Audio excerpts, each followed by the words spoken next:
Unity is strength. Make we reason.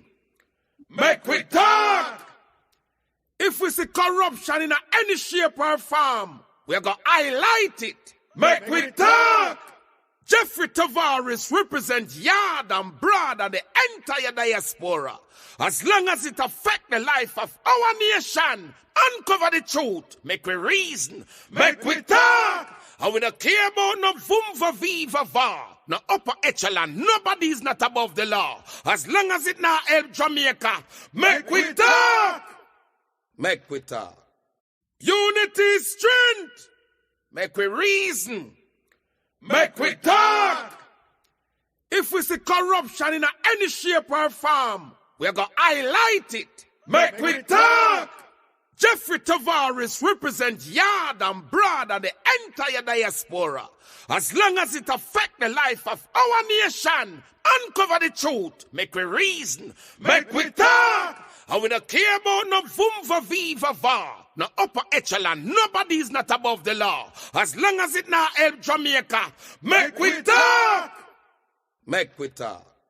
Unity is strength. Make we reason.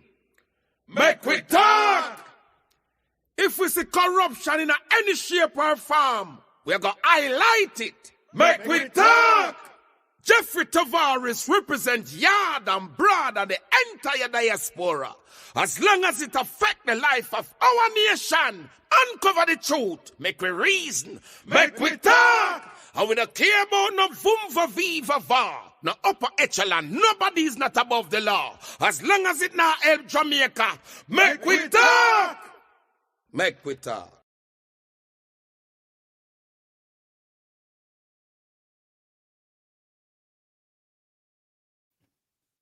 Good afternoon. We're listening, watching from around the world and the Eastern Caribbean.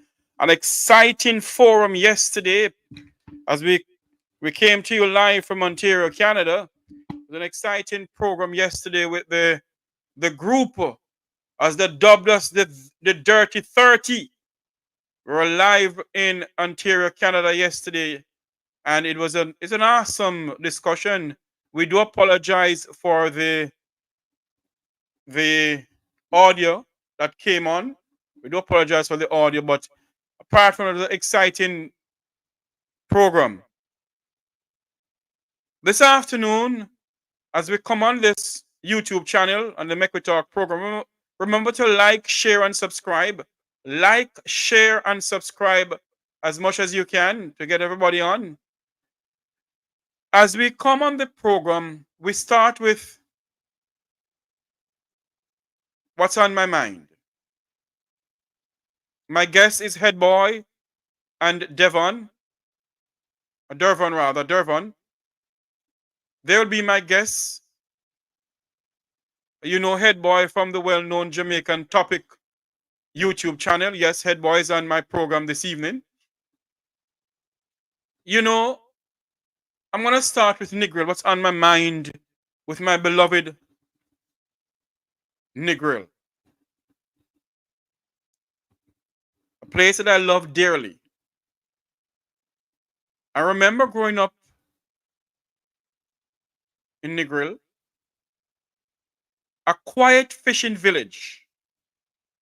And why I start with that is because what is going on now in the space of Negril, it begs to ask the question, have they done enough for the citizens of Negril? And what's on my mind this afternoon is a little quiet fishing village in the western tip of Jamaica, in Westmoreland,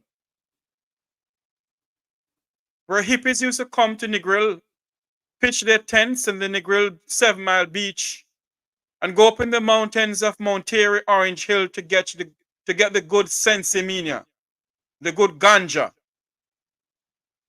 That's the Negril I remember.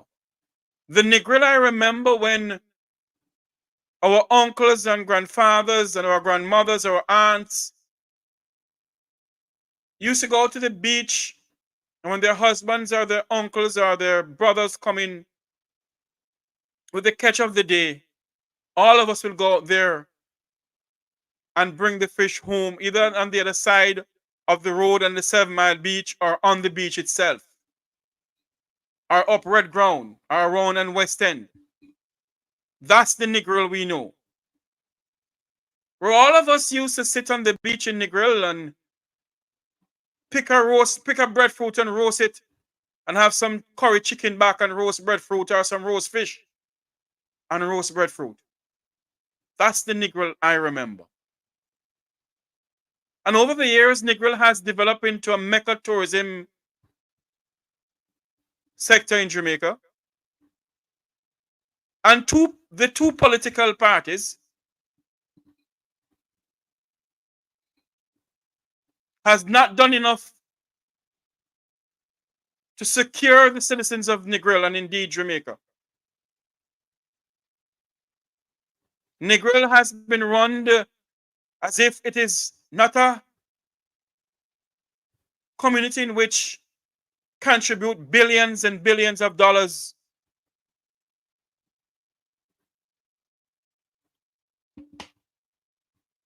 to the Jamaican coffers. And so today, as we speak about our beloved Negril, we say to the powers may be, although you have cracked down on a very brutal scene yesterday, although you were there to stop anything from happening, the powers may be in this country of ours hasn't done enough to secure the people of our country and indeed the people of Negril. And so, as we go on, we the people of this country, Jamaica, will continue to hold those who are in authority to the ground. We'll continue to hold you accountable for what you are doing to this country. You come on board and you tell us that you will secure this country, that we can sleep with our windows and door open. We have not done so. You are spending billions and billions of dollars to build new police stations. Yet we can see in the streets of Jamaica, the police is stepping on the necks of the Jamaican people that can't breathe. And until now, you hear nothing from the powers, maybe, as if we don't exist. The Prime Minister sent his condolence to the officer who was brutally shot or fatally shot by a person who was supposed to be locked up. But yet, the Prime Minister of our country has not even have the decency to order an investigation into the way how the police officer treat a Jamaican citizen. We on this program will continue to speak truth to power. We will continue to speak our mind about what is going on in our country. And let it be clear, from Negril Point to Moran Point and beyond, that I will not fear no man, that I will continue to speak for the voiceless Jamaicans. And for those who want to continue tracking, it's nothing to me. We the people can't breathe. We the people are not secure. We the people are living in fear in our own homes, while those who are in authority and the people of the Vumvavan, the Vumvavi, live a life of luxury and police secure them all around. Who does secure us? No one is securing us. There's a video circulating on social media I'm going to show pretty soon, where a member of the JDF is being seen selling guns to notorious criminals in this country of Jamaica? Are we secure in this country? Yesterday on my program, I run the breaking news of a shootout going on in the heart of Negril town, sending citizens of Negril fearing for their lives. When they think it was a wild, wild west, I think it was a movie filming on the earth, on the heart of Negril town, on the breakwater, as we call it in Negril, where the bridge is. Everyone thought it was a bad boy scene of Will Smith and Martin Lawrence. But yet, we the people have been crying for years, for decades. How and when will they secure the people of this country? And if a government can't secure its people, then there is something fundamentally wrong with the governing of this country.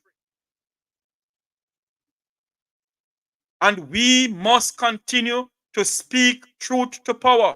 We must continue to stand up for the fundamental rights of our own people. And we, the Jamaican people, must let our voice be heard. We cannot be silent in this time. As I said before, the soul of this country, the democracy of this country, relies on we, the people. We, the Jamaican people, we, the favorite few, must continue to speak out and must hold this government and future government accountable for what is going on in this country. No more will we sit idly by and shut our mouths. We will continue to speak. And so this afternoon, that's what's on my mind. And so this afternoon, as I introduce my guests on the program, Head Boy, who everybody knows from the Hot Topic program, and my good friend, Dervin. Welcome, gentlemen. Greetings to you, brother Jeffrey, and to your our other Good colleague. afternoon. Good afternoon, everyone. Good afternoon. Good afternoon. All right, I'm gonna start with Head Boy. Head Boy, what is on your mind? Then I segue with my good friend next. Uh, Right. Let me say it first. It's a privilege to join with you and your platform, brother Jeffrey. And I want to say to you, continue to do the hard work. Continue to speak truth to power, as we need persons who will be fearless in speaking truth to power. Now, what's on my mind? I, you know, I sat over the week and I looked, and two incidences occurred this week, which made it clear to me that we have a problem as it relates to local governance. Now, what do I mean by this? In 2016, the last action that was taken by Portia Simpson Miller before she demitted office was through Minister Noel Ascott, who was then Minister of Local Government. The government at the day took some steps to enshrine local government into the constitution and to give more teeth to the local governance agenda in Jamaica. Now all of that is being eroded. We saw this week in the parliament the government, through its power of majority, bully the opposition, if I want to use the word as a more vivid word, and they were able to use their majority to have a situation where the Morant Bay Division, where Councillor Washi Bryan of blessed memory, right, is deceased, and from his time of death to now, the mayor has not made any attempt to write to the EOJ to fill the seat. Now, why am I referring to this local government matter? And what is its correlation with the current situation that the country is going in?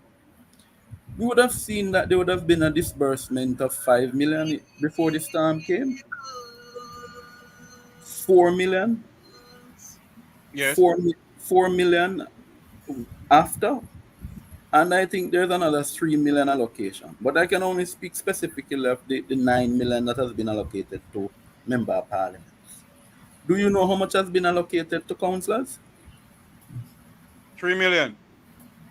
3? They have not even gotten it yet, my friend. The 3 Mm. million that was a new allocate that was announced as a new allocation. The councillors have not even gotten access to those funds yet. Now the member of parliaments have 9 million that they can tap into. Yes? That they can in their fair distribution say, okay, councillor X, here is a million, go in the division and deal with care packages. We're not even talking about fixing road now. We're talking about giving people survival. Yeah, keeping them alive until this matter is resolved. And it is clear to me that that is not being done. And it is being done in a biased way. Every single council that has a sitting PNP mayor, you go call Mayor Swaby, go call Donovan Mitchell in Mandeville, his worship, sorry, Donovan, and call Norman Scott, call Councillor Fitzroy Wilson in St. Mary, mayor, and ask them what has been the allocation to their councils since this hurricane has passed. And I will tell you, my friend, not one red cent has passed through those parish councils. Mm. Not one red cent. And this cannot be. Desmond McKenzie, and Desmond, who is supposed to be my friend, who made me a junior councillor at KCC, yes, invited me to be a junior councillor. And I sat in the KCC believing in local government. And you are presiding over a ministry of local government who is disrespecting elected councillors because we have a political agenda. And this needs to stop. That is what is on my mind. We must take the local governance agenda serious. That is why we don't have nothing being done in our communities. That's on my mind. Let's fix it. My good friend. Yes. Go ahead. Good evening, everyone. I have a lot of things on my mind, Mr. Tavares. Where to start? So many things happening in this country. It is just hard to keep up with. But we got a reminder yesterday of Hurricane Beryl last night in the form of a freak storm. Yeah, I was told about it. And I was literally, sir, I was outside in my backyard. Enjoying the night breeze and everything. And I just saw clouds just coming at a fast pace. Breeze was blowing very wildly. And I was wondering, is a hurricane hurricane is coming and we don't know about it? And I checked my weather app on my phone and we don't see anything that says hurricane is close by. And the way the breeze were blowing, some of the trees were actually bending to almost to its limit. And the rain was falling. And I said, no, sir, this not right. And thing. And lo and behold, I got some messages from my friends via WhatsApp asking me if I felt this wild kind of breeze. And I said yes, and I don't know where it is coming from. And then I got video footage. Yes. Light posts torn down on Upper Waterloo Road. Would swear that a hurricane marched through. And now I am wondering now if this is a precursor to another hurricane, because I further looked on the weather app and also went on some weather channels and they said there's an area of development. I don't know if I can share with you, Mr. Tavares. Go ahead. All right, let me. I give you the ability to share down at the bottom there. Okay. Where the plus sign is? Yes, sir. All right. Let me. Just press it and it come up to Yes, me and sir. I'll put it up. I don't know There if it you is, see it. right? Yes, sir. Okay, I saw it. Okay. Now, everyone, look at this. I don't know if you can see. You can scroll down, sir? Hold on for me. Hold on. Let me take off Okay. this off of here. Okay, here we go. Now, everyone. No, you have to scroll on from your end. Oh, I have to scroll from my end. Okay. Yeah. Let me... But we're seeing everything though. Okay. Okay. As you can see, folks, there's an area of development out in the Atlantic, which, according to some of our meteorologists, are saying that there's a possibility for further development into a tropical storm or a hurricane. And as you can see, where I don't know if you can see my cursor. Can you see my cursor? I don't know. No, No. not really. Oh Lord. All right, let me just go back.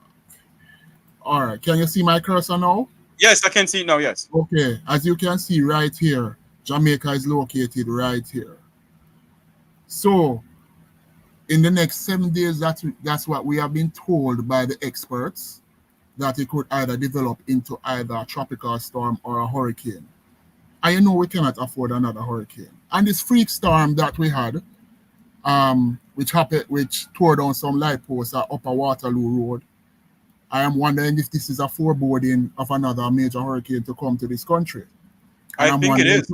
And I'm wondering to myself if this is a judgment from God for all the madness that we have been doing here, the corruption, etc., etc. I'm wondering if we are being punished for allowing this to go on for so long.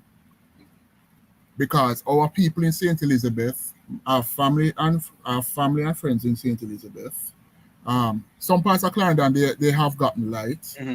We're going to talk about that pretty soon. Okay. Go ahead. But there are still many of them still have not gotten electricity. In the district of St. Elizabeth, where I went yesterday, I will not name the name of that place. They still have no light. No light whatsoever. And thankfully, the road from where we have driven, it's fairly clear, but they still have a few wires down on the road. So JPS is yet to reach there to carry out their restorative works and thing. But thankfully, in the district where my folks are, they are fairly okay right now. But I have another friend. She is in another part of St. Elizabeth. There, I will not name the name of the district. She has told me that they also have not gotten light, but let us just say there is some things need to be cleared up. Let us just put it at that and things. So hopefully the authorities will move with alacrity to get it done. But I hope they can get it done before this area here reaches us in the next 7 days. That's what I have gotten from the meteorologist, which I was keeping track of. So we only can pray and hope that even if it passes over us, let it be at least a mere tropical storm and not develop above us. But yes, I can't. Indeed. I could have shown you other pictures, sir, but I will let you, whenever you're ready, I will show the other pictures of the devastation of what the freak storm has. No problem, because we're going to segue into St. Elizabeth pretty soon. But let's go to the Constitution now. Head boy, welcome back to the program, everyone. Wherever you're listening, watching from around the world and the Eastern Caribbean, remember to like, share, and subscribe. Share up this live feed. I have some good guests here with me this evening. This afternoon, we're gonna open the phone lines. We're gonna encourage people from St. Elizabeth to call in and tell us what's going on in St. Elizabeth and other areas in Jamaica. But this afternoon, it's now 3:25, 2:25 in the land of wood and water. We're going to speak about the Jamaican Constitution and constitutional reform. Devin, your take on the whole constitutional reform, are they doing enough to educate the Jamaican people on it, sir? In my view, and if you want my honest view, Yes, man, your honest view. well, I am no. To be honest with you, no. And the way how it is being approached in a piecemeal manner, if I am a student of history, and a very good student of history that is, but I must say, when our forefathers who have crafted the first constitution, which we are under that dispensation right now, and Mr. David Core and Mr. Edward Seaga, former Prime Minister of Jamaica, may God rest their souls, they didn't do it in a piecemeal manner. Yes. It was wholesale. So for this, for the folks who are on the Constitutional Committee, for you to do it in a piecemeal manner, it's not acceptable. And it's not acceptable. Cannot be acceptable. And our people need to be educated. You can't. Last time, if I'm not mistaken, don't quote me wrong, but if I'm not mistaken, it was 7 parishes they went to, and it's about 7 parishes. And yet we have 14 parishes. People, and we have 14 parishes in this country. What about the other 7? If you're going to say you're educating people on constitutional reform, why is only 7? And if I'm not mistaken, I don't want to sound political. As I said, I'm a citizen of this country, but I talk it like it is. Yes. Go ahead. Don't be afraid to talk, man. Go ahead. It sounds, those few parishes that I have seen have strong JLP influence. Yes. And if you're talking about constitutional reform, we have to be inclusive, to include those on the other side, the PNP people and the JLP people, for them to understand this is where we want to go. I even watched a clipping yesterday of a meeting with the head of NDM, Mr. Townsend, and others who were, you could say, basically grilling the Constitution, the Minister of Constitution, Legal and Constitutional Affairs, and how they are going about the revision of the Constitution, which I must agree with Mr. Townsend, who is also a lawyer by profession. So he's a lawyer pitting himself against another lawyer who is the Minister of Legal and Constitutional Affairs. And some of the points Attorney General. Right.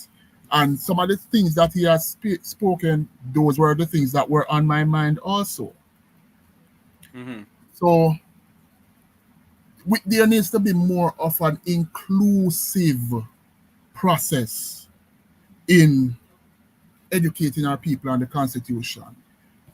People in Jamaica, also folks in the diaspora. And people need to realize that the folks in the diaspora, they have relatives down here. They are also Jamaicans. Because if anything happened to wherever they are, America, Canada, England, and wherever, them know so they can come right back a yard. So they all have a stake in Jamaica. Right? So I think they need to wheel and come again. Yes. And be more inclusive in their approach.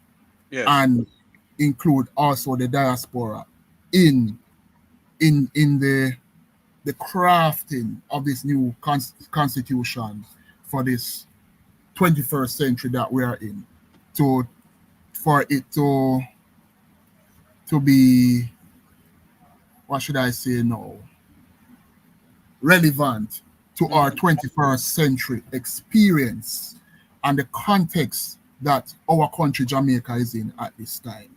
Yes.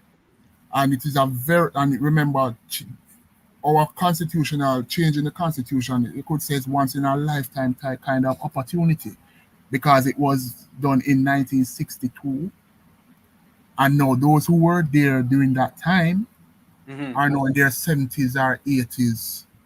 So it's one elder generation who have seen this, Mm-hmm. and those who are alive who are currently seeing this. So they need to wheel and come again. Indeed. That's my humble view. Continue talking. I got in a call. Let's continue talking for me. Yes, sir. Now, Jamaicans, I must say that it is important for all of us to be acquainted with the constitution of this country, of our country. Our rights are embedded in the constitution. And and that is why I wholeheartedly believe that civics should be retaught. And I'm going to say this: whoever kicked out civics out of school in the past is an idiot, and I will not change and I will not recant my statement. And also, you're a wicked person, whoever Yes. you are, Yes. because in America, down to the little babies, know their constitutional right. For you to strip your citizens of not learning civics and also their rights under the law, that is why we have a lot of trampling, personal trampling on the law. And unfortunately, we have some law officers who have been trampling on the rights of our citizens, and unfortunately, some of our citizens don't know. I remember of a decided case where a lawyer was, and the officers didn't know that he was an attorney. Mm-hmm. They stopped him on the road, and I think they did some illegal searching of his car, which is I never have the necessary warrant and all those things. But the long and short of the matter, he brought the state to court, Yes. and the lawyer won the case because they were violating his constitutional right. I want to show you something, my good friend. Yes, sir. I don't know why this thing is saying that head boy device is not connected, and I want head boy to come on in. Head boy, if you're hearing me, you have to go out and come back in and see if you can get the device connected, or move from where you are in the house and get the Oh, device connected, please. Good afternoon, Mr. Campbell. How are you doing, sir? I want to show you a video that was. What the dickens is going on here? Everybody's kicked off. What is going on here?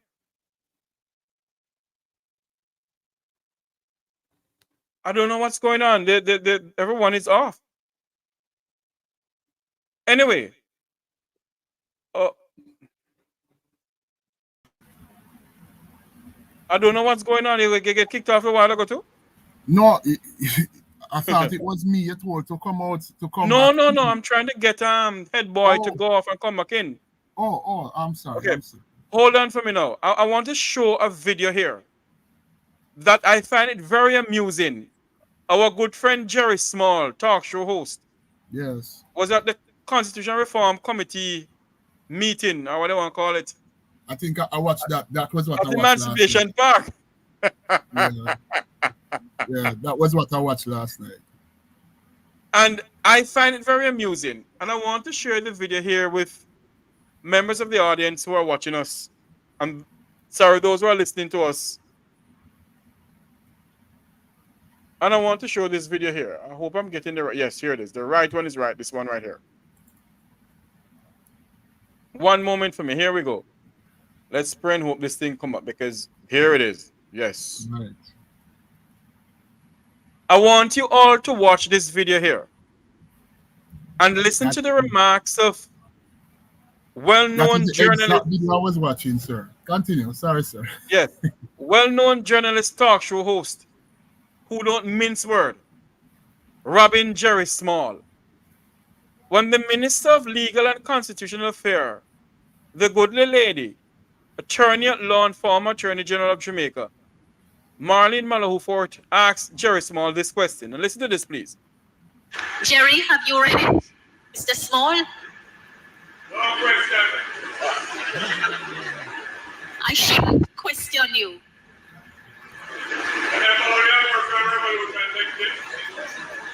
You don't wish for us to have a dialogue. I'm asking. For those who are not listening, for those who can't hear what Jerry said, Jerry's asking the minister if she remember how the American Revolution take place. That's what Jerry Small is asking the Minister of Legal and Constitutional Affairs. Listen to some more of it, please. Asking you, you're not here for a dialogue? Mr. Small.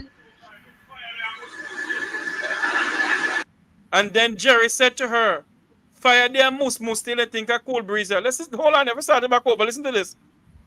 Start it back over. Jerry, have you read it? Mr. Small? I shouldn't question you.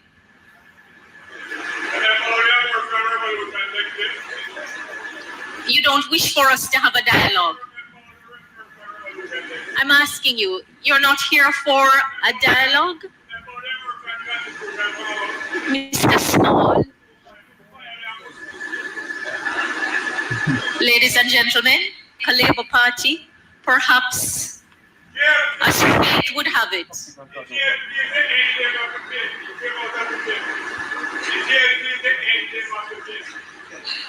It looks like, ladies and gentlemen, we're off to an intriguing start to the conversation that we will have.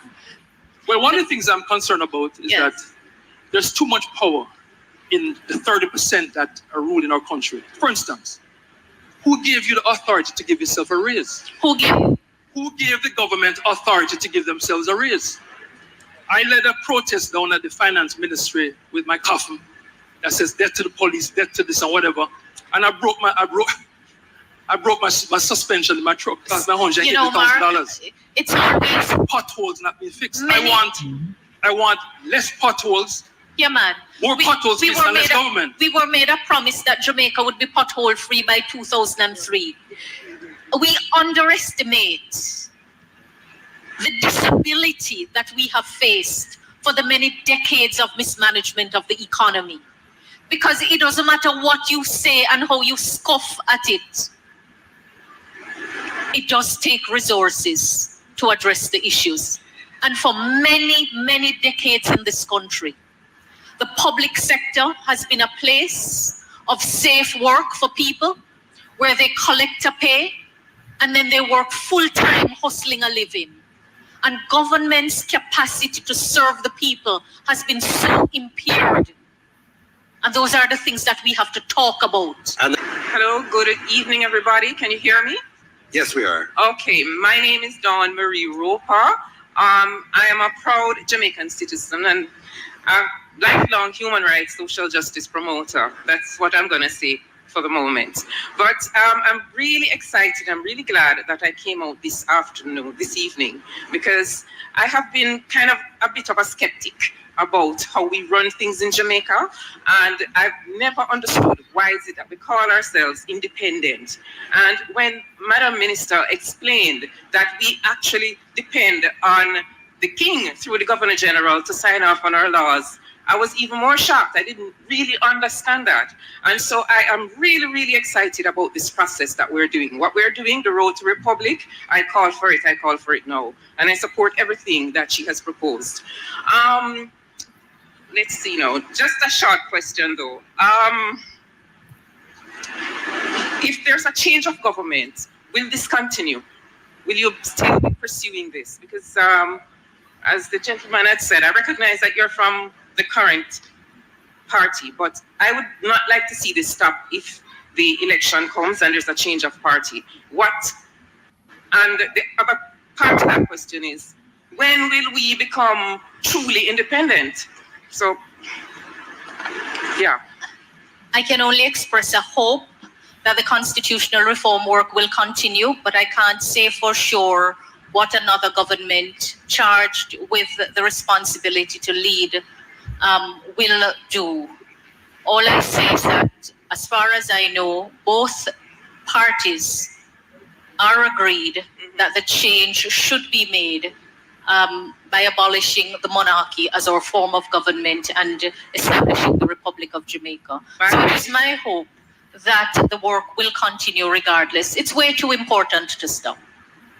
I agree. And And if we don't get it done now, I don't know how we are going to succeed in igniting the nation around this important change.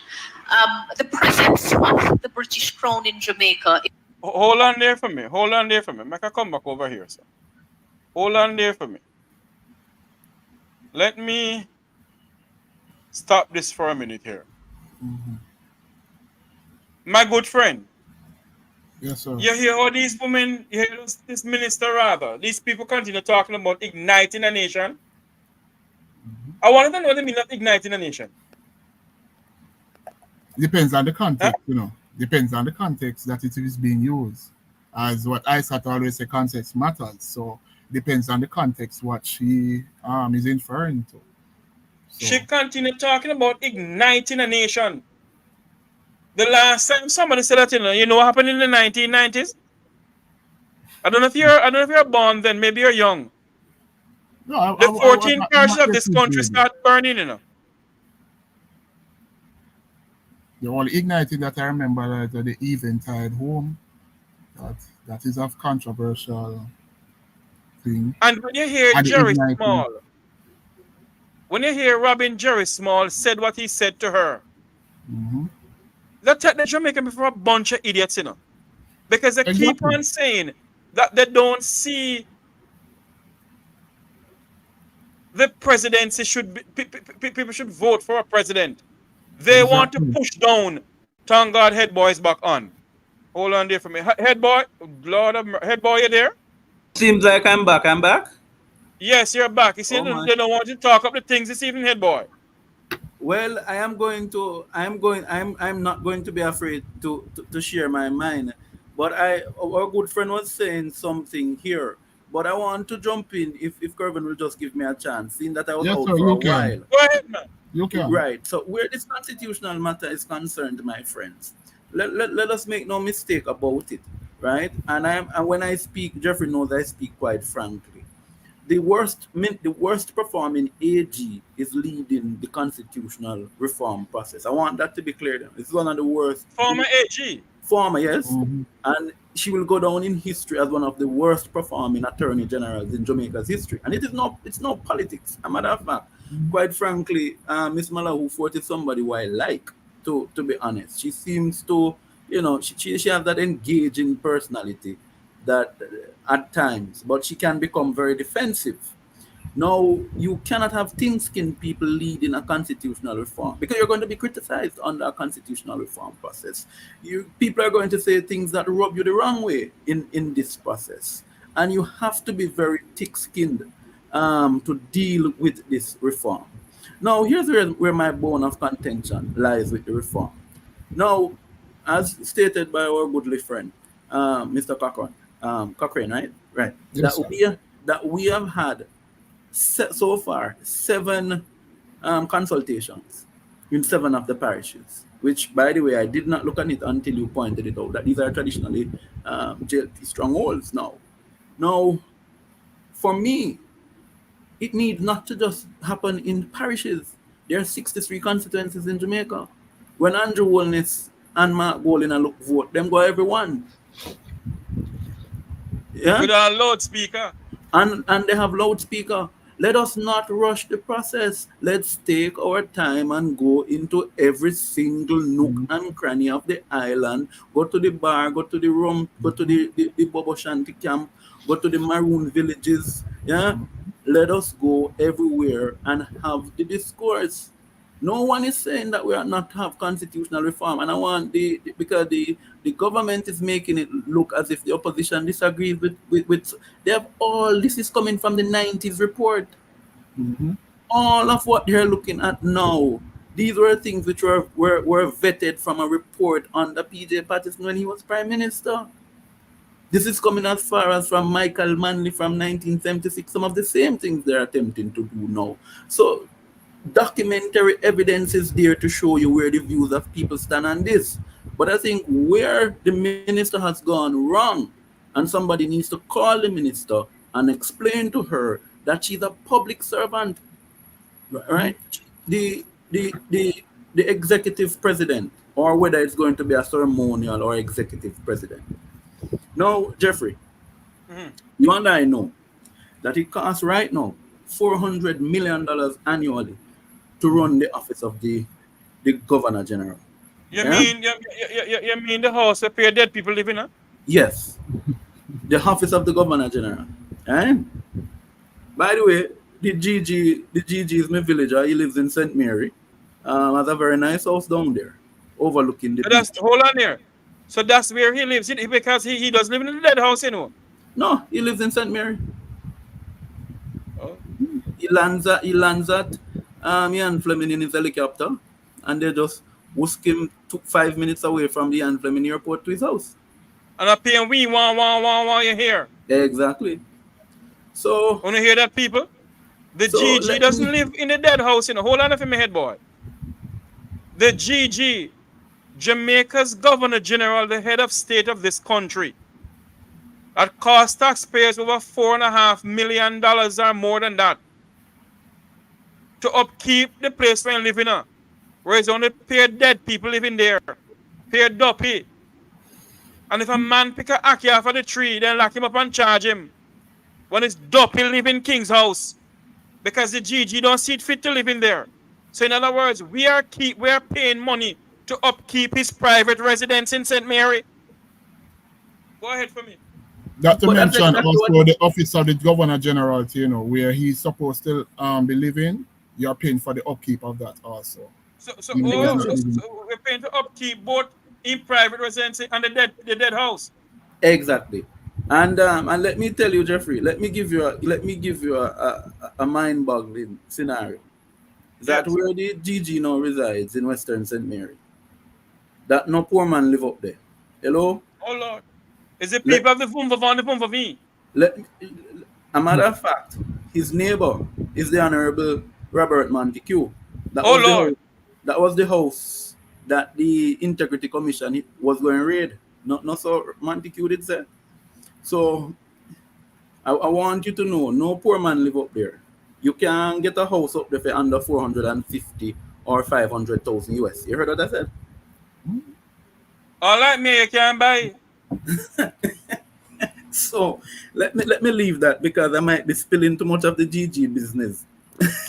but on a more serious note, Jeffrey, why I'm saying this is the pomp and pageantry that comes with a ceremonial president is not what we're looking for.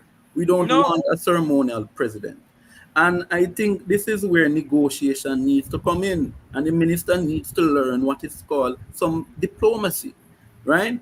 If it is that you're saying, because they're not putting, and they're lying, and I will say this with no apology, the minister is giving us a 6 or 9 where the president is concerned. Because when they remove the Governor General, remember what will happen. They're going to put the question referendi or the referendum, depending on what question. So, you know, you can have more than one, so it will be referendi. When they put the question to you, they will ask, do you want to remove the king as head of state? You will say yes. And do you want to replace it with a president? You will say yes. Why not go further and ask, do you want it to be a ceremonial or an executive president? Hold on for me. Head boy, stick up in there. So in other words, on the referendum or referendi, they will put, if you want to replace Sir Patrick Linton Allen as head of state with a president, Yes. they will not put a ceremonial president or elected president on the paper. They will not. And that's what she said. So Remember? hold on there for me now. Me not make a talk. Hold on there for me now. People must understand what we're trying to do here, you know. So that means that this present administration, led by Prime Minister Michael Andrew Brogard Holness, and the Constitutional Reform Committee, led by the goodly lady Miss Marlene Malahoo Forte, they're taking the Jamaican before a bunch of idiots. I'm glad that you see that. I'm glad that you see that, because that is what, when I watched that clipping, that's exactly what I was saying. So in other words, you don't need to have a law degree. You don't need to be highly educated up to the PhD level to see that. just a Thank little you. level of common sense, you will see, especially it's a body language. Body language is a hell of a thing. Indeed. It's psychology, Indeed. because I was watching her body language also, and the how, and you know that the body language can give you away, even though if you try to. And I'm not saying that she's telling lies, whatever, but in general, when you're telling lies, your body gives away She's clues telling that you're lies. I'm not lying. afraid for them. I'm Yeah, not afraid for no, them. I lie to the no. tell. And I was watching that, and when Mr. Townsend asked her some pointed questions, and she was going around the mulberry bush, still haven't answered the question. Till Mr. Townsend just got frustrated and said, you haven't answered the question, and was about to walk away. Right? So let me tell you something. You see, when people are telling the truth, sir, people will be blunt, just like you, sir, like me, or like Mr. Headboy. Call me We Jeffrey, just man. talk No matter what it's your business. Call me Jeffrey. No respect it, but just call me Jeffrey. All right, Jeffrey, right? We just talk it like it is. When a person is being deceptive, they are going to search into in their minds, trying to fit concepts. And this is psychology I'm teaching a lot of you. Yes. Those who are on in the comments, they search into their minds to see what concepts they are going to put together to make it make sense. This is what, unfortunately, we have seen in the video clip. But Dervin, Yeah. and Jeffrey, right? Go ahead. I want to even go further. So first of all, the question of the president is the one that have everybody say no, we must have a say on this. So they're not going to put to you and I as to the structure, right? We get that out the way.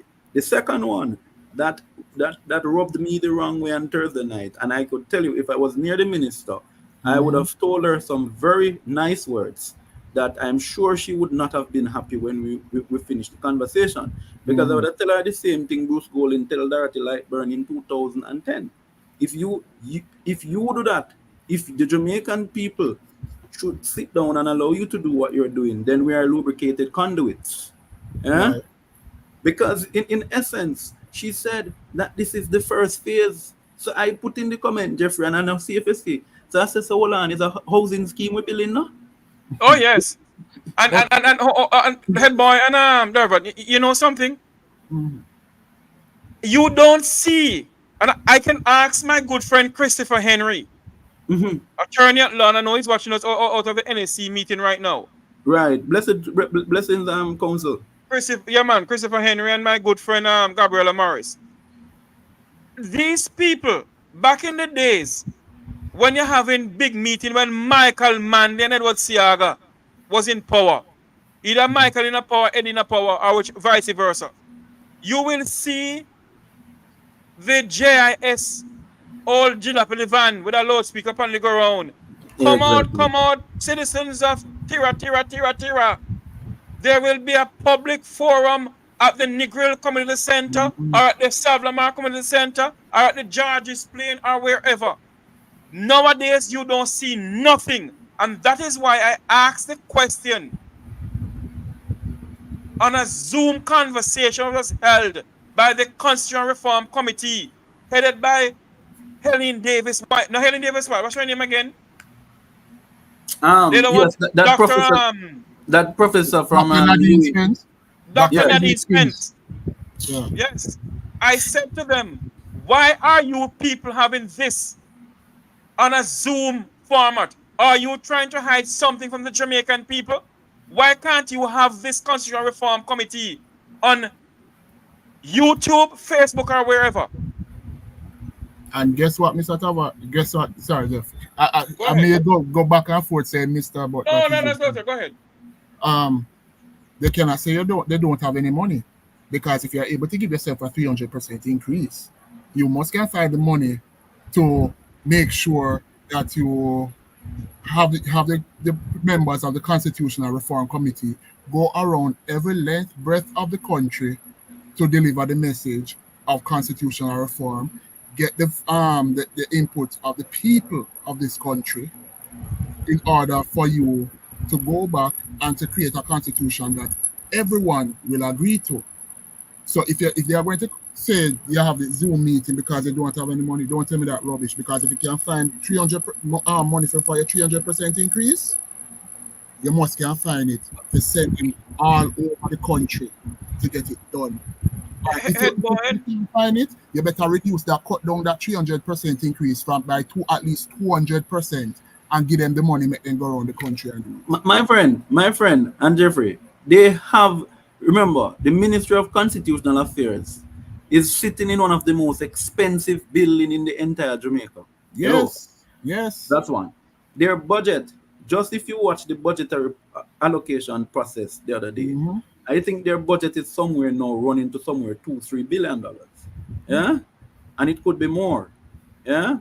So when you look in the what they submitted to the in their table of estimates, right, as to what they expect to spend hiring and all of that. If you look on all of those procedures that they put forward, it is obvious to me that that money has been allocated for that dialogue across the country.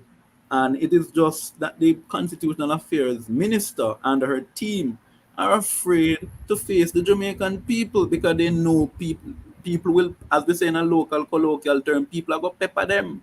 Right. So Jeffrey's right. They're running away from having the pointed and straightforward discussion. That is why when she saw Jerry Small at the meeting, her disposition, you're muted, Jeffrey.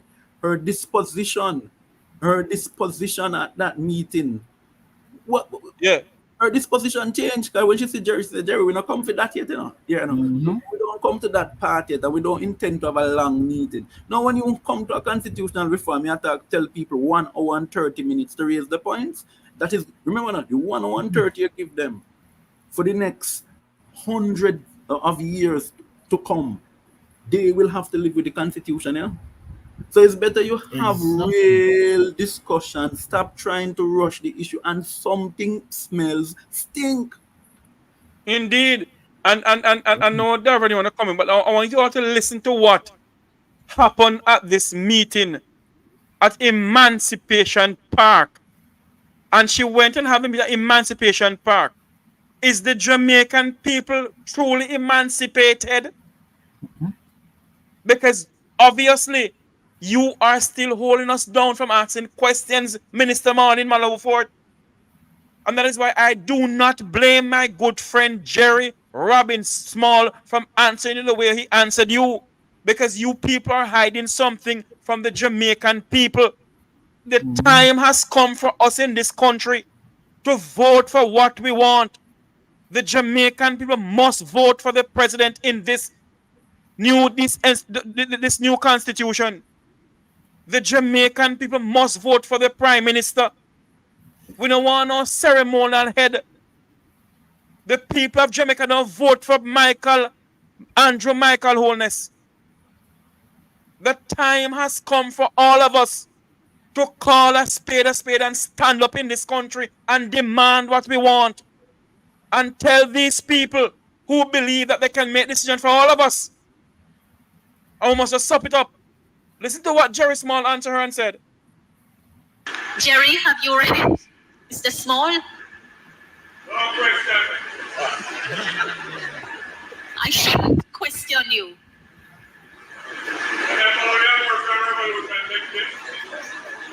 You don't wish for us to have a dialogue. I'm asking you, you're not here for a dialogue? Mr. Small?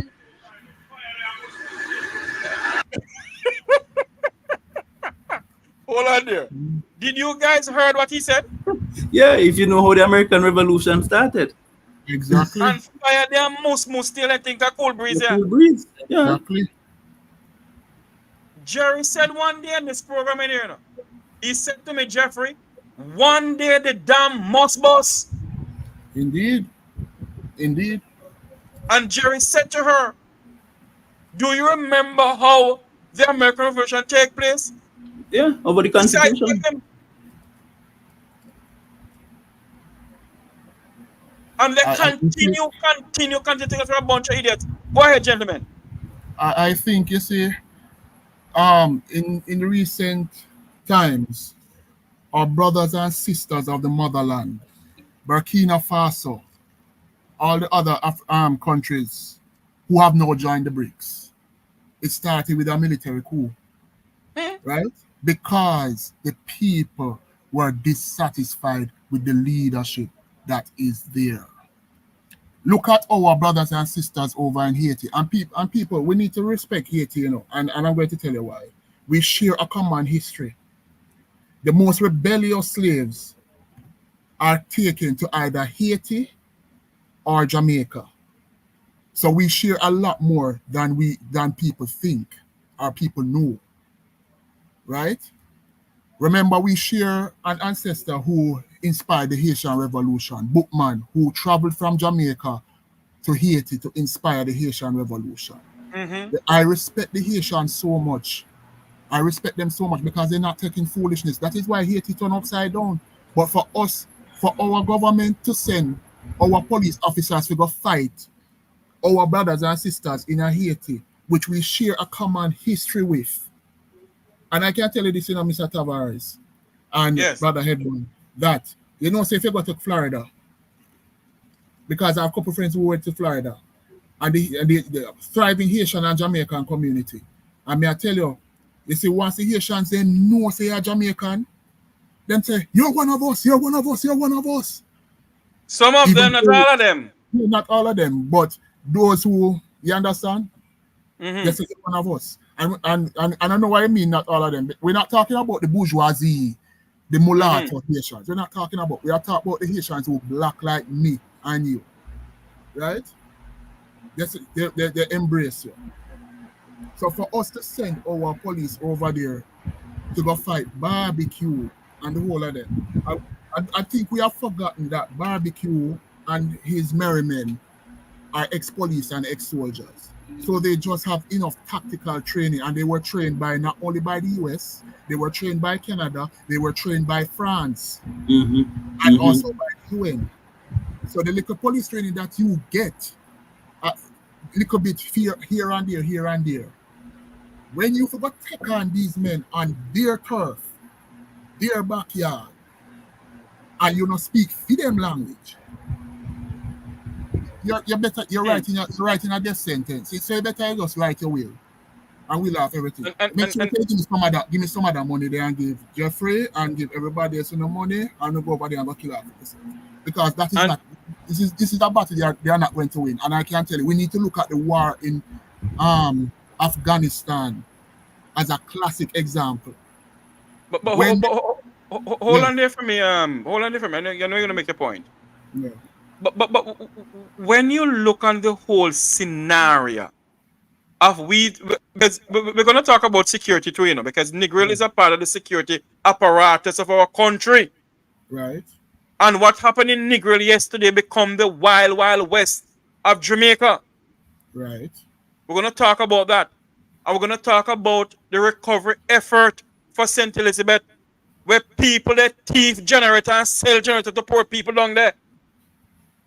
And Floyd Green act as if he doesn't know what the hell is going on.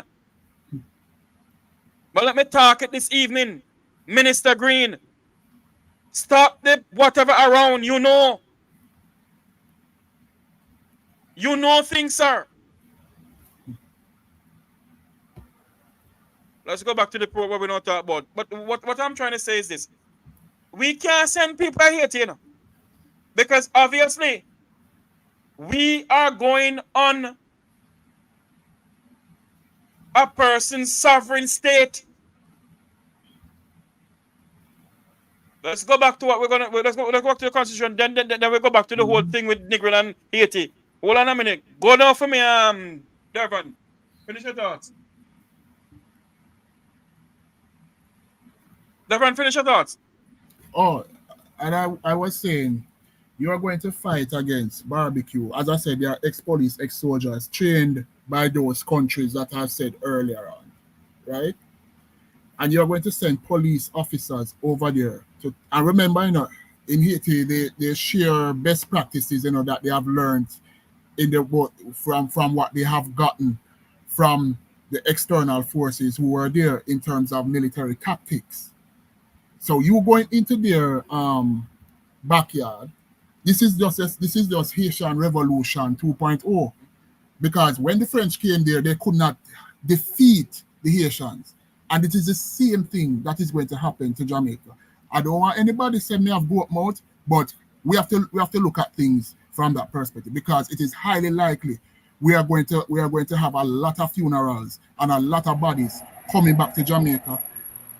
Kenya may have a lot of bodies coming too. But Dervin, if you realize why they have taken this, and as Jeffrey said, I don't want to stay on the Haiti matter too long, but just to add this point, the reason why, you see, remember, wholeness, the current government in Jamaica now, they have what is called a market woman syndrome. Yeah? So they shouldn't say market woman, it's more of a prostitution type of syndrome. Well, I didn't want to be too vivid, but let me say in this in relation to the Haiti matter, that CARICOM, the position that was being put forward by CARICOM was not for an intervention. The position of CARICOM was for the groups such as the barbecue fraction and the other fractions to be a part of the discussion. There are forces in CARICOM that don't want that. Gentlemen, hold on for me, head boy. Let's not go into that yet, please. Let's stay on the point with the constitution. Then we go into the security. But Jeffrey, I'm not straying. The point that I was trying to make to Dervin is in terms of the money is money. Make them and God, there's $200 million that is being allocated. That's on the table for the states participating. So Andrew Holness has never done anything unless he can benefit. That is how this government operates. So they're willing to send the children of poor people picnic because no rich people picnic in the force, just because the government is collecting money. So that's the point I was making. So they're basically sending their children onto the altar of Beryl for sacrifice.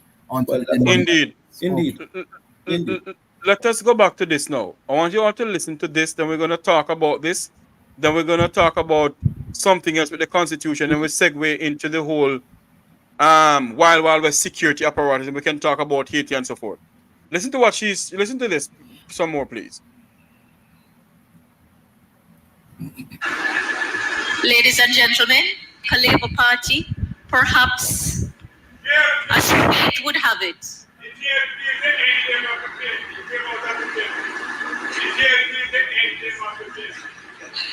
it looks like, ladies and gentlemen, we're off to an intriguing start to the conversation that we will have. Well, one of the things I'm concerned about is that there's too much power in the 30% that are ruling our country. For instance, who gave you the authority to give yourself a raise? Who gave the government authority to give themselves a raise? I led a protest down at the finance ministry with my coffin that says death to the police, death to this and whatever. And I broke my suspension in my truck. That's $180,000. It's always potholes not being fixed. I want less potholes. Yeah, man. More potholes fixed than less government. We were made a promise that Jamaica would be pothole free by 2003. We underestimate the disability that we have faced for the many decades of mismanagement of the economy. Because it doesn't matter what you say and how you scoff at it. It does take resources to address the issues. And for many, many decades in this country, the public sector has been a place of safe work for people where they collect a pay and then they work full-time hustling a living. And government's capacity to serve the people has been so impaired. And those are the things that we have to talk about. Hello, good evening, everybody. Can you hear me? Yes, we are. Okay, my name is Dawn Marie Roper. I am a proud Jamaican citizen and a lifelong human rights social justice promoter. That's what I'm going to say. for the moment. But I'm really excited. I'm really glad that I came out this evening, because I have been kind of a bit of a skeptic about how we run things in Jamaica, and I've never understood why is it that we call ourselves independent. And when Madam Minister explained that we actually depend on the King through the Governor General to sign off on our laws, I was even more shocked. I didn't really understand that. And so I am really, really excited about this process that we're doing. What we're doing, the road to Republic, I call for it now. And I support everything that she has proposed. Let's see now, just a short question though. If there's a change of government, will this continue? Will you still be pursuing this? Because as the gentleman had said, I recognize that you're from the current party, but I would not like to see this stop if the election comes and there's a change of party. And the other part of that question is, when will we become truly independent? So, yeah. I can only express a hope that the constitutional reform work will continue, but I can't say for sure what another government charged with the responsibility to lead will do. All I say is that, as far as I know, both parties are agreed that the change should be made by abolishing the monarchy as our form of government and establishing the Republic of Jamaica. So it is my hope that the work will continue regardless. It's way too important to stop. I agree. And I don't, if we don't get it done now, I don't know how we are going to succeed in igniting the nation around this important change. The presence of the British Crown in Jamaica is linked with the unfortunate history, colonial history, and the slave trade. Yeah.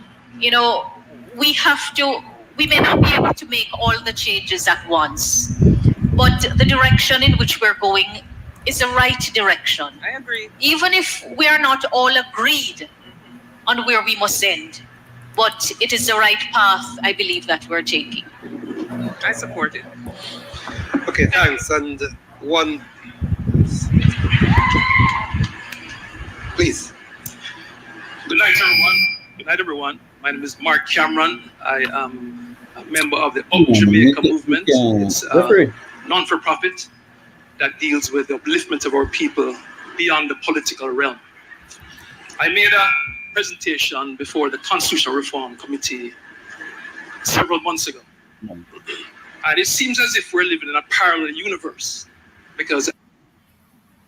Yes, gentlemen, you wanna say something? I think Sorry, yes. Head boy would be the one. Go ahead, head boy. Go ahead. I wanted to come in, right? Because it is obvious this minister thinks people are some idiots or something. Yeah? Let me tell you. And the minister needs to stop lying. And this is obvious lying now. There's a difference when you're lying and she's playing on the emotions of people. You realize the word that she said? That this can ignite. Now, what does the minister mean by ignite? She needs to explain herself. Because the context in which ignite is used, you are saying she's referring to, it seems as if she's saying if this is not done, then people will, the country will be ignited. You understand what I'm saying, Jeffrey? To me, the goodly minister of constitutional legal affair is using the word ignite. She does not remember, I think, many of us memories, we have term that each other our brain, In the 1990s, when I was in Negril, and my adopted parents used to own a supermarket in Negril, a red-hot policeman who they put on the beach in Negril to stop, according to them, to stop tourist harassment, end up beating a pregnant woman at the roundabout of Negril in front of Plaza de Negril, right in front of $7 Plaza, $7 supermarket at that time. And believe you me, it ignited a riot in Negril. People don't remember those things, So when the Minister of Constitutional Affairs using the word ignite, She better be very careful. If she heard what Jerry Small said to her, don't ask me any question. Jerry Small said to her, you know what started the American Revolution? It was the American Constitution. Yeah, because the And southern if these states. people, hold on for me, if these people continue to have a constitutional reform committee where the Jamaican people don't have a say in the reforming of their constitution of this country, then it's going to ignite something in this country. The Jamaican people must have a say.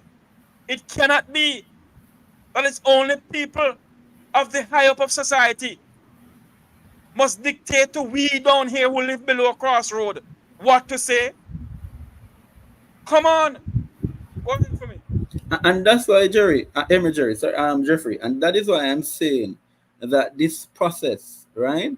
This process, as it were now, if I was advising Minister Malahoo Forte, I would stop the process in the sense of I would stop in saying that I would only focus on going to have the consultation. But you must understand that they have already signed off on a report that the opposition has refused to sign.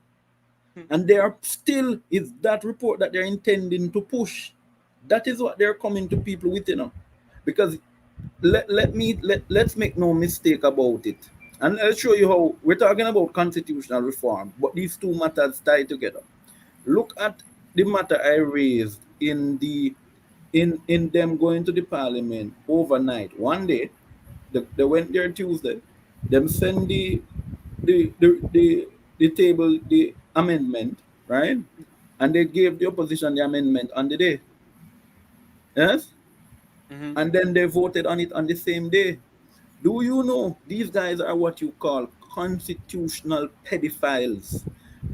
I'm using it, it's a strong word. I've never heard that word before. Right?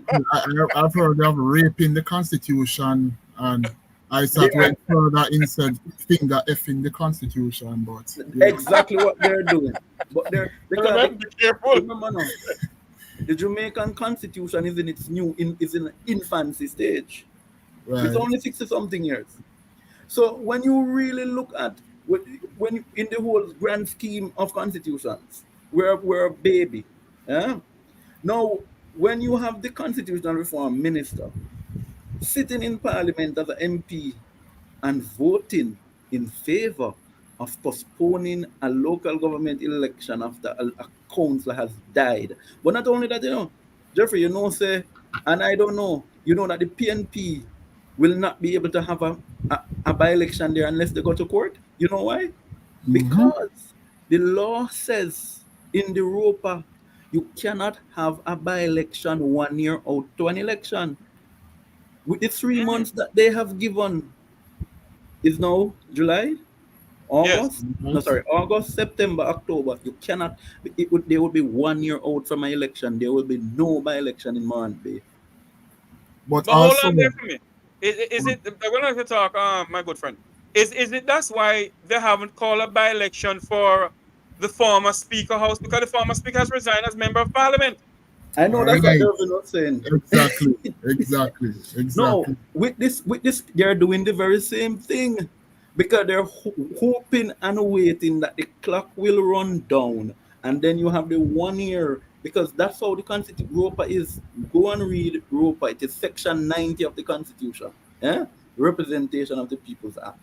It simply states that you cannot have a by-election within a year of an election, a general election. That's the rule of ROPA. And why ROPA designed that was so that no party would have had an unfair advantage. Yeah, that's why it was designed that way.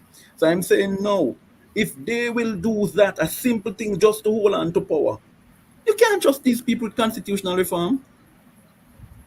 And that is why we can say that we're drawing closer to a dictatorship, unfortunately, because our democracy is at risk. And Jamaican people really need to look at these things and take sleep mark death. Indeed. Because the people in the constituency where Madame Darwin Philibert has resigned, they don't have a representative to represent them in parliament. No. And worst of all, after Beryl, we don't know what is the condition of that constituency, so the people can run to their MP to say, Mr. or Miss MP, we need help down here, advocate for you in the parliament. So the people are devoid of representation, which is, to me, it is almost, what should I say, an infringement on the people and human rights too. It is. Because And what I would, it's unconstitutional that we don't have a representative in the parliament to represent the people. But there are other things in there which. but hold on there. Dervin and head boy, have we seen a copy of the former minister, the former Speaker of the House resignation from the Parliament of Jamaica? I have not. I cannot recall. I cannot recall it. And you have asked the right question, Jeffrey. You have asked the right question. Hold on for me, head boy. Is it that the good lady Marissa Philibert just said by word, I'm going to resign, but yet there is no letter handed into the Governor General of Jamaica? But if you resign, and hold on there for me. And she said that, but yet she's collecting salary, but she's not resigned. She has not resigned. Just like the present DPP, who said that they said that she must step aside, and they have an acting DPP, but yet Paula is still the DPP of this country. She's on leave. God Almighty help us all. The corruption in this country. Jeffrey, with this South Chilani matter, it is very serious. And let me tell you why you have asked an important question. And I might be one of the few bloggers who can answer that. Today, she's still a member of Parliament of South Chilani. She has not resigned as a member of Parliament. She has resigned as Speaker of the House, not as MP. I will repeat it again. And anyone, I could give them the details. They could write me if they want to give me a letter. Yeah, but I'm saying for a fact, she has not resigned as MP. She has resigned as the Speaker. So do you know if the good lady, the former Speaker of the House of Representatives in Jamaica, Miss Dalrymple Philibert, is she still collecting taxpayers' money as her salary?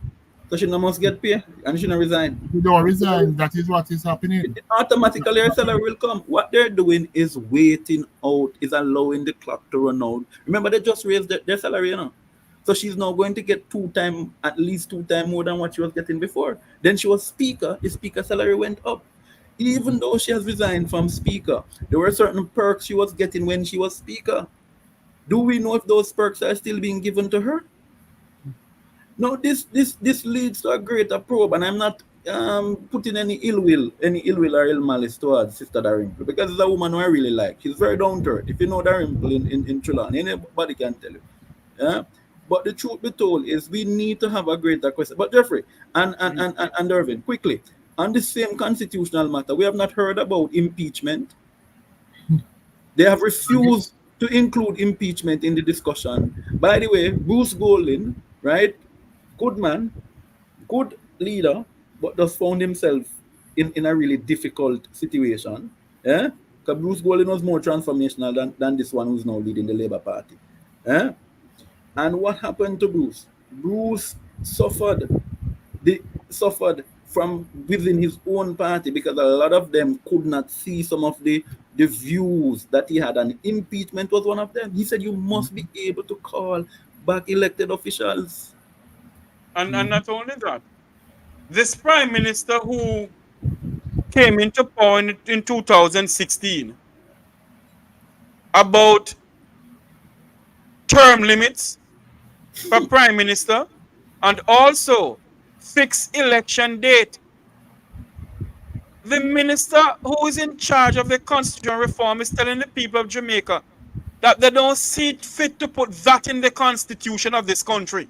Exactly. So the Jamaican people must wait on the behest of a Prime Minister to call election. He feel like calling an election. If this is not dictatorship, then what this is? And my final word towards the Constitution, and we're going to segue into the Wild Negril West. Wild West Yes. thing is this: the Jamaican people must demand that they have a say in the formulating of a new constitution. They must have a say in what is going on within the constitution. And the Jamaican people, Minister Marlene Malahoo Forte, do not want an executive president, don't want a ceremonial president. We do not want a ceremonial president. The time has come. We're 62 years old, and the Jamaican people must vote for who they want to become prime minister or president. Gentlemen, 2 minutes on your final remarks on this constitution here. Dervin? The constitution, as I said, the process, they need to wheel and come out again. It has to be an inclusive process, including every single person, every single sector in Jamaican society, and including the diaspora. Yes. We need to get it right. We need to get it right for our children, our children's children, and onwards. So it cannot be done in a piecemeal manner. It has to be done wholesale. Revise everything. And yes, the impeachment clause should be in it also. What sense it makes if you are a leader and you cannot be held accountable? Every leader in other sector have to be held accountable. If school principals, if they thief money, there are mechanisms for them to be accountable. Teachers under the education regulations, if they are not carried out their required duties under the educational regulations, they'll be held accountable. The police, if they do something extrajudicial, they will be held accountable. So I don't see why the persons in the highest office of the land cannot be held accountable when you are saying you are for the people, and also is the people that put you there.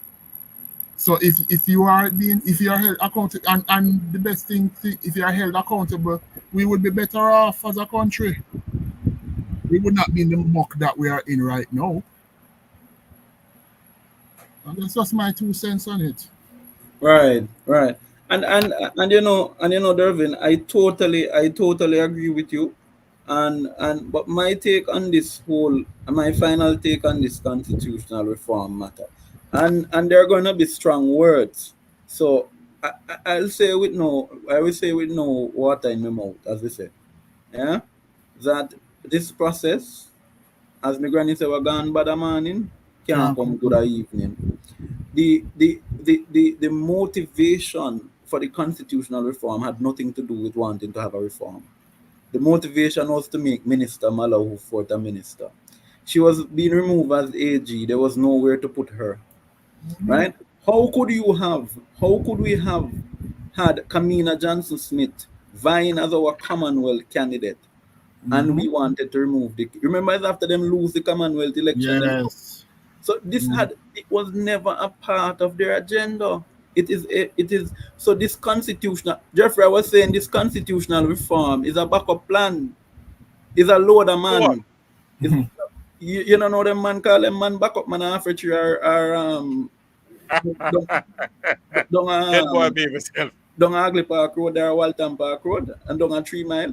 So this constitutional reform is a backup plan because Kamina should have been the Commonwealth Secretary.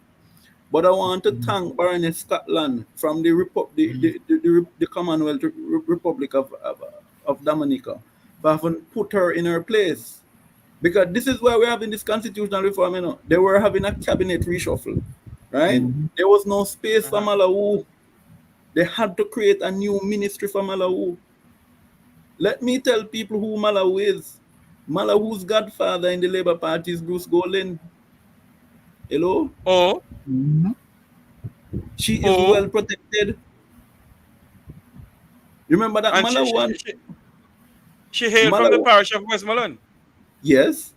And remember, Malahoo and Andrew never really see eye to eye because Malahoo was one of those senators that was under the threat of the undated resignation letters. You forget that too? That's true, you know. That's true. Remember, it was three of them, you know. Everybody talked about Arthur Williams and Chris Kofton, but nobody has ever talked about Malahoo Forte. Who, by the way, was the one who drafted up the undated resignation letters? She was the one who did it? You sure? She and I Arthur thought Williams. I thought it was Arthur Williams. No, sorry, it was Arthur who drafted it. But she the same. She suffered the same fate. Remember, it was three of them. You know, it was not just Christoph Stan. Okay. But hold on there now. As it, we're not going to spend too long on this, you know, because we have to go to Negril and then go to Elizabeth. Yes. Because the people still want to call in. But hold on there now. When the Prime Minister was opposition leader then, had Arthur Williams to write this, wasn't that a breach of the constitution of this country? Yes. Where's Arthur these today? These people, is the same people we are putting there now to formulate and to draft a new constitution for the people of this country. Yeah. And there's something wrong with it. We're sick as hell in this country. It's like you're giving an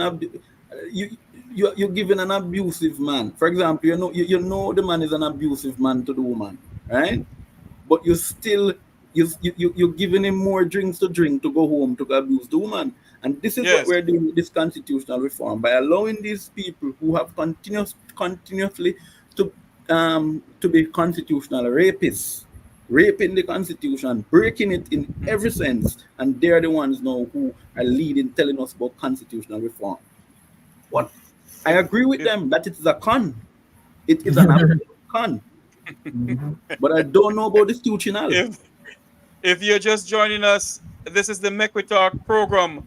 We're speaking about Jamaica's Constitution Road to Republic. Our next topic will be Negril, the tourism mecca of Jamaica becoming the wild, wild west yesterday, and also the recovery effort in St. Elizabeth. We're listening and watching from around the world and the Eastern Caribbean. This is the Make We Talk program with yours truly, Jeffrey T. Remember to like, share, and subscribe. Like, share, and subscribe to the Make We Talk Jeffrey Tavares YouTube channel. Hit the bell icon to know when we go live. Regent Rattigan is not on today. It will be on come next week. So we are doing a program, not a whole lengthy program like Regent Rattigan though, but we're doing a program just in case you want to come on and listen to us, because Regent Rattigan will not be coming on today. Our next topic now is Negril, the tourism mecca of Jamaica. Negril, the fishing village of Jamaica back in the days. A quiet fishing village in the western part of Jamaica in Westmoreland. Yesterday become the wild, wild west of the Caribbean. Or should I say the wild west of Jamaica? The video that we're going to show has graphic contents. We do apologize. We warn you that the videos we're going to show has graphic contents in it, and viewer discretion is advised. Also, the Make We Talk program does not own any rights to these videos, so don't sue us for this or anything like that. Let us go to these videos here. Yesterday evening or yesterday afternoon at about 12 o'clock, the Make We Talk program decided to go on air. When we went on air, everything was going smoothly until my phone started burning up with breaking news. What is that? Is the Labour Party trying to hack my system? Anyway, we were on yesterday, and when we got the breaking news, we were talking about the $2.2 billion for a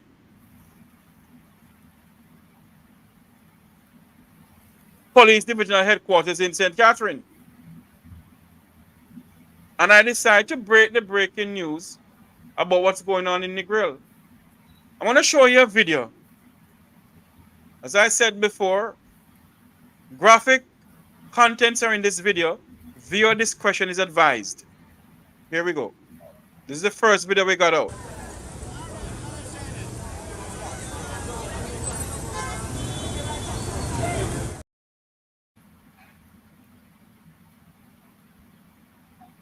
If anyone know where that is in Negril, that is the Burger King building in Negril. in front of Plaza de Negril, Coral Seas Plaza, and also Scotiabank Negril. The next video I'm going to show you now reminds me of when you're watching some Western movie. That's how Negril was yesterday. Look at this.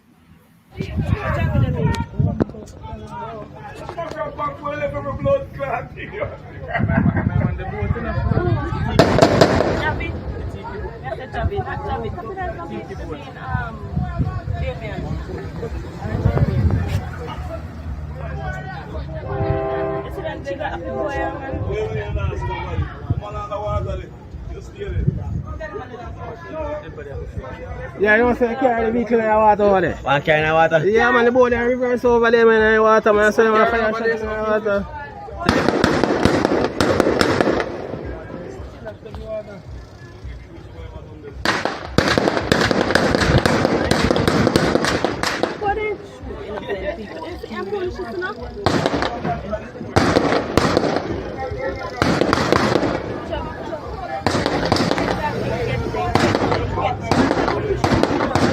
That most system down.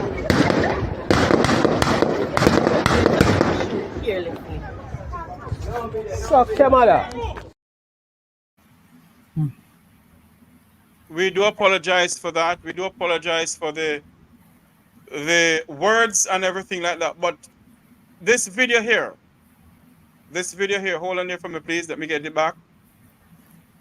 This, when you sit and when you look at this, the video that I just showed is we call it the breakwater in Negril. That's where the Negril Bridge is, the canal where the sea and the river meet up. And that's where the gunfire and everything was being. Because what happened, I get to understand that. Let's watch the video again, then I can talk some more about it. Let's watch the video again.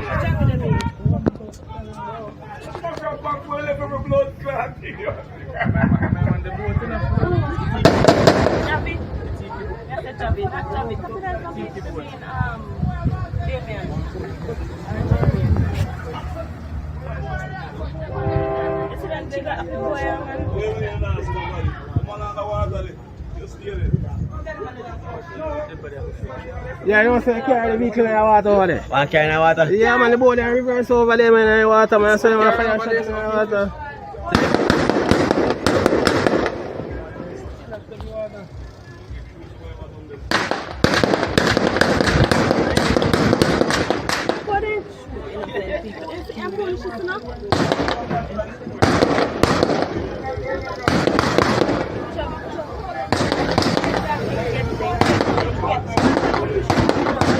That most system down.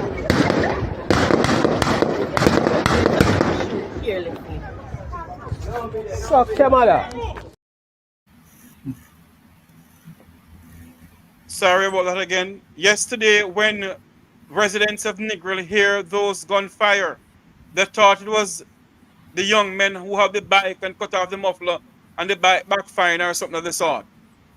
It sent people in the Negril area from Red Ground to West End, from the beach to the entire Negril was tense yesterday. And what we get to understand, the Make We Talk News understand that 5 men were shot dead as police personnel from the Jamaican Constabulary Force, Counter-Terrorism and Organised Unit spotted a robbery in Negril Square on Friday morning. It is understood that gunmen were training a Beryllium armored truck. Reports are that the gunmen, reports are that the police acted on intelligence and intercept a multi-vehicle, but several cars with several men aboard. The gunmen reported challenged the police in a shootout. 6 guns were found, 6 guns were seized. No police officers were injured. Let me show you some more video that came into us. Why I'm doing this, I'm segueing way into something else for you all to see. Hold on. Because they said, you know, that crime is down in the country. Isn't that true, boy and Dervin? Yeah. You know, answer me, no, man? Yes, sir. Yes. Yes. Yes, All sir, right. they did say so. They did say so. Hold on here, look on this now.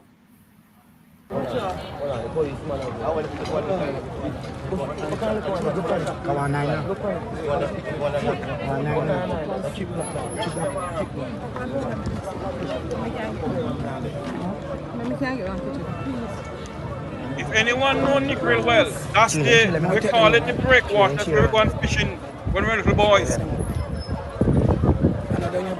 No, upline. Line police.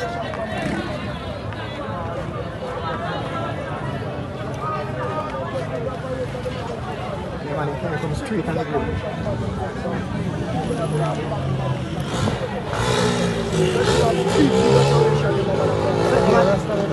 Plan finish.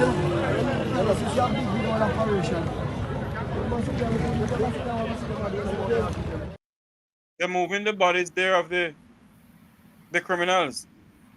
And then this video came into us again. The next video. Yeah, things are going on in the Negril and gonna find all type of things, you know what I mean? Yeah, reporting live in Negril. We do apologize for the ground. the How much dead body that? Three dead body that on the ground. See them there? Oh, I don't shoot out to the police and police slap on them blood clot. See them? Yeah, Negril. See it? Seeing them live, people like fucker out here, can't see. That's the start of the 7 Mile Beach. That's the Negril breakwater, the corner to go into West End. That's in the heart of Negril town. Then all of these videos keep on coming into us. We're going to show you them. Then we're going to talk about what is going on. Listen, look at this.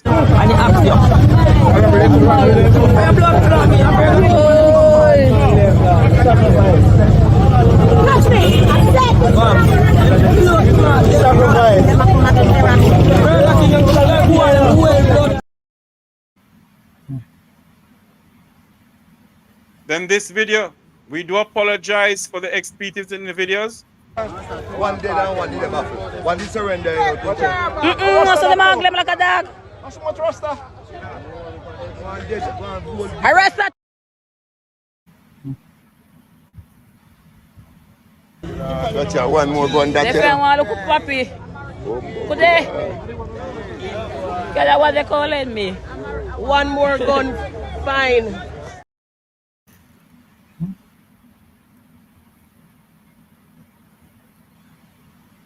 It seems as if they decide to have Afghanistan and Russia and Ukraine war in Negril yesterday. Look at this. So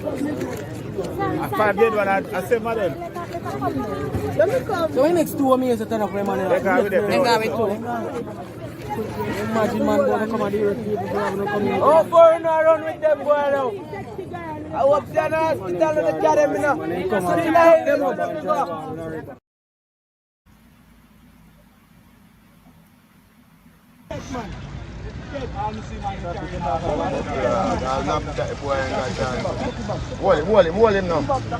him on.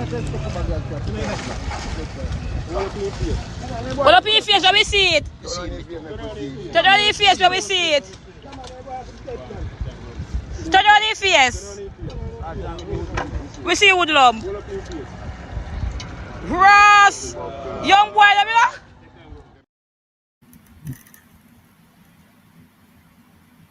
That is what is going on. Then we have, before we segue into our discussion, gentlemen, the Prime Minister of Jamaica had this to say about what happened in Negril when you go to the Commissioner of Police and the Deputy Commissioner. This is what the Prime Minister had to say. Just today, we got a report of intelligence-led operation by the security forces, which resulted in the interception and proactive work in derailing attempts at another robbery. I think that the operation has been very effective. The persons who were involved, unfortunately, they lost their lives, but I'm certain that the security forces took all precautions and used the appropriate force. But I think that we could say that this is a warning to all the criminals. Definitely, sir. That the JCF of today is not the JCF of 10 years ago. Definitely not. No, the JCF of today is more strategic. It has an enduring force. It is using intelligence, information, cyber, all kinds of intelligence, and it is putting it all together in an operational plan, which is not just targeted at gangs, but it is targeted at masterminds. It is targeted at street level. In my opinion, it is being very effective, and we're seeing the results. But the key element of it is the leadership. Yes, sir. And the leadership's involvement of the community. And wherever I go, I'm seeing that there is a far better police-community relations, and that's important. That's important. Yes. So keep up the good work, and compliments to your men and women. Thank you very much, sir. Very good.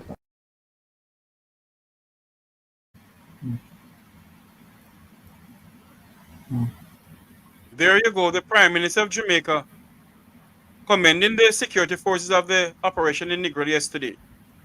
Then the Commissioner of Police had this to say. But gentlemen, before we go to the Commissioner of Police, you all have anything to say? Head boy and Dervin?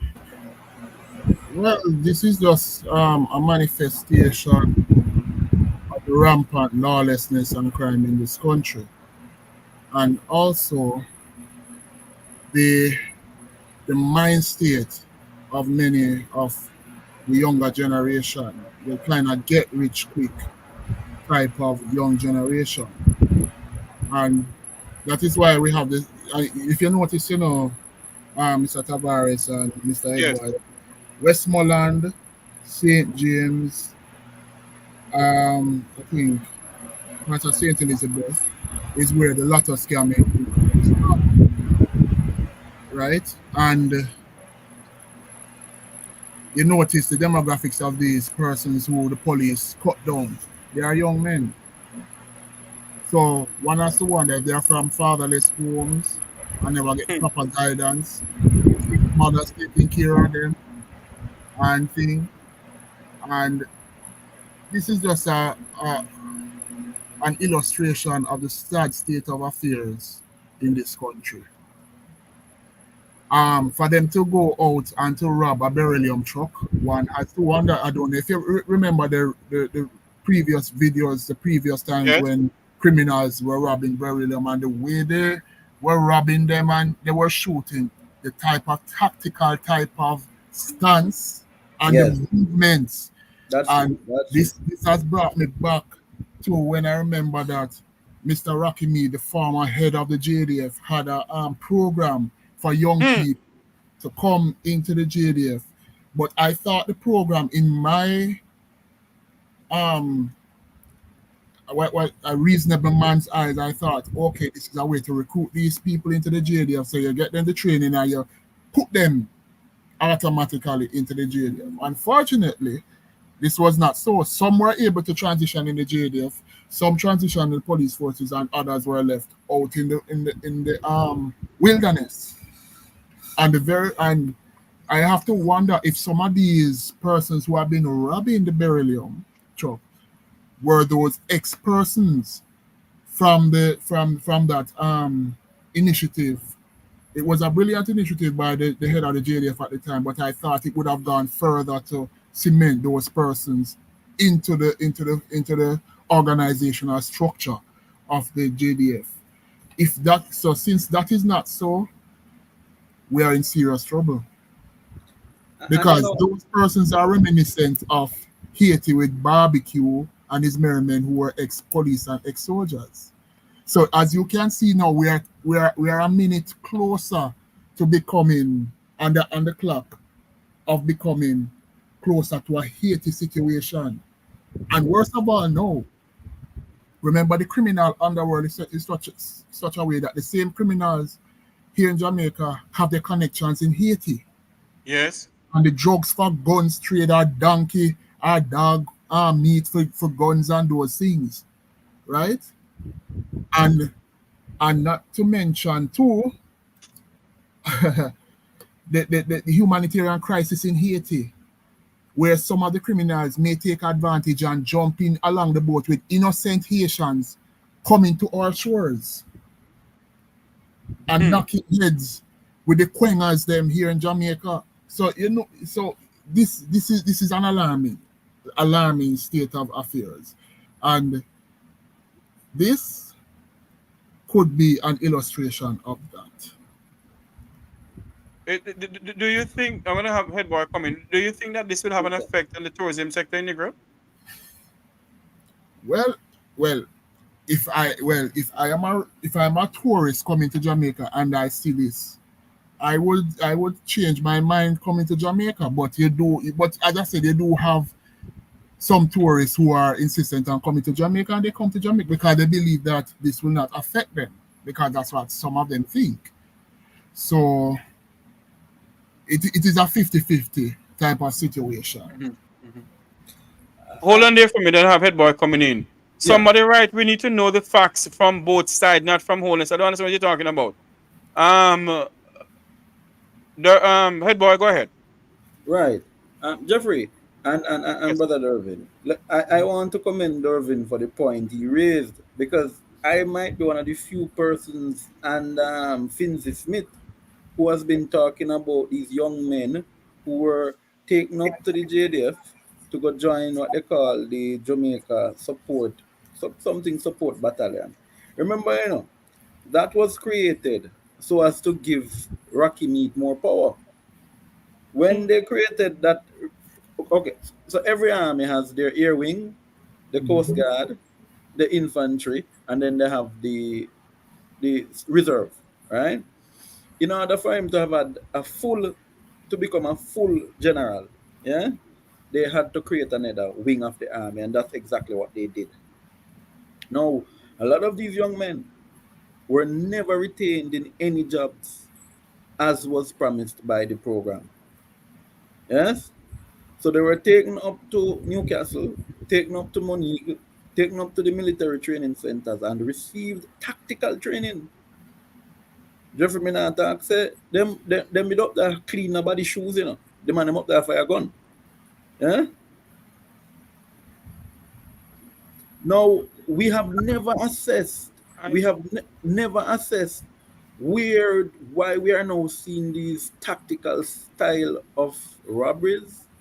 A lot of the hit that you have now, if you speak to people within the security apparatus of Jamaica, they will tell you that this is coming from people who are military or police trained. Exactly. Tactical training. Right? So hold on there for me now, Headboy. Is it that we must believe that Rocky Mead, the ambassador of Plentiful, the man who what is wrong with you? Want to laughing at me for now, man? Is the ambassador of Plentiful? Yeah, meaning him can get plentiful. The man who presided over the 2010 incursion into Tivoli Garden, where JDF members of the JDF assassinated a Jamaican citizen on Jamaican soil. Yes. And I speak none other than Keith Clark. Yes. Ambassador Rocky Mead, ambassador of Plentiful.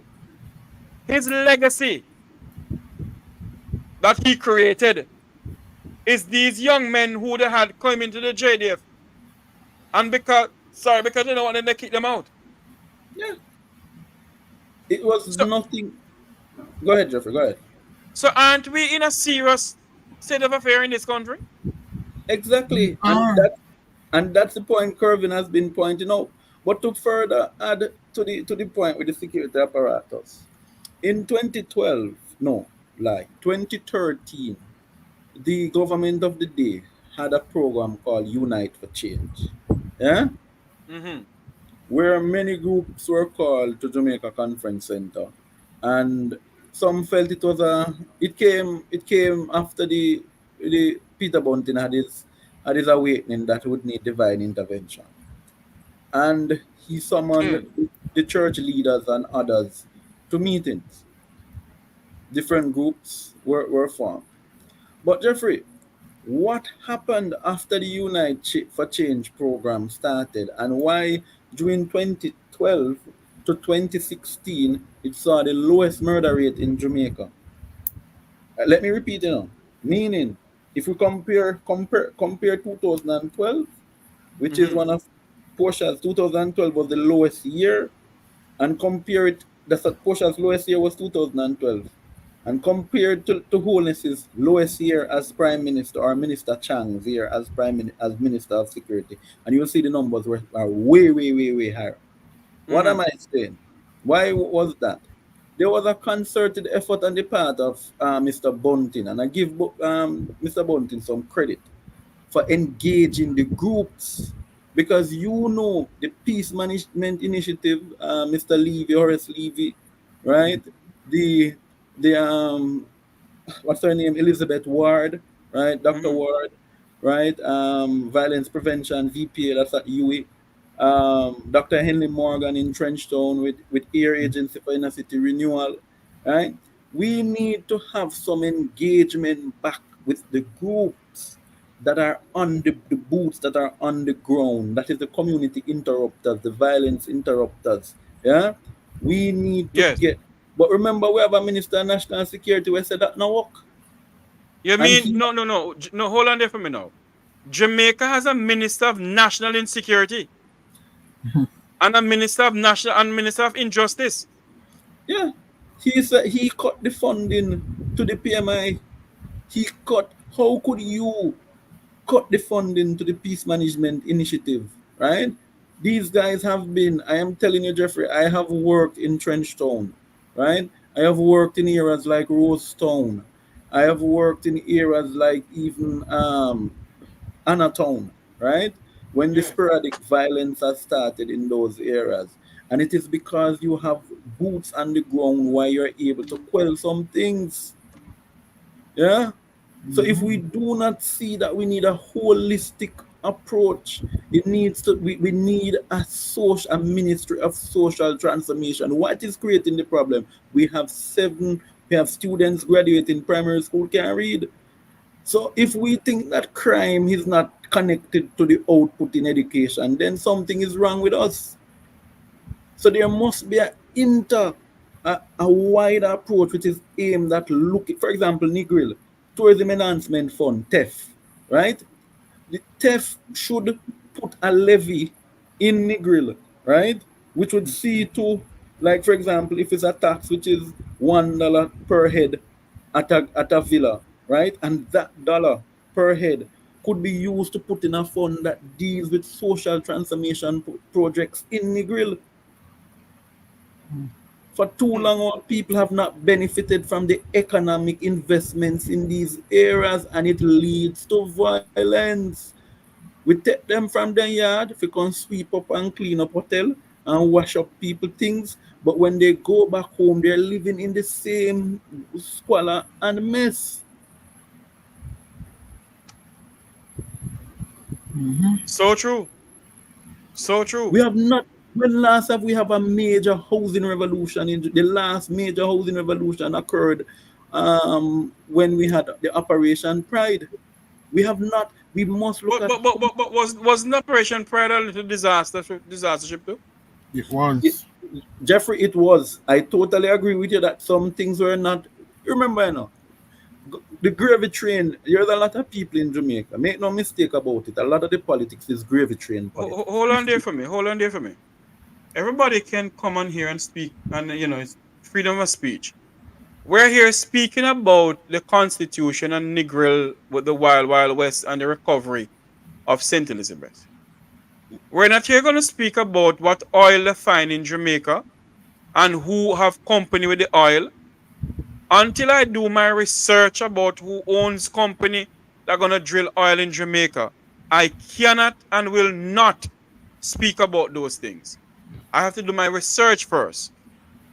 Head boy, go ahead for me, please. Yes, I'm saying that we now have to have an holistic approach. We have to look at what is the underpinning. And Professor Herbert Gale, right, an anthropologist and one of the most respected violence lecturer and social worker throughout the region, right, has always been saying this. We need to look at fatherlessness.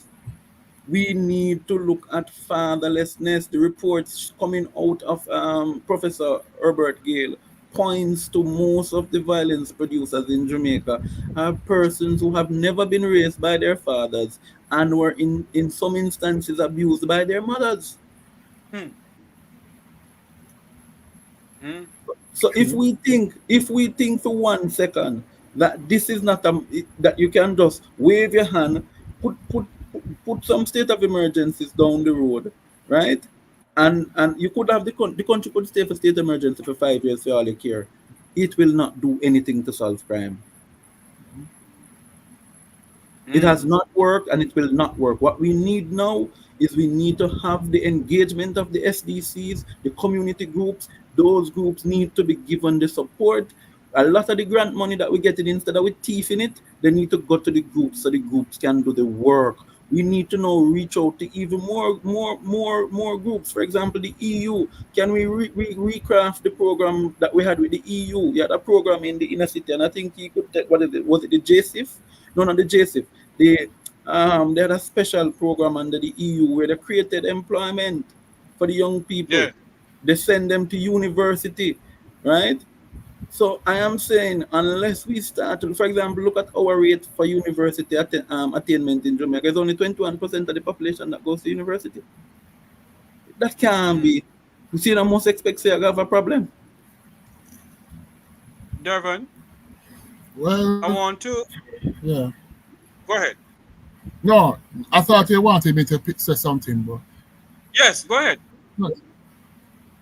no. Okay. No, I was I fully support what Mr. Headboy has stated Mm-hmm. and saying, but also we have to dig further to look at the fact that not only circumstances that drive females to be impregnated by certain males, and because sometimes it has to do with also the choices of men. Whether we want to talk about it or not, sometimes the choices who we have as our mates is also a big factor. And the reason why Indeed. I'm saying that, I have observed many females, not all, who are gravitating to these set of men called the bad boys. The bad boys then have all the thrills, give them all the thrills, the adrenaline rush, etc., etc. And then boom, they get pregnant for this so-called bad boy, and he run off into the sunset, right? And you are now left as a single mother. I'm not talking about the cases where females were raped, who got pregnant, who were sexually molested, or got pregnant. I'm just talking about that demographic of group of girls who just gravitate to these bad boys and then have these children. And these unfortunate children grow up without a positive father figure, and they become the men that you see now who are now dead in the Negril altercation between the police and them. So we have to look at that also, and that is why it is imperative. It is imperative that women out there, please go and find a decent man and do not gravitate to the hype of the. They don't want no decent man. What they want, you know, from the man that drive a X6. Yes, and as famous singer from one of our Caribbean neighbors singing about gunman in Shehole, but that is another thing.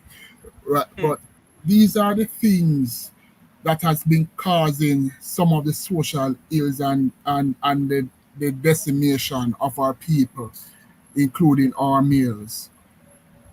And it has to take a systematic and a holistic approach to tackle this serious situation that we have. Yes, gentlemen, we're going to segue into St. Elizabeth now, where we're going to do some things more on the whole crime thing in Jamaica, but we got to segue into St. Elizabeth because the people of St. Elizabeth is going through a rough time, and we need to really talk about it. Mm-hmm. Yes, Dervin, when you look at what is going on in St. Elizabeth, yes, sir. Do you think they have done enough? Because let's take, for example, JPS. Mm-hmm. JPS has been collecting money in this country from the Jamaican people. Thousands and thousands of dollars every single day. Mm-hmm. Saturday and Sunday too. 7 days a week. And you're saying to me that they don't have the equipment and they know it all to give back the people of St. Elizabeth and its environs and other parishes electricity? That is the same. That is the question I asked because I went down there to check up on my relatives in that parish. And as I said, they still don't have any light. And it happens to be in the area that they are in is a strong labor right stronghold. But I will not say who is the MP. Right? MP is Floyd Green. Go ahead. No, not Floyd Green. It's not Floyd Green. It's not Floyd Green. Another MP from another part of St. Elizabeth. And I don't know what is going on with the JPS. Why is it taking so long? I am not sure. Well, I only look at the side where my folks are. Probably other parts of St. Elizabeth are far more devastated than others. So, really fair enough. But in the meantime, and you see, Tavares, that is why I remember that I gave a friend of mine who lives in that very same area solar lights. Yes. And I remember speaking to her and she said that I only think we are save her. How much are those solar lights now, Dervin? Well, it depends on the size solar lights. It depends on the wattage. Because they have them range from 8,000 going up. The ones that I got for her were 60 watt solar lights for her. That was, but she said right now in the devastation, she said, she not stop thank me, say, me get her those solar lights for her. Because she's an impoverished family, Mm-hmm. right? And she said that are the only thing we are saving because they have little light. Our little daughter can read her little book because one of her daughters is a basic school child. And she has another daughter which is about one year old and she's teaching both of them to read, so the light save them because the little two solar lights have the little light they can sit down and read before they go to them bed and those things. And that is why I am saying the government, and I'm not talking about this government, I'm talking about even the previous government. They should have been aggressive in their policy making, in making sure Jamaicans can afford solar lights and other solar equipment for them to basically live a decent life. Mm-hmm. We would, that if we had that kind of aggression, I don't know, somebody sound muffled right here. I think I know what you mean. Oh, if they were aggressive that way, we would not, in terms of the policies and able to afford solar and alternative energy technologies. I don't think we would have had a lot of people stealing electricity, True. I don't think so. But there's an agenda, unfortunately, what I have, because remember, the Jamaican government has a stake in JPS. So even though JPS is a so-called private power company, remember the government has a stake in it and it is a monopoly. So it is technically quasi-governmental in a sense, right? So, yes, sir. But I'm looking at, and I want Headboy to come on in now. Right. It is over 3 to 4 weeks now. Beryl came through Jamaica, and you're saying to me, "Oh no, they can't fix the light system in our country." Go ahead, Headboy. Right.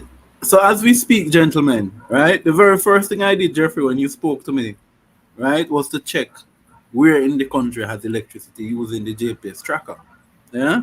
To say where they're restoring power, where they're bringing back power. Right? I want the people who are listening in St. Elizabeth, right, to see how the GPS is operating. So this is GPS schedule. Can you hear me? Yes. Louder and a little louder though. Speak a little louder. Right. Like what you campaign. Right. So this is JPS's schedule now for the restoration of power in the parish of St. Elizabeth. And this schedule, by the way, is their 3-day work forecast, which runs from the 26th of July to the 20th. Can you share it with us? Yeah. Oh, you want me to share my screen? Yeah, man. All right. How do I do that, Jeffrey? Look, there's a thing that represents. There's a plus sign. Press on the plus sign and it'll tell you how to do it. A plus sign. Lord, see Jeffrey, if you teach me technology, yeah. I'm still old school, Jeffrey. I'm not a technology man at all. Me work. My wife, all the time, my wife is like, "You're supposed to know technology." How do I do? 1 second. I see a plus, I see a minus that says leave. No, so don't touch that. No. Do not come out of the thing, you know. The plus sign is at the bottom of where you say mic, stop camera settings. Okay, let me go down. I wonder if it's because I'm in the chat. I'm not seeing anything. Maybe, I'm not okay. seeing... I think you have to just go down the bottom. Huh? Talk to him, Dervin, about it then. Oh, if you're on your laptop, basically? Yes. Okay, when you go down to the bottom... bottom... I see it. It says present, right? Right. And it says share screen now. Right. Thank you. Share the screen and I'm going to put it up for you. All right. So which one do I want? Yes, JPS. Okay, great. Share. Oh, it's almost like Zoom. Yes. So is it sharing now, Jeffrey? Hold on there now. Right. It's up. There you go. Let me All take right. off this. So if you follow me and you'll see, right? So this is their forecast schedule. That's our teams will be working in these areas over these 3 days, July 26th to 28th. If I click on the parishes, it will bring, but we're dealing with St. Elizabeth. I want to show you the span of issues that they're having. Look at St. Elizabeth. You have New Holland, Middlesex, Great Bay, White Hill to Groville, Flaggerman, Barraman Wharf, Cameron Hill, Coffees, Holland Village, Paradise, Cornwall Mountain, Providence, Reading. This is almost the whole of St. Elizabeth. It is the whole of St. Elizabeth. It's every single district in the parish of St. Elizabeth, that is. Where I'm not seeing a lot in this, it seems like on the northeast side of St. Elizabeth, they have been restored more, because I'm not seeing Siloa, I'm not seeing what they call that river place down there again. Black River? No, man, not Black River, right in northeast St. Elizabeth. Braze River, right? So I'm not seeing Braze River on this. So it seems it's more so the northwest, southeast St. Elizabeth, and southwest St. Elizabeth that has been heavily impacted. But this schedule shows. But if we look at the other schedule, right? But it's only the forecast. So if we pull up the parish, but I want to go I know we're talking about St. Elizabeth, but I want to show you something in St. Mary, Jeffrey. Right? Go ahead. Because I want to show you how bad it is in St. Mary. Look at St. Mary. This is Waterston. That's southeast St. Mary. Sections of Heartlands. That is southeast St. Heartlands is southeast. Now, so look at this. Palmetto Grove. Western St. Mary. This is almost en route to Guys Hill. Yes, and the western the St. Mary side. Post Road, right?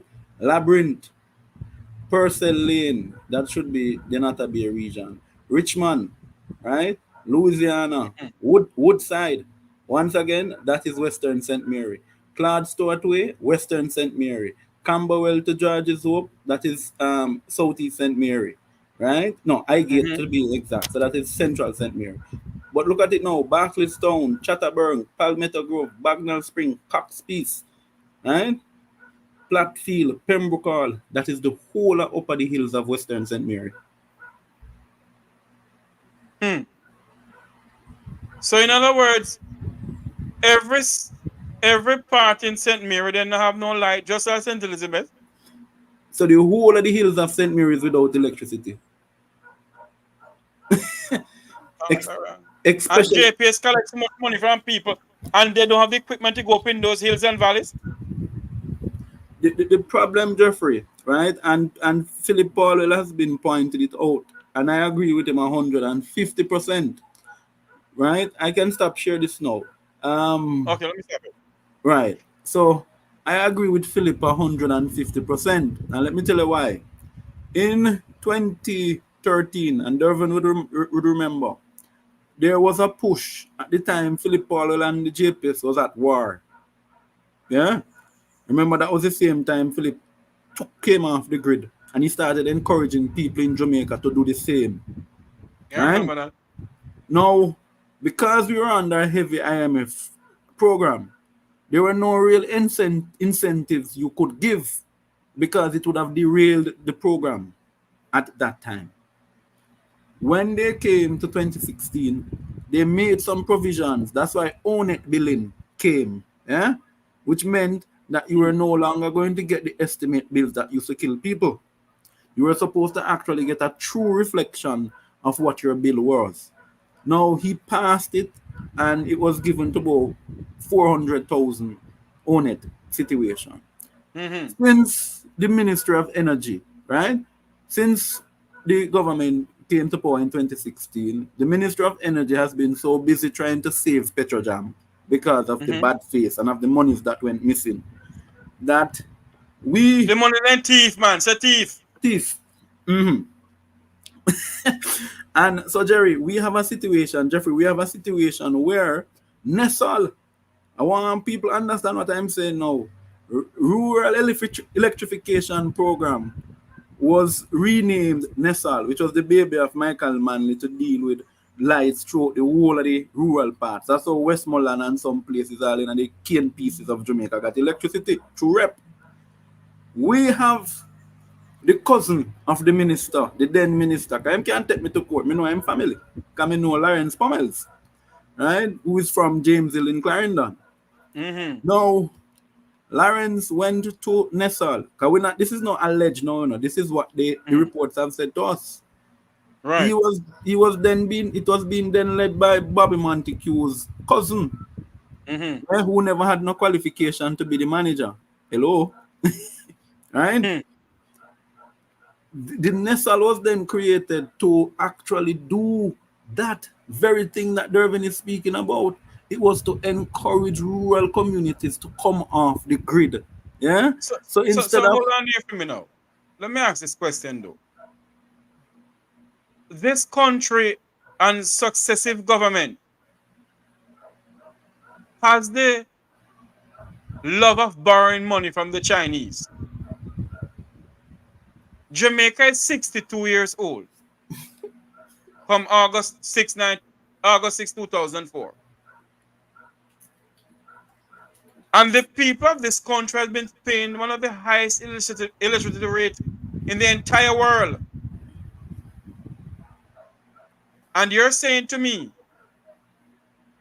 that when Philip Powell was in power, they couldn't borrow a certain amount of money from the Chinese to build a solar power plant for the people of this country? And that is in here now. These people call themselves prosperity. Them love to borrow money too. If they love the people of this country, why they can't borrow some money and build a solar plant for the people of this country who can hardly afford JPS? Because JPS, it seems as if in the 1990s, I mean, I care one bex with me now. In the 1990s, I sell JPS to a company for little or nothing. And the man who came and buy JPS owe the American government too much money. When him done with the people of Jamaica and JPS, he could have pay back the American government and go to Texas. Go own a power plant in Texas. Hey, boy, with all due respect to you, sir, the people of this country, the time has come for us to stand up and say enough is enough with this JPS. And these two political parties in Jamaica don't have no scant regard for the people of this country. They could afford to borrow some money and build a power plant for the people of this country. We have so much sunlight in this country. Another thing, Mr. Tavares, is this. Besides solar, and wind that we both have, we also can generate electricity from not only human and animal waste. Yeah, biofuel. Biofuel, right? But there's another one in terms of literal waste comes out of your what, right? Which gives off, I think, is nitrogen gas, which then can they use power plants. So yes. They take the methane from it, and then they use it to produce the energy. Right. So if we had a government which was revolutionary in the thinking, you see all of the cesspool that NWC collects.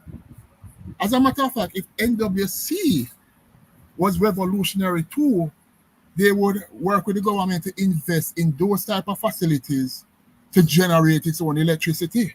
The same sewage where come from, everybody can also generate electricity. So we can have the then minister. Yeah, so we can have a diverse mix of energy supplying to our people. And as I said, if there was an aggressive policy to drive down the prices of solar products,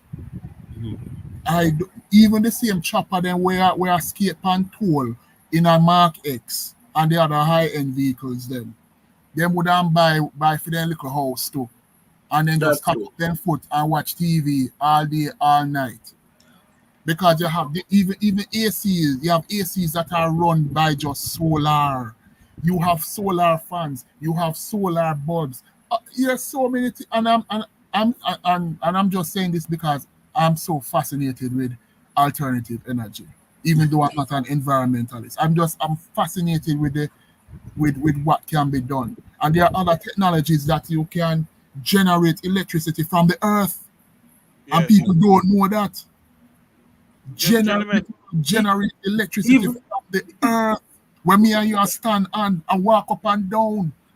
But Dervin and Jeffrey, quickly, because Jeffrey raised a point which I raised the other day. I was on a program with Andre Stevens, and I said to Andre then that why I am. It is time has come now, and Beryl has taught Jamaicans a lesson.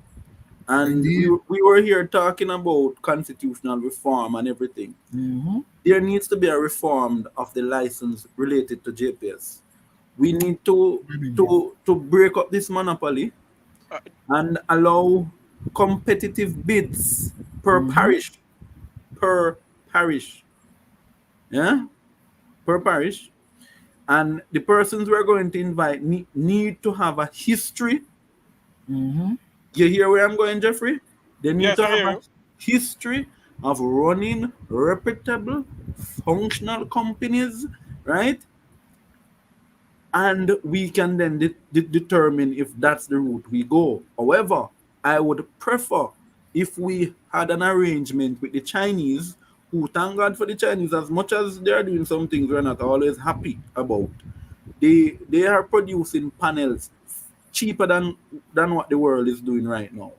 You mean to tell me the world's best finance minister and the sweet talker with the industry and commerce, my friend Arbin, right? You mean to tell me Minister Hill cannot go to negotiate with the Chinese and encourage them to set up a factory here? We're not asking, remember, we're not begging them for help, we're saying assemble the factory here, let Jamaica become the hub of solar panels throughout the region, and so therefore our people could buy both the panels and the batteries from their locally produced factory that them are working on. And the Chinese are actually looking for investments in this. I'm so glad that you said that, because also sorry, the gentlemen, hold on for me, Dervin. I want you to finish your point. When Dervin finish, I'm gonna call talk show host Conrad O'Brien, who asked me to call you. You want to say a few words in this? So finish your point, Dervin. I call Conrad O'Brien. Yes, also our bauxite industry, and we have always talked about it. And when I mean we, not me and others, but in general, the whole society have been talking about the rare earth minerals that is located in the Mud Lake pit. It would have been good for you to, as the government say, Chinese, come down here, so build a company here, train with people, and we build the solar panels and the batteries here. Exactly. True. Build it. True. Because we have the resources. We have the rare earth. We have it here. We have it here. So why wasn't there? You see, when you're dealing with geopolitics and you're dealing with government to government talking and dealing and wheeling, and that is why it comes down to the fundamental fact that I say you must have competent people, because we are at an advantageous stage of where the world superpowers are fighting Russia, China, and the US.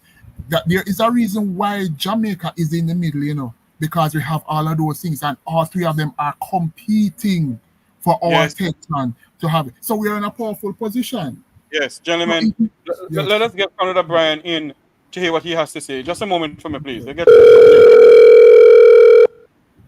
get Conrad O'Brien in. Conrad, welcome to the Make We Talk program. You're live.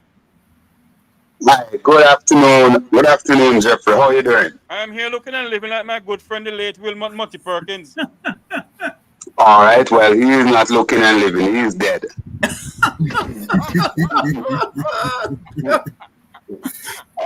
right. To the program. Thanks a lot. To your friends, to your colleagues. Greetings, Conrad. Greetings to you, man. Go ahead, Conrad. Go ahead. Yeah, man. To your colleagues and your listeners and viewers, let me greet them well. Greet you all well. Jeffrey, just pull off the road to participate a bit, because I was listening to you watching while I was driving just now. And Jeffrey, I'm a stickler for accurate information, and I want to just point out, just weigh in with a few facts. Last week, Monday of this week, I had the Shadow Minister of Energy. He was my spotlight guest on my program, and we unraveled a number of things that I already knew. But of course, once you have the portfolio minister or shadow minister, you ask the relevant question as it relates to your listeners getting the accurate information. Now, you have been talking about energy as it relates to how the electricity can reach the people of Jamaica at the most affordable rate, Jeffrey. And I hear you. I agree with you wholeheartedly that government and a whole, whether it is the PNP, whether government is formed by the PNP or the JLP, they must do everything in their power at all material times so that the people of Jamaica get the benefit or the beneficiary of the good things. No, let us examine a few things. When the People's National Party was in government, they built out a lot of renewable energy. As it relates to solar, as it relates to the wind farm, one would remember Wicton Wind Farm, that massive project. This administration privatized it. There is also some other truth that must be told. When the PNP leave office the last time around, and this is not about me batting for the PNP or the JLP, it's about putting the information squarely out there and where we're going with the Jamaican people. In the last PNP administration, when they went into office, Go ahead. I don't know what it was. Yeah, when they went into office, it was 43 cents per kilowatt hour for electricity. Right? That's what they inherited under the JLP. They brought it down back to 23 cents per kilowatt hour under Philip Powell, who, in my opinion, is arguably one of the best ministers, not the best minister of energy, but one of the best minister of government, period, that this country has ever seen. Conrad, let me ask you a question now, Conrad. No, let me give you the information first, and then you can ask. Let me just lay the framework, and then you can ask. You can put the question. What does it is important? It is important. So this administration came into office with electricity as 23 cents per kilowatt hour. It's now gone back up to 40 US cents per kilowatt hour.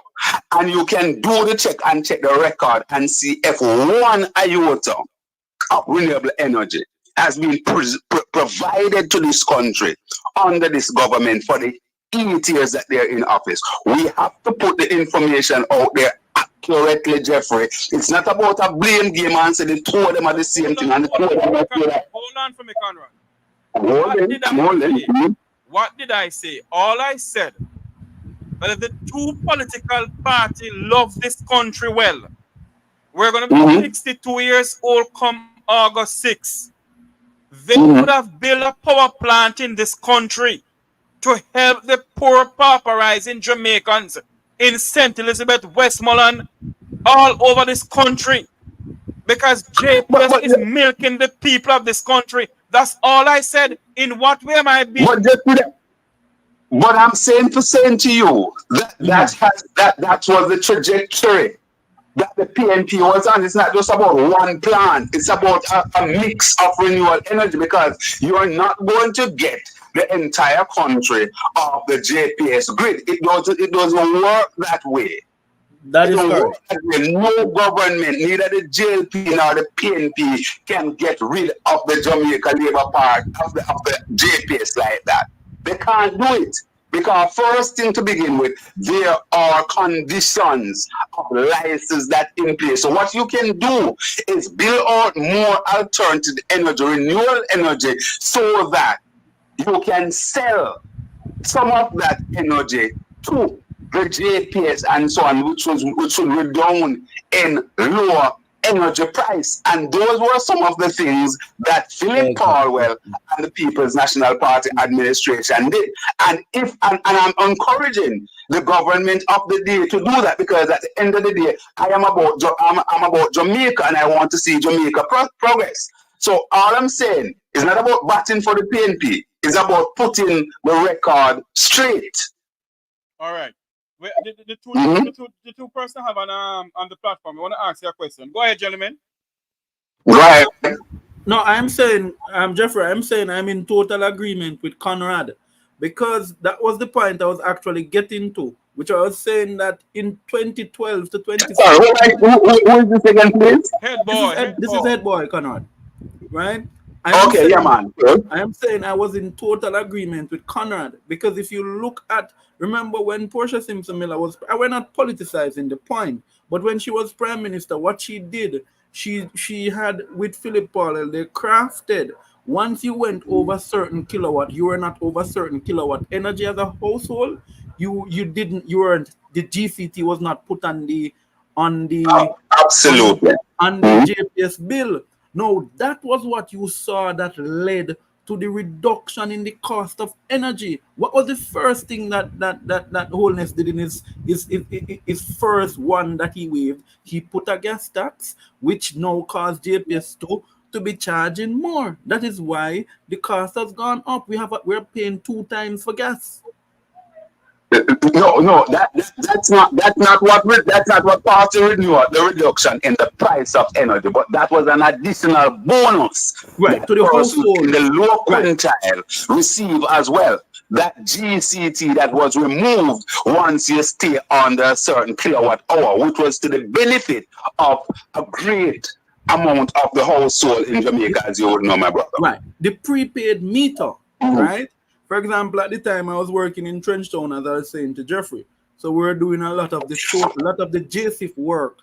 A lot of the work we were doing with Henley Morgan in Trenchtown at the time was around the prepaid meter.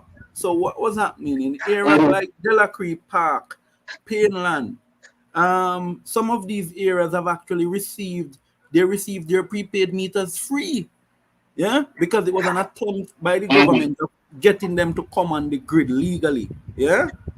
So the same with the and it's a program that Julian Robinson has been calling for. Julian Robinson constituency making the point to say, listen, we need to get back to that point where we get more people on the grid, so we can have less people on what you call thief line, so that the price could some people can pay less because you have more people paying legitimately. But you made a point earlier about what happened to what was called the rural REP, Rural Electrification Program, which has gone down the garden path because of theft and all sorts of vandalism.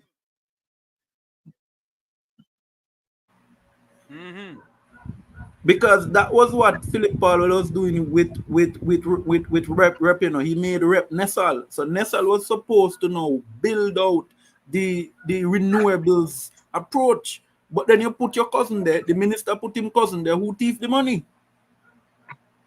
Well, I don't know who was there, who for cousin or whatever, but I know that. No, it's the minister's cousin. The minister's cousin. It has been confirmed. It is the minister's cousin.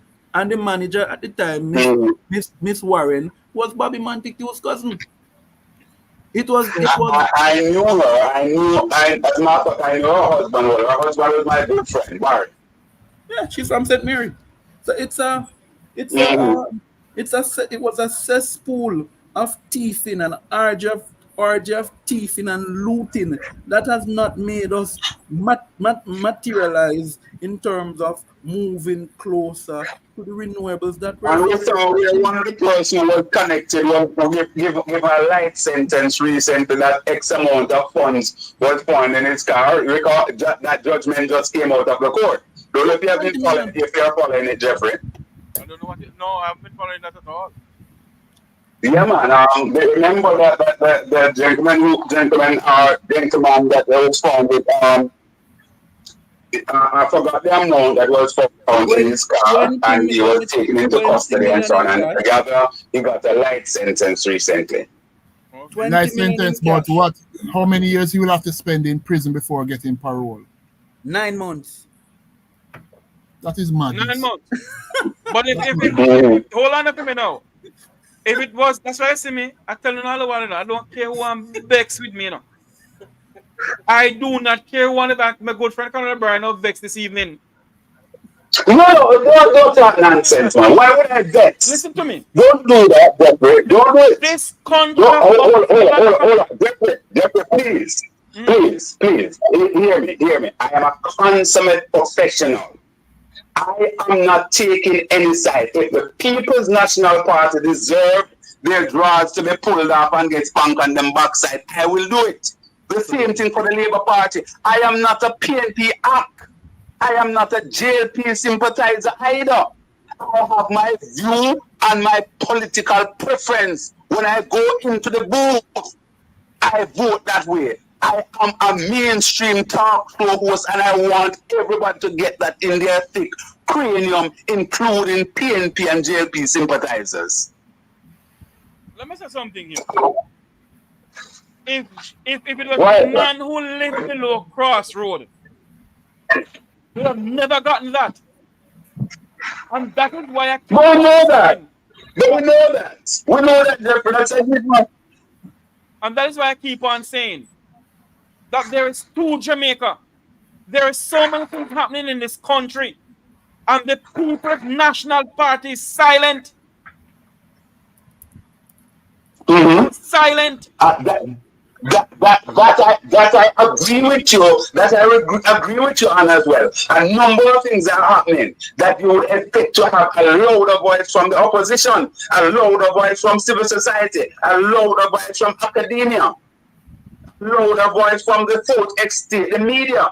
So a number of us, a number of sectors are derelict in our duties. And look at this, Conrad. I don't know if you see this social video, this video going around on social media. With this policeman having his foot in the neck of a Jamaican citizen, and you're hearing nothing from the PNP, you're hearing nothing from the Labour Party, you're hearing nothing from a sleeping Governor General. I haven't seen that one. How fresh is this? It's recent. Very recent. I saw the video. To be honest with you, as I said before, I haven't seen it at all. You could share it with me, Jeffrey. I will. This is the country that come August 6 will be 62 years old. And the people of St. Elizabeth until now don't have no light after 3 weeks. Nearly 4 It is not just St. Elizabeth, Jeffrey. There is the area of Manchester that I'm from, just about 2 miles outside of the center of Mandeville, 1.5 miles, 2 miles. You know, we used to, as a boy, I used to walk from there to school in Mandeville, right? And my brother, I just spoke to my brother. I'm from a little area called Confidence Avenue, and I just spoke to my brother. No water, no light. Remember now I said about 2 miles outside of the center of Mandeville, right? Here you can walk from Mandeville to there very, very easily.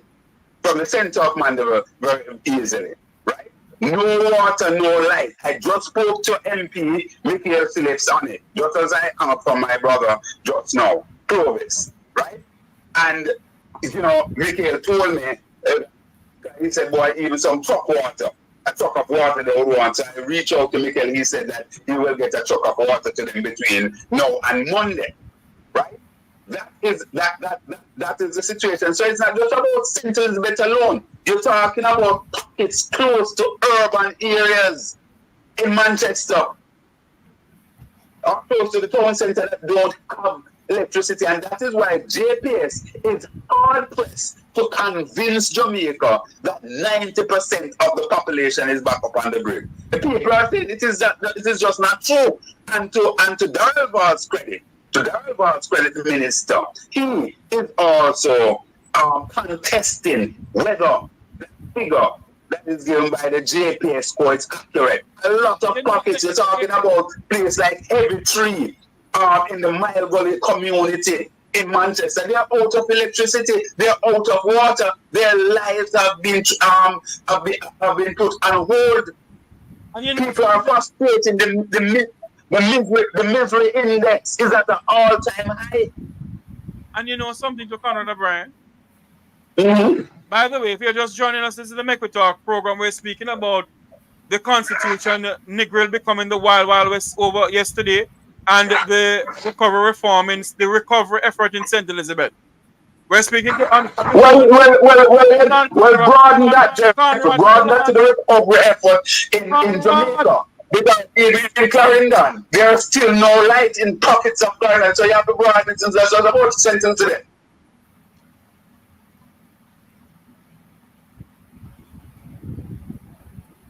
We're speaking to Conrad O'Brien from New Start 93 FM. He's on the phone with us. And I even lose my train of thoughts. It is not for us it is for us in this country to hold government accountable.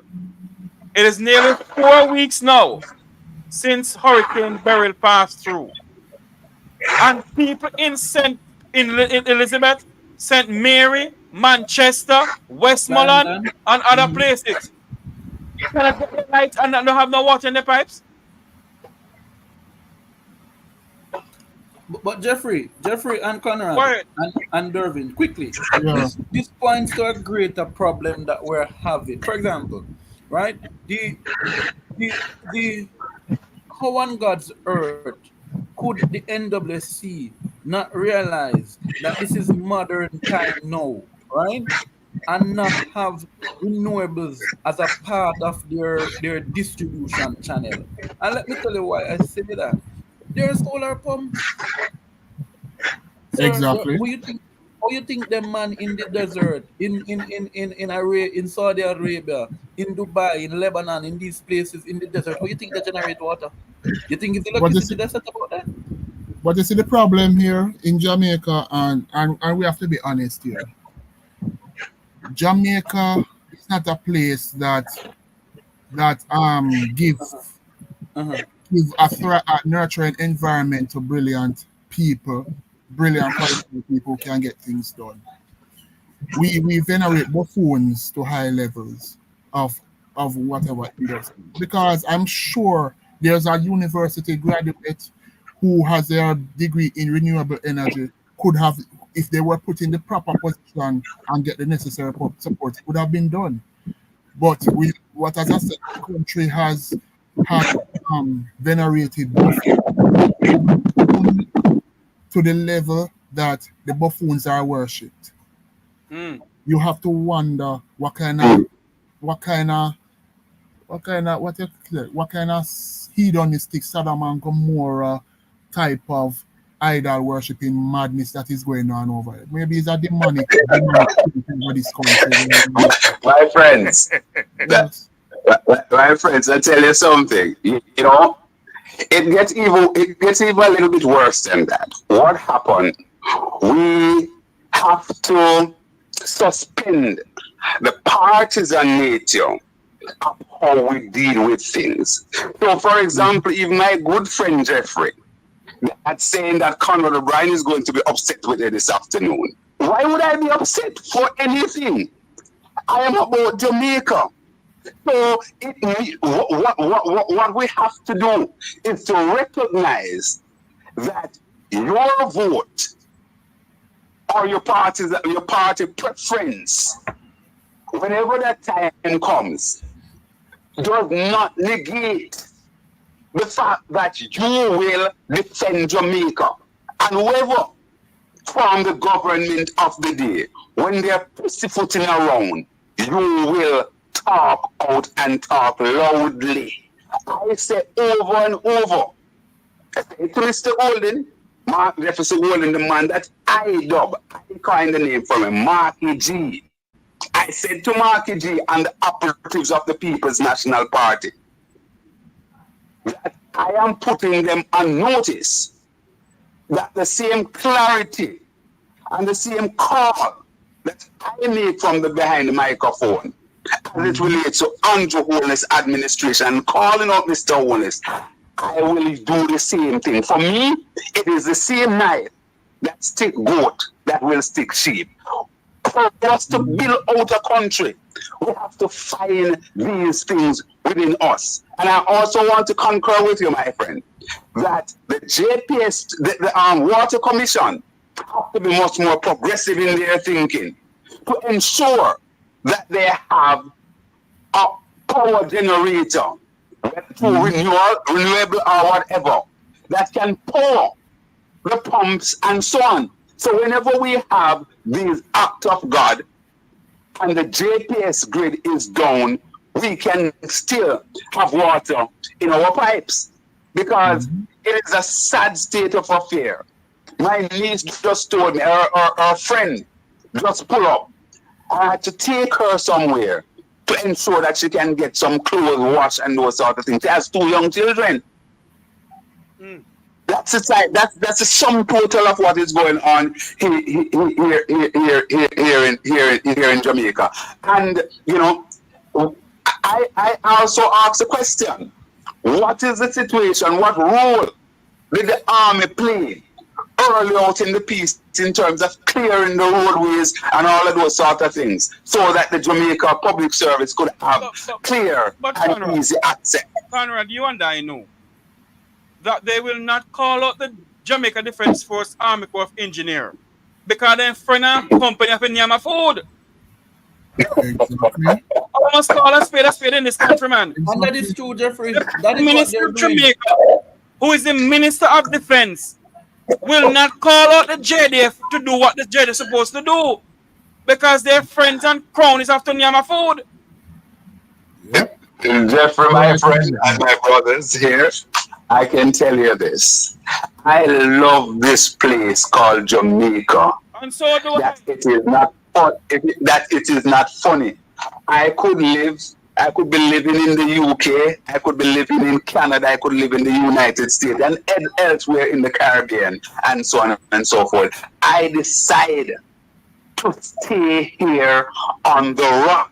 And I'm not for one moment said that people who live outside of Jamaica don't love Jamaica as I do, because God knows it's because of the condition and certain frustration that drove a lot of us outside of Jamaica. There's another thing I like to add too. No, that again is a misrepresentation. Mr. Mandela did not say that. I'm just joking. He said if you want to get, hold on. I'm not going to allow you to get away with that. Mr. Mandela, the late great, he said, there are 5, if you want to get rich overnight, there are 5 flights a day to Miami.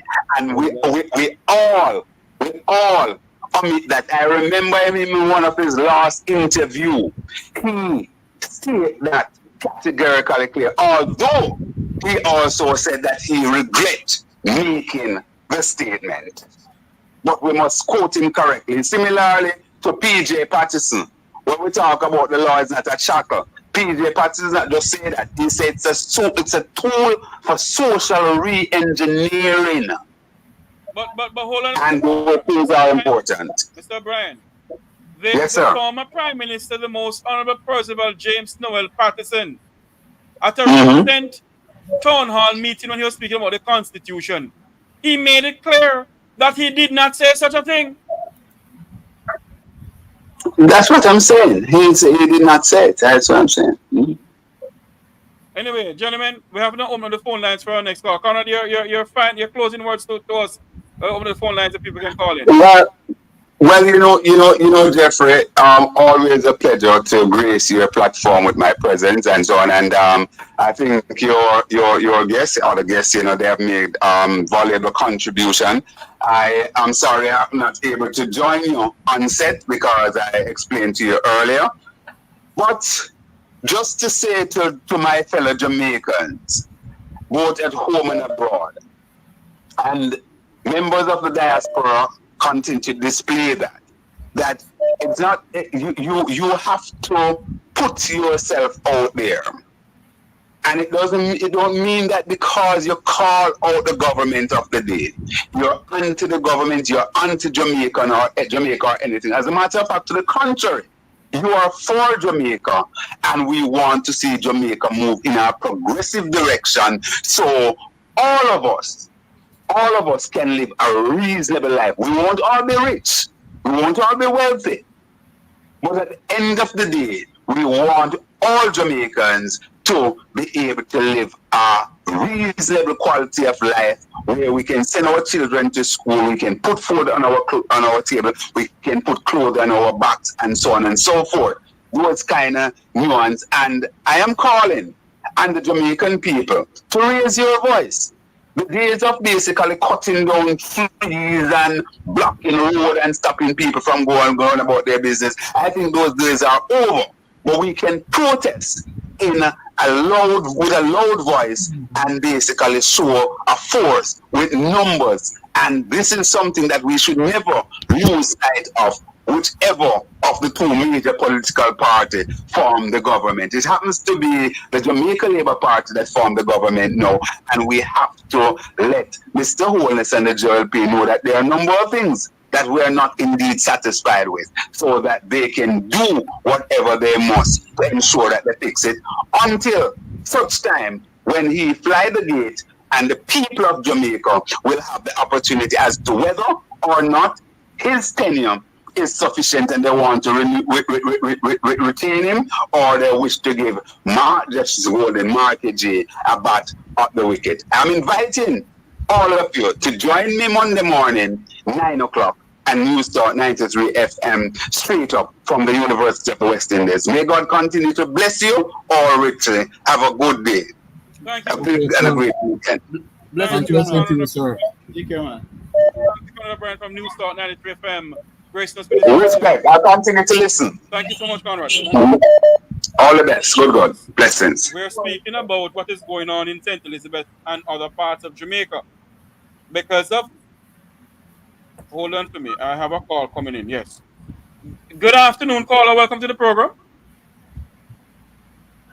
Hello. Good afternoon, Mr. Tavares. Good afternoon, ma'am.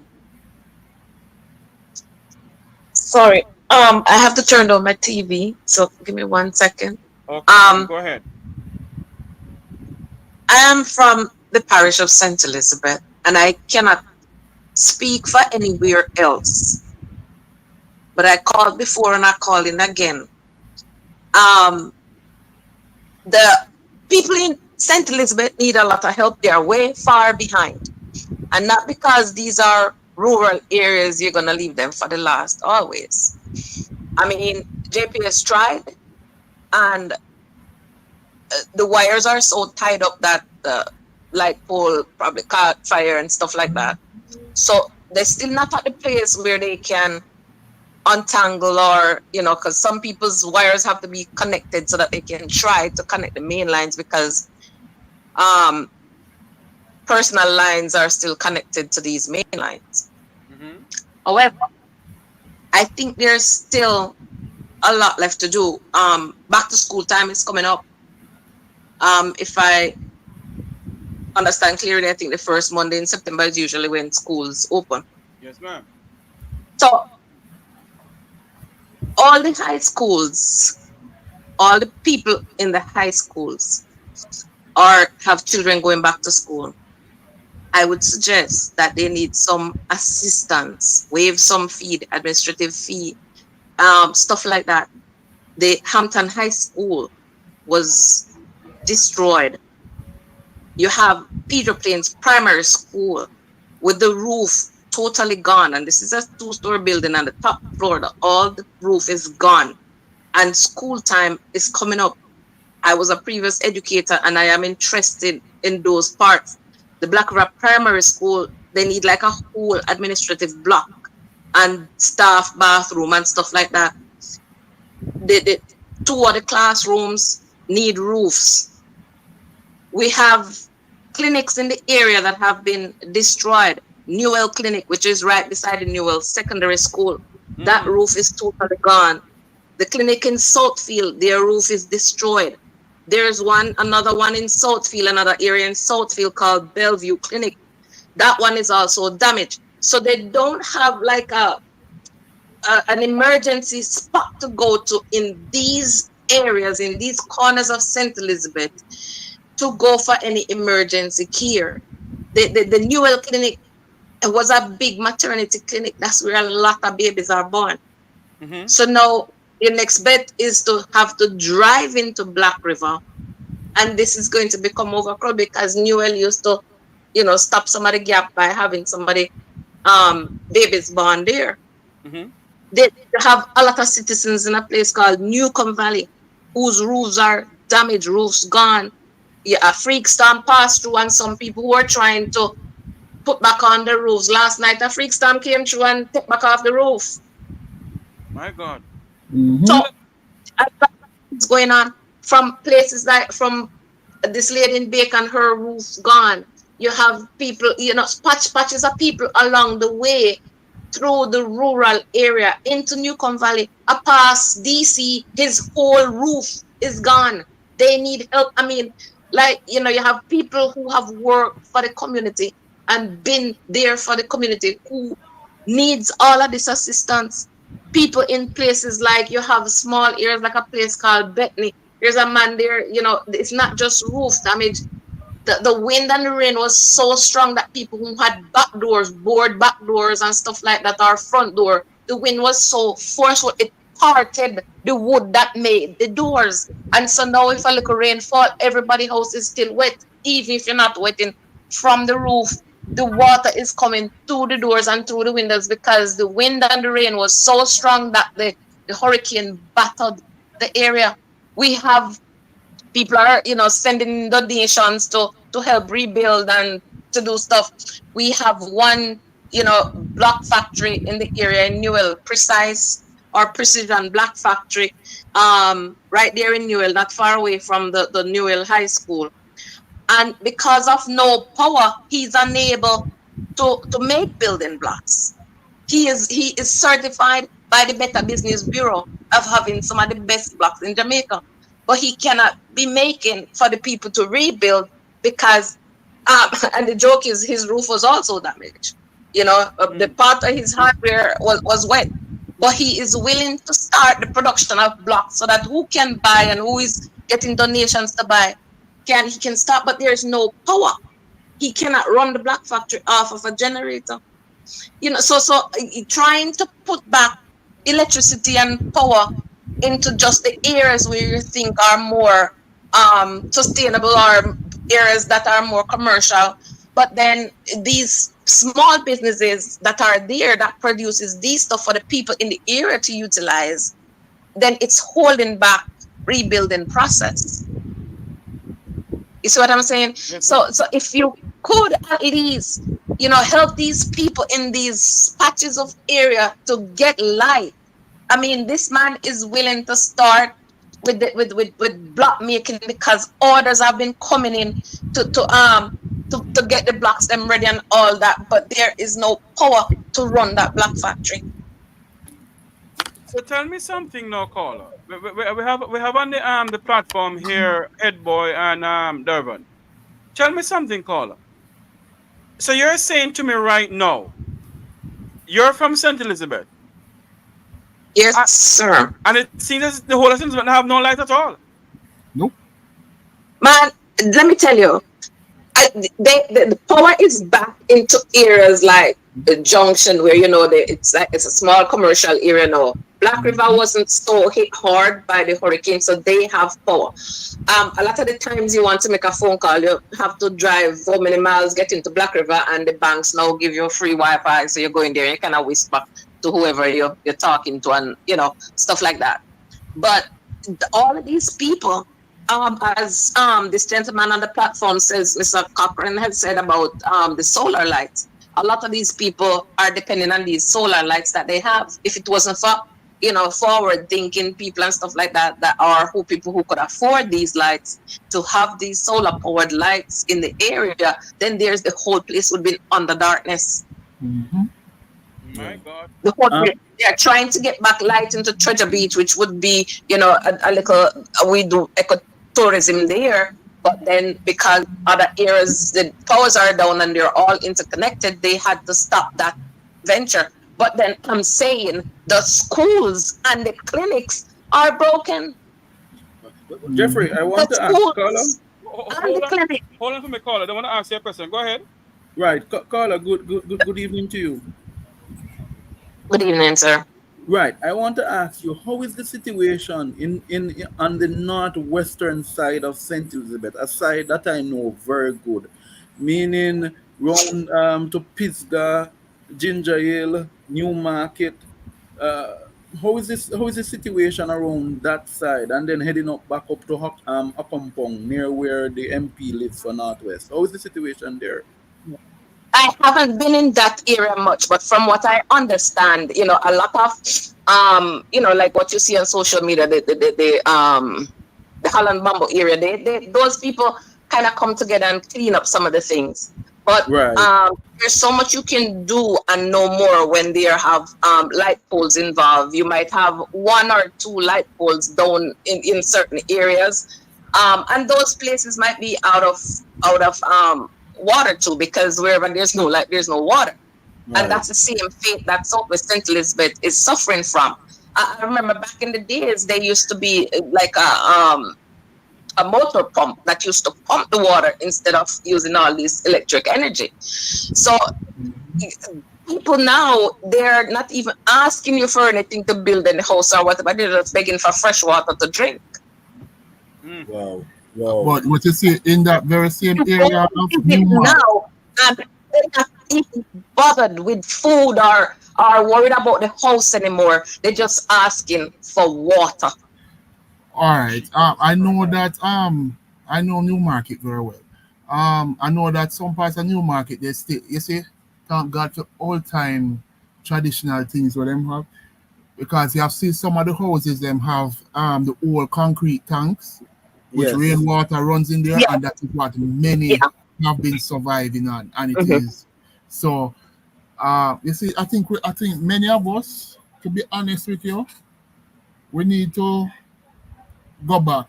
It's like we need to go back to basics, in my view, in terms of having Right. those Yes. And that is what has saved a few of the people in those areas that have like a water tank or stuff, then they had water. What has happened is that people have become reliant on the black drums as well, and the hurricane took down some of those too. That is it, ma'am. And that is why I think we need to go back to basic in terms of the basic, building those concrete tanks. What your grandparents, well, my grandparents had those, my great grand in Manchester too. And because even though the hurricane passed through both Manchester and St. Elizabeth, where a bulk of my family are in, the traditional concrete tank where you grow up with, they are surviving off of that, and that is the best thing that can ever happen. Sometimes I believe that we get so technologically advanced that we kind of get dunce in a sense. Yeah, because where I grew up, we had the biggest tank probably in the area. So you know that's where the old house is. We were kind of self-sufficient in a way where we farmed everything. We had our water there. When water wasn't in the pipe, everybody used to come there for water and stuff like that. But a lot of the people have become reliant on the pipe water source, and you're not with the times if you don't have pipe water. But a few people are still smart and have built like tanks under their homes now, newer, and have attached pumps to them to make them a little more, modern. Hold on for me, caller. Hold on for me, head boy and Dervin. If you're just joining us, this is the Make We Talk program. We're listening, watching from around the world and the Eastern Caribbean. You can call into the program. It's also a WhatsApp number, 954-529-8030. Anyone in Clarendon, St. Mary, St. Elizabeth, and Manchester, and whosoever else, you can call into the program and tell us what's going on. The people of St. Elizabeth, Manchester, Clarendon, and St. Mary have no light, no water. We need some answers from the Member of Parliament and from the government. People call in and tell us where you don't have any light, or who you know don't have any light, rather. Call in and let us know who you don't have any light, because some of them have no light, they can't call in. But, we're speaking to a lady from St. Elizabeth. Caller, tell us some more of other people in St. Elizabeth who who need help. Talk to us, please. Well, it's a whole slew of people. I have like a whole slew of people in a place called Newcomb Valley. There's Desmond Coke. He is the son of a past teacher at the primary school there. There's a damage is done also to the Mayfield Primary School in I forgot to mention that. You have this lady named Miss Vindel down the road. Kinsley, he was district constable, or still is. Miss Isilda, Cecil, Mr. Macaulay, Michael Parchment, this lady up by a shop we call Mass Yuppie. Her top is gone, and this is an old lady. I think she in her 80s now. We have this guy named Michael Parchment. But what I'm noticing is, I don't want to bring anything that sounds too political, but what I'm noticing is these little orange blotches that anywhere that you knew that there were these die-hearted people, I don't know if they have changed, but these are blotches that I've realized, and I hope I'm wrong. I'm praying that I'm wrong. That wherever you have these blotches of PNP people that you know of in your community, it's where they are feeling a pinch. I think even a JP in the area there have roof damages, who is having a hard time, and she has helped so many people throughout the years, right there in Newcomb Valley.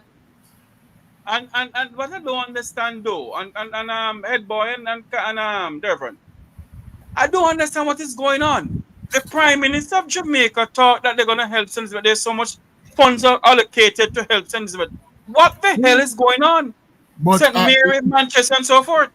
it is alleged, and I'm using this word strongly. It is alleged that even though they have gotten those donations, it is alleged that they put some stringent bureaucracy in place in terms that when they give you this so-called donation as a loan, which I cannot believe for the life of me, as a loan, that is what it is. They dare not do that. This is what I am hearing from certain persons on the ground, that the donations, it is turned into a loan. As I said, it is alleged. Only the government can come out and mash it and say that is a lie, but this is what I am hearing on the ground. But it is alleged. The thing too, these names that I mentioned, these are not even names of young people who I think can bounce back, people who are strong, and a lot of these people are mainly people in their older age, retired people who need to sit down now, and stuff like that. I haven't even mentioned younger people who have damages to the place, because I'm like, they'll kind of bounce back. These are older people in the community who are waiting. They can't go to lift up the cases of water and wherever the water is to get it and stuff like that. Jeffrey, go ahead. That is why I'm saying, and when I opened in my open remarks today, when you asked what was on my mind, I came from the angle I came because I'm saying to you that the caller has pointed it out. Let's give an example. In Moko, right? In Moko, I know for a fact, because I'm in dialogue with people in Moko, the member of parliament visited a church there, right? There was no electricity in the area. And this is why I know much more can be done. Yeah? He went to church this Sunday. When him go there, the member tell him we don't have no light. Yeah? Before he left the church the Sunday evening, light came in that area in Moko. Right? So what am I saying? I am saying that there is some effort of this level of politicization of the distribution and of the recovery efforts needs to stop. And that is why we have agencies like the SDC. This is the time now that the SDC should actually be on ground, because that was what the SDC was equipped to do, is to work in communities, right? So I'm saying we need to remove the donation. We need to remove the option from the politicians having access to some of these funds. It should go to the entities. Yeah, and then they should then send their list over to the entities for them to then say, okay, Miss Jane in Newmarket need help. Okay, we assess Miss Jane's situation. Yes, she needs help. Let's proceed and help her. But that's not happening. But let me ask this question though. And caller, we're gonna have 2 more minutes on the phone here. We're gonna take in some calls. What I don't understand though, and I hope this is not true. The Prime Minister of Jamaica, who is the head of the Jamaica Labour Party, cannot be telling the Jamaicans about any damn loans. So you're saying to me, exactly, when the premier of the Cayman Islands, Miss Julia O'Connelly, came to Jamaica and give Jamaica 200,000 US, you're saying to me that the Jamaican people, you're gonna give the Jamaican people that gift as a loan? On the mother's hell in this country. Mr. Tavares, thank you for Miss Colleen James, who corrected me. Thank you very much. I am humble. Thank you for the correction. Also, there are homes in an area. Let me just finish and I'll hop off and then I'll listen to you guys. There are homes in an area called Greenfield. This is a very, very rural area. It's like on a shortcut road on a back road heading from the Treasure Beach area heading into Black River. It's a back road you can cut through if the main road is blocked. It's called Greenfield. Most of the houses in that area have damages. Nobody. There's a place called Big Woods. Many of the houses around there have been also destroyed. And if we don't send help on foot and whatever to get the names of these citizens and just try to help them. And as I said, Mr. When you started, I hope this is not being political, because what I'm seeing is a segregation of these little areas, which we grew up to know that these, kind of like, this is a JLP spot and, this is a JLP spot. And I hope I'm wrong, but based on what I'm looking at, it doesn't look right. But for the opening of school coming September, we're not far away. August is next Wednesday, next Thursday. We need help in the Black River High School, Peter Plains Primary School, Hampton High School, Mayfield Primary School. All those areas, where are the children gonna go? Where are they gonna go for refuge? This is like a refuge for them to leave from home, to leave from the rooflessness and the waterlessness, to go to school, to get something to eat and get some water to drink.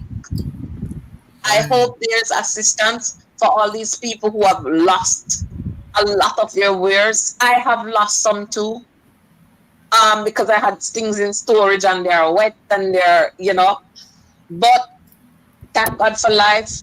I want to appeal to the MP in the area. I know you love your teachers, but also love the parents who send the children to school. They need your assistance. It doesn't matter which party they belong to. It's time to put aside the partisanship and look at all the people holistically who needs assistance at this time. Put away the political jargon, the politicization of everything, and put on your human side. If this was your mom, if this is your sister, if this was your cousin, is this the way that you'd want them to live? Mosquito biting them every night. And the thing is, they're so resilient. These little children are just running around the yard playing as if, nothing really happened, as long as they have some water to drink. Stop the politicization and put on the human cap. It's time for us to turn to humanity.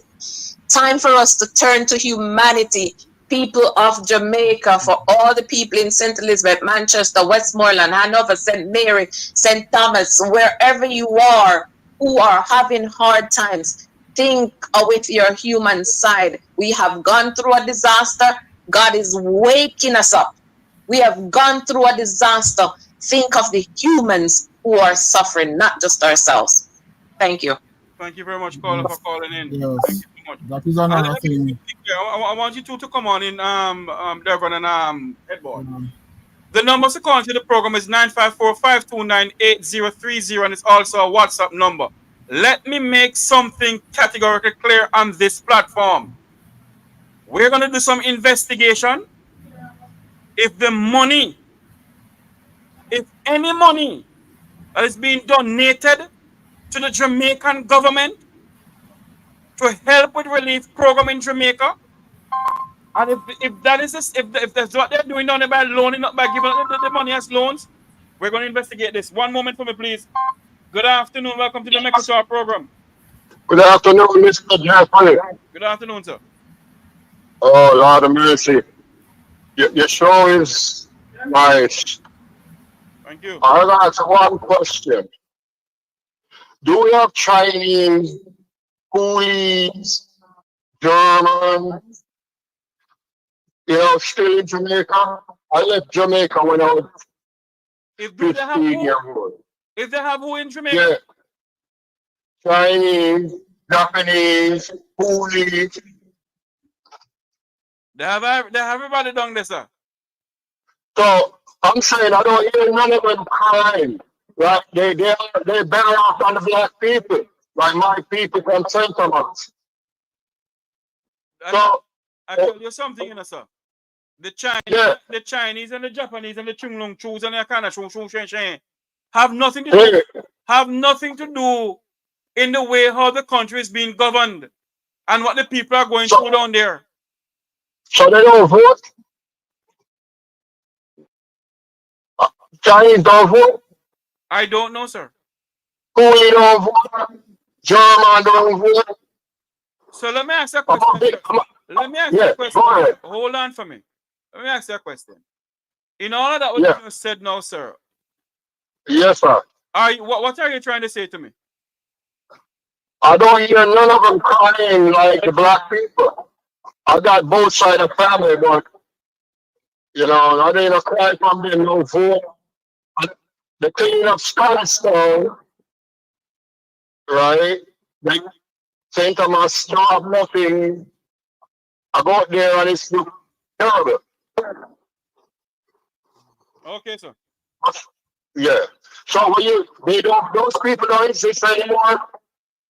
Chinese, Indian, I don't know. Chinese, German. I don't see them crying.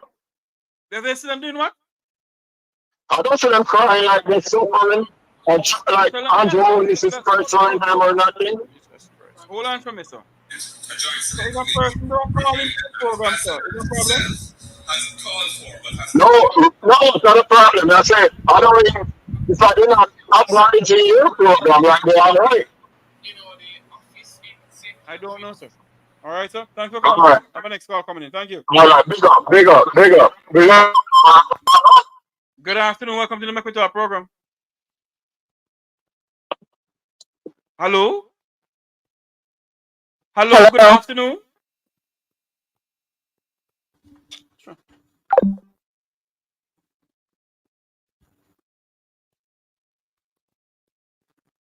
Good afternoon. Welcome to the Make We Talk program.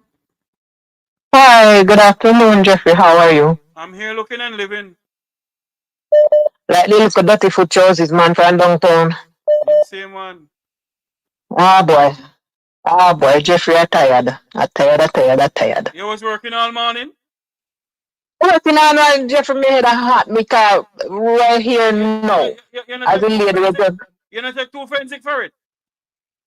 I know work, me head hurt me, you know, the stress when me under you know, cause my old lady. No have no right all now, as where the lady says St. Elizabeth. So Manchester no have none. Jesus have mercy. Me a call out Robert Chin, the JLP MP. Iselin Brown, Cherry, the councillor. Me say the people them have something in store for uno.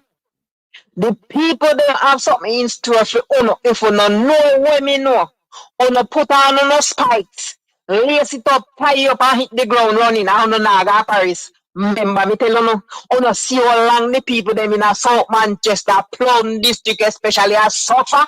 Nobody. Dear God in heaven. Nobody. The people them lose animal when them are raise cow, goat, sheep, down to come and dog. They lose. How much in acre a crop? How look on them? Nobody. Nobody.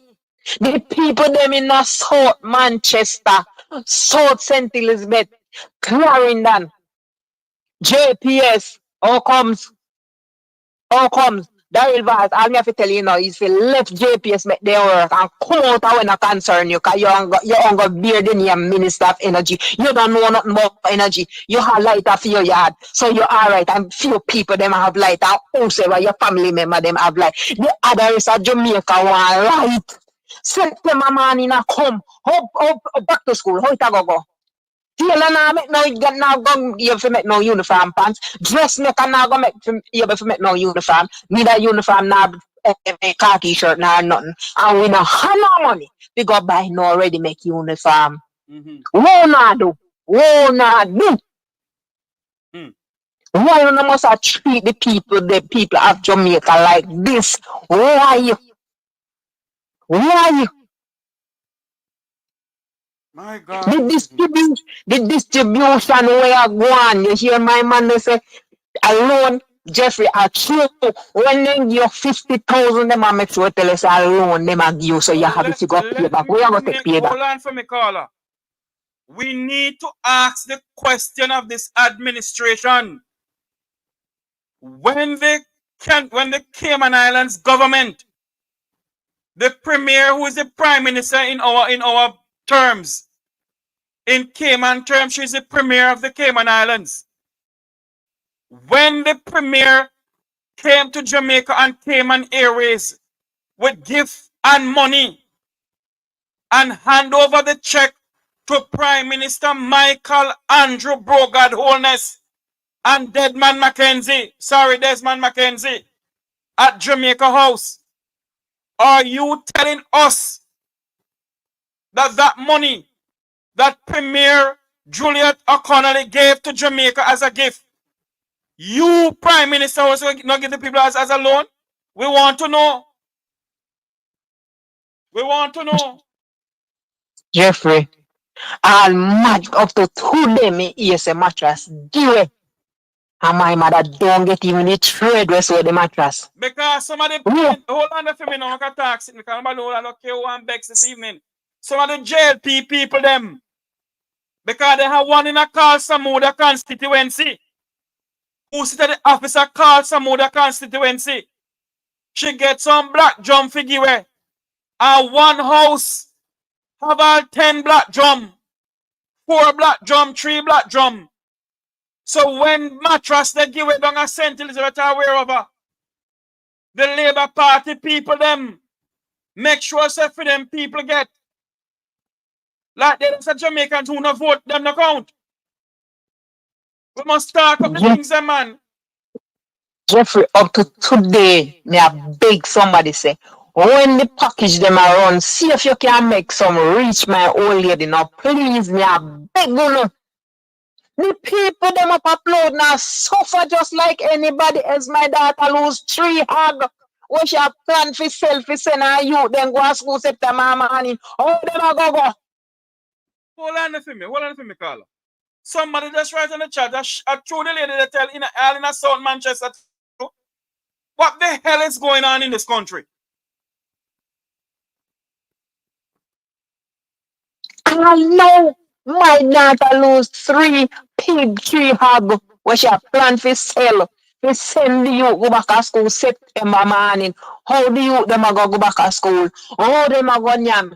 Beryl vase. Where you do for Beryl vase no spell sense. Beryl vase me tired of uno. Me tired of uno cause all na do a talk BS. That's all na do no full of bangarang too much man. Uno full of too much bangarang Beryl vase and Andrew Wallace. Me tired of uno. Hold on. Robert Chin. Hold on for me. Hold on for me. Can you come back? A gentleman want to talk to me about some solar light. Let me call him now. Come back now, please. I beg you. Let me call him now.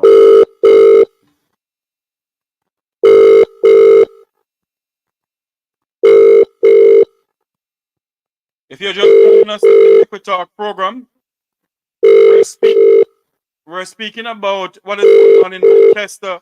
Good afternoon, caller. How are you doing? Good afternoon, my brother. Yeah, man. Are you by far you and you let me send down, you know? Yes. You were talking to me about something a while ago. Yeah, man. If me move, you're not gonna hear me. Me just come down and we bring down a 100 solar light where person can put over the house. But my 5% is better because tomorrow. Hold on here. Let me talk off here now, please pertaining to this. All right, cool. Okay. All right, no problem. All right. Yeah. Let me talk off here. All right. I'm going to go on the road, you know, so I don't want to go on the road and because I don't have no Jamaican number and out here, if me move somewhere, I don't have any Wi-Fi. Okay. So I will talk to you. What time you coming back to where you are? When I get back, I will give a call. All right, please do. Thank you. Mm-hmm. Yeah. All right. Hold on. Because we don't want that politicized neither. So no. No. So that's the best thing that you have done. Program. Yes, Jeffrey, as I was saying, my daughter lose 3 pig in the farm. Yes. And how much in acre as tomato, sweet pepper, cucumber, gungo, and the list go and down to a dog. And Robert Chin is the MP for South Manchester, for Plowden District. Kerry Isaac Brown, the councillor. Hear what me I say? Put on no spikes, raise you up, tie up and hit the ground running because the people them have plan for uno. The people them have plan for uno. People down there lose their roof. Roof. But what I don't understand, and Dervin and head boy, come into this corner, please. What I don't understand, that they're giving out mattress. I think what's smart is and you are specifying who you not give it to. But hold on, Jeffrey. Jeffrey, I've been listening to this now for a while, and you know, I decided I was going to behave myself because I come on your program today. Yeah, but talk about the things then. What's wrong with you? I'm going to open my mouth. Nikisha Burchell is in South St. James. By the way, I have a very close connection to South St. James. Yeah, meaning maternal connection. Yeah. Hold on for me. Can you get a hold of her now? No, I wouldn't be able to get a hold of her. But you and I will talk off here and we'll try to see if we can make an arrangement. Yes. Right? Now, when you look at what happened, right, in South St. James, you had in South St. James the other day, they got 2 more councillors, right? So the PNP had 2 councillors. Do you know what happened in South St. James? I've been hearing things about it, and I keep on saying the MP in South St. James, and Jeffrey, me not ask, you know, me have family members down there and tell me what happened to them, you know, right? Now, South St. James is a closely knitted community. People not put. Who is them people down there? Omar Davis. Oh, God. Right? The ineptitude of this man is so funny, right? This is the former mayor, you know. Look at Omar. You know what Omar has been doing? He received over 9 million. He sent $200,000 to his councillor. But not only that, the councillor, one of the councillors is an engineer by profession. Yeah? That's what he has done. He's actually a JPS subcontract engineer. So when the power need to come back up, and so he has a company that does that with JPS. Yeah? So he has been using his efforts in South St. James because of them live to push things. Do you know that the councillor called JPS and tell them to move the man? I beg your pardon? I said the MP called JPS and told them to remove the man. They have moved him from South St. James and sent his company to go do the work over in with the constituency that Edmund Bartlett has. Yeah? I know what you're talking. Right. So they mean him gone back over up to what they call the place, the Edwin and them places. Right? Irvin and those places. So when you really look at it, there is a political distribution going on, Jeffrey. It is happening. But you see, what is very sad, you know, you have a humanitarian crisis. Sorry. Continue talking. Let's give me a few minutes. Let's continue talking. Go ahead. You have a humanitarian crisis, and you're going about politicizing. This is not the time for politics. This is a time of humanitarian help, and you're going to go. That is very despicable. And I hope Jamaicans wake up, and when the next election comes, they need to do what they need to do, because this cannot go on. When you are in the position as an MP, a minister of government, I said it before, you serve the people. It doesn't matter whether they vote for you or not. And especially in a time like this, which is a humanitarian crisis of epic proportions, that is where you should shine brighter as a representative to help the people of this country. I tell you already, Jamaica has been going down to a cesspool of becoming a massive banana republic. And I don't understand for the life of me why Jamaicans will sit down and accept this. The Haitians, them, but even though they never went about it perfectly, at least I can respect the Haitians and for getting up and standing up against the foolishness that is going on in their country. And people need to rise up. But Dervin, I am saying. Hold on to me, caller. Dervin, hold on for me. Call you immediately because I have some more calls coming in. Go ahead. Yes, I am saying the people that I am speaking about are mainly old people over 80 years old. My mother's 86 looking down 90 road and no help whatsoever. Package you, yes, a package a give out, yes, that a give out, yes, that a give out, yes, and this a give out, yes. And none of the people, them are applauding. So one lady said up a Rose Hill, the Cross Key, Bratton, Rose Corner. What happened? The Newport, what happened? What won? All right, caller. How comes? Lord of mercy, man. Do something, man. They need it like when you said the young baby dead. People have their medication to go on fridge and this and that, and it is horrible. It is horrible. Robert Chin and Ice Net Brown Cherry hit the ground running like tomorrow morning. Thank you very much. Thank you. Yes, go ahead for me. Dervin, head boy, Yes. go ahead. Yeah, it's very despicable in a time like this. Humanitarian crisis, and this is what is going on in this country. But Dervin, you had said you're a student of history, like myself. Yes, sir. And that is one of the things that the JLP fears most about me, is because, I used to hang around a lot of old people who know the history. Thank you. They passed it on to me both orally and both in written form. Right? Mhm. If you remember, Jeffrey, very good, in 1988 when Hurricane Gilbert came, right? Yes. Do you know that it was Hurricane Gilbert that ushered the JLP out in how they did the distribution? And I'm glad that you said that, I'm glad that you said that, good boy. Good afternoon, caller. Welcome to the Mekotar program. I listen to Dervin and all the way and everything I said for the whole thing, but as I said before, how long we get it in our brain said these people who in a poor not really care about nobody at all but themselves. You understand?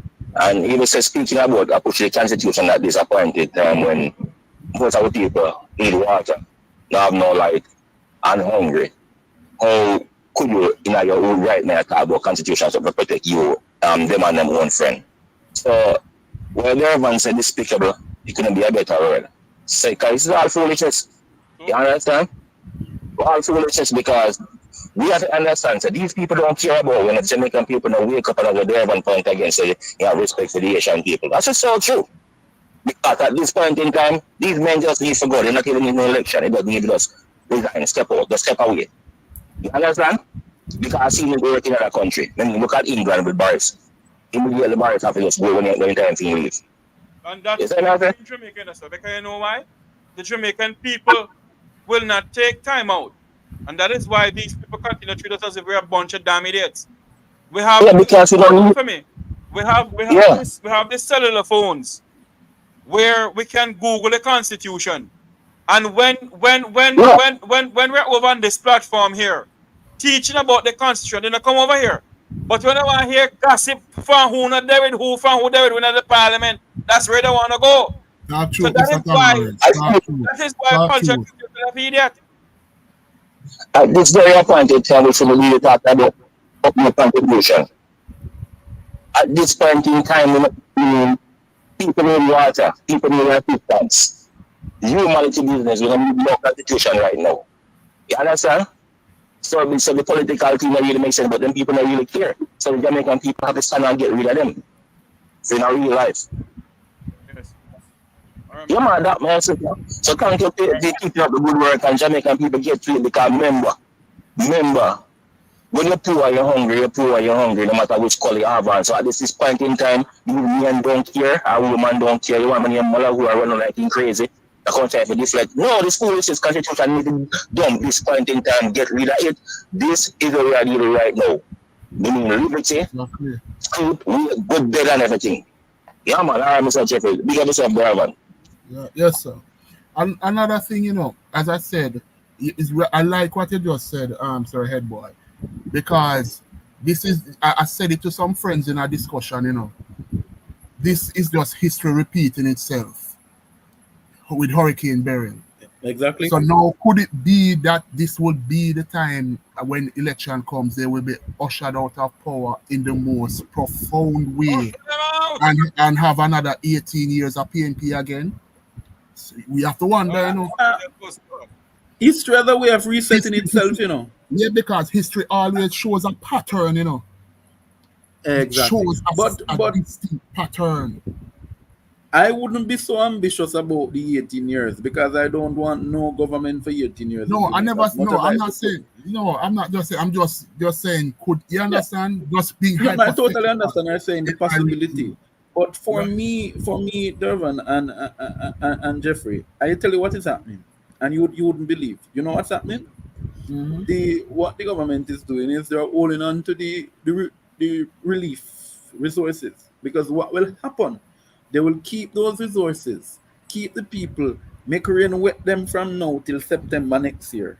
And when the first week of August come, they start distribute the hurricane money. The people. But I want to tell the people, don't make nice. Just watch them. If you don't get nothing, say nothing. It won't come just now. Yeah?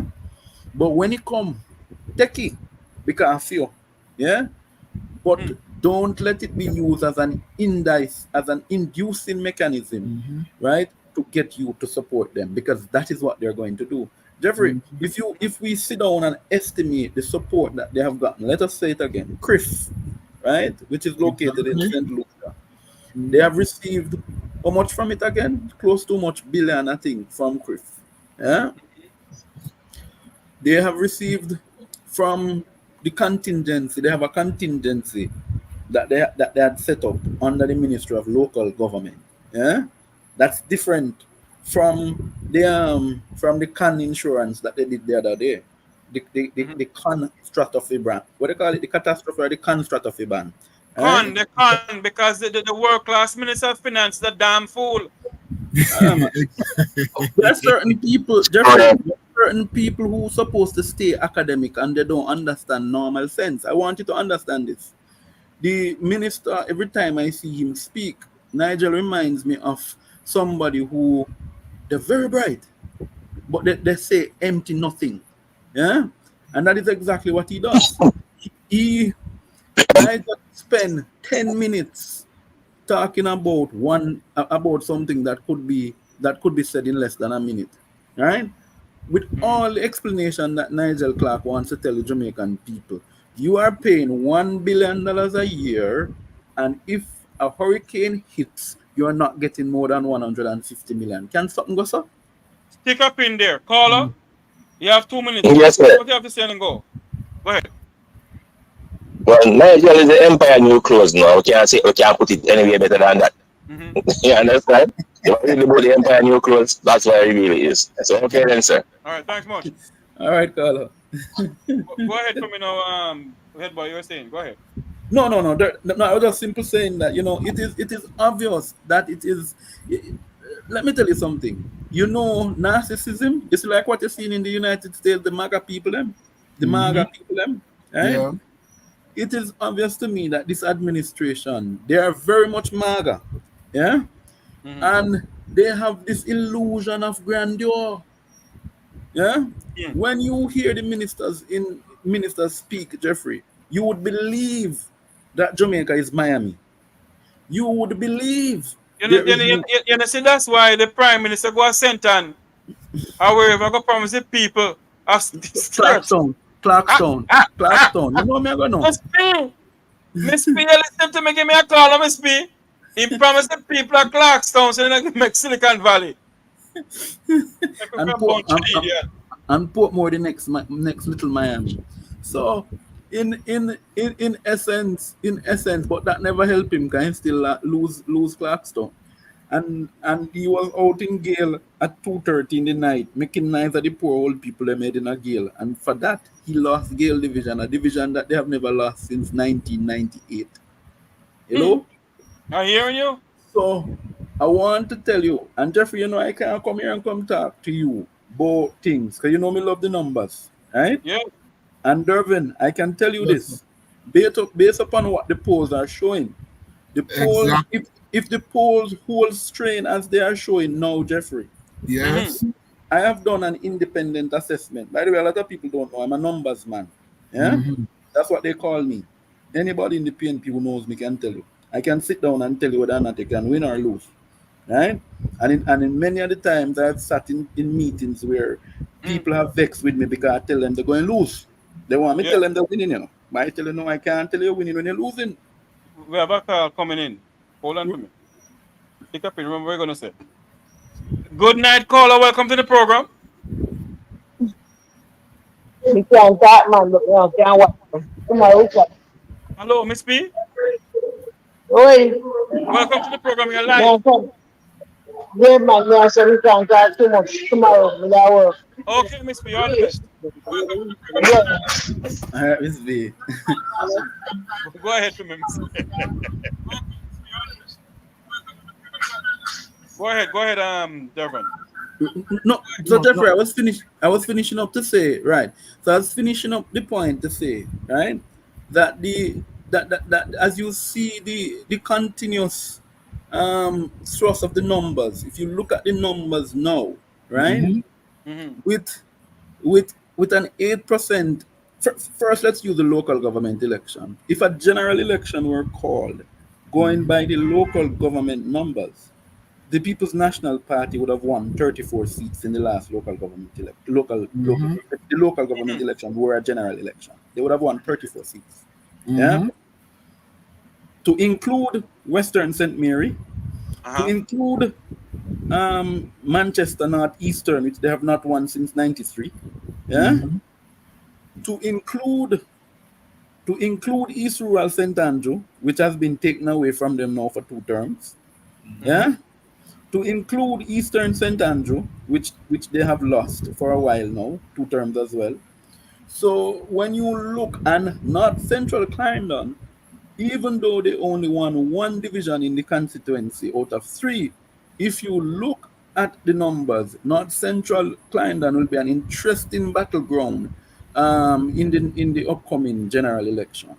Now, Indeed. the current numbers now showing Mark Golding trending at about 8 to 12% lead, right? Now, that 8 to 12% lead, it would translate in somewhere with the PNP looking at something 36 to 37 seats if the swing holds. If the swing is not as big as they expect, then one could expect to see them at somewhere between 33 and 34. Yeah? Because you have to factor in that there are certain constituencies that the JLP have in fact made strongholds. Right. Such as Northeast St. Anne. That's why certain people, without saying, because it is not alleged, I know the EOJ rules. When I was being verified to vote, I missed the 3rd verification. I had to go to the returning officer. I had to meet with them panel thing, and they met with me. Now, if it is that the trend that we are seeing for the PNP now, if it continues to hold beyond, say, beyond March, April of next year, you can expect without a shadow of doubt that the PNP will form the next government once it continues to hold. Exactly. And I'm glad that you said that, I'm glad that you said that, because I remember when I spoke on Mr. Rattigan's show, and that was when I was there and Mr. Andre Stevens was there. Right. And I stated that was after the local government election.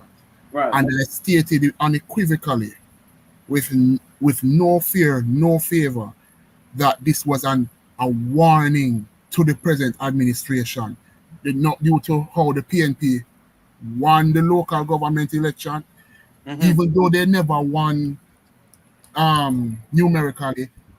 Once the PNP won the KSAC, it is an indication, because the KSAC is the most powerful municipality in Jamaica, right? If you have won the KSAC, that means it is showing you politically is a death knell for the incumbent party, and I stated it that it is a warning to the Prime Minister and his administration that they need to shape up. And it is obvious now due to hold on a minute, Dervin. Yes. What you're saying, finish your point, Dervin. Finish your point, please. Finish your point. If the Prime Minister and his administration needs to shape up, if they don't shape up, there could be further hemorrhaging. And now I have been proven right because the polls have shown it now, right? Also, with the whole madness going on with the humanitarian crisis that we have been experiencing under Beryl and people politicizing aid to the people, it is going to further hemorrhage their what you could call it, their goodwill towards the people of this country. And I don't understand. I know the Prime Minister said he's not there for like, I don't remember the exact phrase, but he's there for legacy. So I'm asking Mr. Prime Minister, with all of this that is being transpired right now, especially with the aid, which is being politicized, are you going to have that as your legacy? Your legacy? That you have politicized aid in a humanitarian crisis, and the allegation, well, somebody stated it's no longer an allegation, that you have used the aid and turned it into loans, creating a bureaucratic system so the people, those who don't have the necessary documents, can be washed out by Beryl destroy them, so they can't get the loans. So basically that money going to coop up and it just siphon off to some crony. So that would be the legacy of your administration, Mr. Prime Minister. I'm asking you, sir, if that is so, Jamaican people don't know what to do. I can tell you what will be Holness's legacy, you know, right? And a $800 million apartment. I can tell you what else will be his legacy. The statutory declarations that has statutory not been declarations have not been certified. I can tell you again what will be his legacy. The house him have down in St. Lucia. Tell him to come to me. I say so, I know it. Yeah. And the Beverly Hills mansion, and the allegation that there's a further development further up Beverly Hills. What kind of mansion? Talk again. What kind of mansion? Beverly Hills mansion, his home. His home, but he's building another one there. They're building another one. There's another one being built further up. I beg your pardon? Across from Chaosburn. Chaosburn lives 2 houses from where it is being built. That Chaosburn is the former general manager of TVJ. TVJ, she came out about it and cussing down the place and saying even her fellow citizens in that little area there are kicking up rumpus about it. Because there's a caveat in place on the lands there, right? Which says you cannot go up to it's supposed to be family dwelling type. Right. So, single family homes. Single family. It's the same thing where the person took the person in the Golden Triangle to court and won. Right. And that so he's doing, and let me tell you something. That is why the KCC was so important to the JLP. I want people to thank you very much. And hear it loud and clear. At the KCC, when the former mayor was there, and I am urging Mayor Swaby right now as we speak to quickly invite forensic auditors to come and do a forensic audit of the KCC. Stick up in yes or no, head boy. Let me tell you something now. How long Mayor Swaby is the mayor for Kingston and St. Andrew now? Not even 100 days good. No. 4 months. 4 months. 6, 4 months. 7, yeah, about 5 months. All right. I'm willing to bet you any money, you see? No any money. I will to bet you a drink of drunk, bro. Whites. That Mayor Swaby will not call an investigation in the JLP. He will not call in any investigation in the KSMC. Cannot be called right now because remember the JLP is in power and who is a local government minister. Well, so, you have a point. That's true.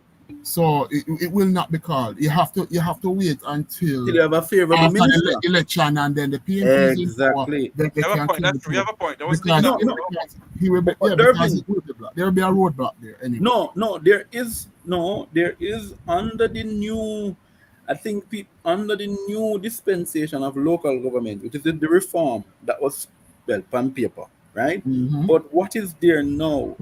The mayor, right, can write to the, remember that the councils The Auditor General. the Auditor General. Well, that can be done. He does Because not have to report to the minister. Now, if he's doing a No. comprehensive audit which requires outside scope, then that is where he must go to the ministry, and then the ministry, the PS in the ministry with the minister must now provide the resources. But I'm saying, once it comes on to auditing, the minister has nothing to do with it, and the reason for that, right, is that the system was set up in such a way that the minister can't stop an audit. What the minister will do, what the minister can do, if once it requires outside of the Auditor General, him can stop it. But once it's on the Auditor General, him can't stop it. Well, that was the point. Well, I was speaking on the point of outside audit. But if you go to the, as you said, the Auditor General, because the Auditor General is a creature of the Constitution, so they can't do nothing. Exactly. So, but the question is, has His Worship has written that letter to the Madam Auditor General? That is the question. No, that is it. And let me make something clear here. People say here and go again pushing the mayor and the boss. I am not pushing a soul and no boss. I have been alive and in this country for many years. And I know how the political elite in this country run. And if me wrong, head boy and Dervin can tell me I'm wrong. Many times. Everybody a friend. Everybody a friend. Thank you. I know where you're heading, and I'm in total agreement with you on this. And I'm saying, Mayor Swaby, you're my friend and brother. This is a matter that needs some urgency and some, because if it is that you are unable to do anything on this matter, then what the difference? Why were you elected then? Might as well you did make feather stay and feather nest. So it is. And what I keep on saying to you, gentlemen. Not that I'm calling you down and telling you that I'm shutting you up or anything like that, But what I keep on saying this.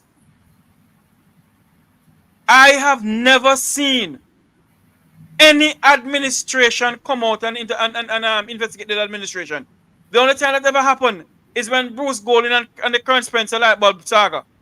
Apart from that, that never happened yet. So I'm yet to see in my how many years on earth to see the People's National Party lead a forensic audit in the Jamaica Labour Party when the PNP win. And I will say it again. I will, if I live to see it, as a kudos to them. But I do not believe that the Mark Golding-led administration of the People's National Party will ever lead an investigation into Jamaica House. How much trillion dollar gone missing? The Ministry of Health, or the Ministry of Local Government, or any other ministry in this country. I do not believe they will ever do it. Go ahead for me. I'm wrong. I'm going to tell me something wrong. Dervin and No, but we know Jamaica situation already. No matter which political party you are in, you always have a relative in the opposing party. It's just that's the nature of Jamaica. It's just like, okay, I don't know if people knows this. Our former Prime Minister, the most Honorable Portia Simpson Miller, her cousin is none other than Mr. Everard Warmington. Mrs. Warmington, of course, is Mrs. Warmington. Right? So they are family. So politics is basically a family affair. And it's not to pour water on it or to be condescending. It is just plain facts. Right? So it is just the nature of Jamaica. You have families on both sides of the fence. But you see what I find very stupid with the lumpen on the ground, they don't realize that those in the politics, the upper echelons, they are friends and their families, they are each other's godparents and those things. That's what the Jamaican people don't understand. And the lumpen down the bottom are kill off them one another over political ideology, which is just so stupid. Because, as I said before, I am not knocking at. You see, I have friends who are both PNP and JLP, and they are my good friends. And some of them are, one of them is a staunch labor right, and he must cost the government right now, the foolishness we are going with right now. And he must staunch labor right. Plain and straight. I don't care about a man's political background because that is your constitutional right. Your right, your freedom of expression, and you have a right to assembly to whichever party you want to be. I don't care. You understand? All I just want is know that the country is running properly and there's some level of accountability. Unfortunately, it has been so blatantly obvious that there's no accountability in this current dispensation, which is very sad. And let me ask you a question. Have you all ever seen any accountability in this country when it comes on to the two political parties? Yes, I have. When Portia sent Jack Smith. Apart from that, that's the only time that ever happened.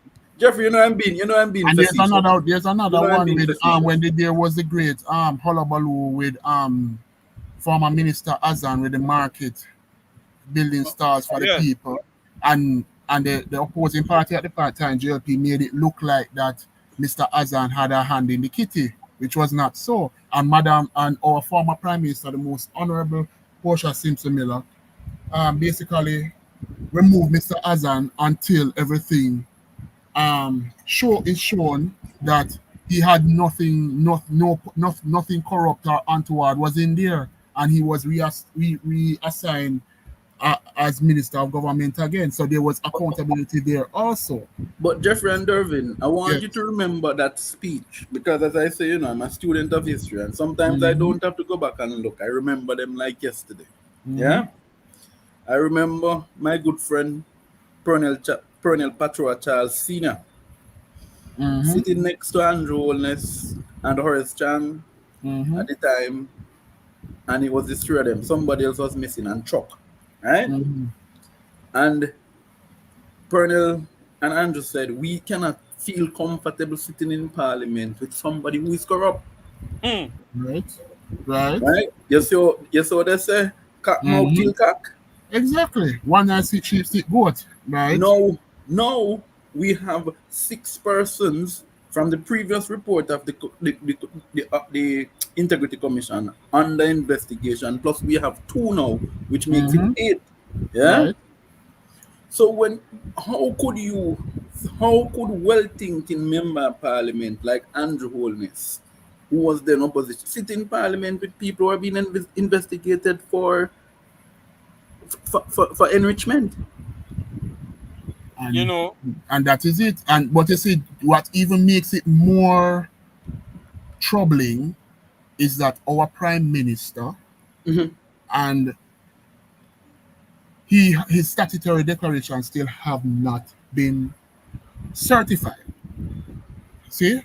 So along with the so-called illicit aid, and will never be certified. And that is the problem. And let me tell no, but hold on, Jeffrey and Dervin, and this is where I get really angry, right? This is where I get really angry, Bridget. You are telling me you have this man sitting as the head of state, right? For 3 years, he has not been able to certify his thing, and the only reason why his thing was certified in 2020, right, was because there was a general election coming. And he could not go to the poll with that hanging over his head. Right. So is it a scenario where we're going to get him come again next year with this fake? Because it is clear there's nowhere in his 2020, the last declaration he did, which would have been 2021. The construction had started on the apartment by his wife. There was no declaration from none of them about this $800 million apartment. Declaration. There's no declaration about the Shackman truck, them, the 60 of them. I'm not saying they own them. I'm saying there's no declaration. There's no declaration of the housing scheme, the housing project that's been done in Portmore. Sundown. And one incident on allegedly. No, I'm not saying allegedly. It is owned by her company. If you go and check the records, it will show which company owns it. The problem with a lot of us in Jamaica, remember you have the Companies Office of Jamaica. That is true. It's not hard to find out. Sorry to do that, Tuna. Sorry to do that. No problem, Jeffrey. So I'm just saying, continue, Dervin. I was just saying Conrad that O'Brien. this man should not have been here. Hold on, there. Conrad. Yeah. You have something Yes, on in the background? No, man, I'm listening to you in the background. No, Yes. turn up the background noise because I'm having a feedback here. Go ahead. Mm-hmm.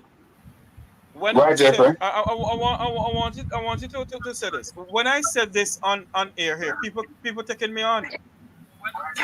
I agree it's not the plaintiff power now, but I do not believe that we will see an investigation in the KSMC.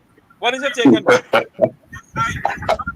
Jeffrey, you're a dangerous man. You're putting me on the spot. But I will speak from my conscience. To be honest with you, it was one of the campaign arguments by Mr. Swaby. I had him on my program during the campaign. There were other people within the party who said that, listen, one of the first things that they would do is basically carry out an investigation, a forensic investigation on the KSAMC. We heard from the person who chaired the finance committee, Dennis Garden, and so on and so forth. And it's about I think we marked the 100 days sometime. Was it sometime late last month? Yes, late last month. So we are now in about 30 days or so of Swaby's administration. And, you know, I believe that the patience of the people are running thin. Right now, we haven't heard anything. Is it that basically when they go in there, based on what they see with their naked eye, they don't believe that there's an investigation needed or there's a change of heart?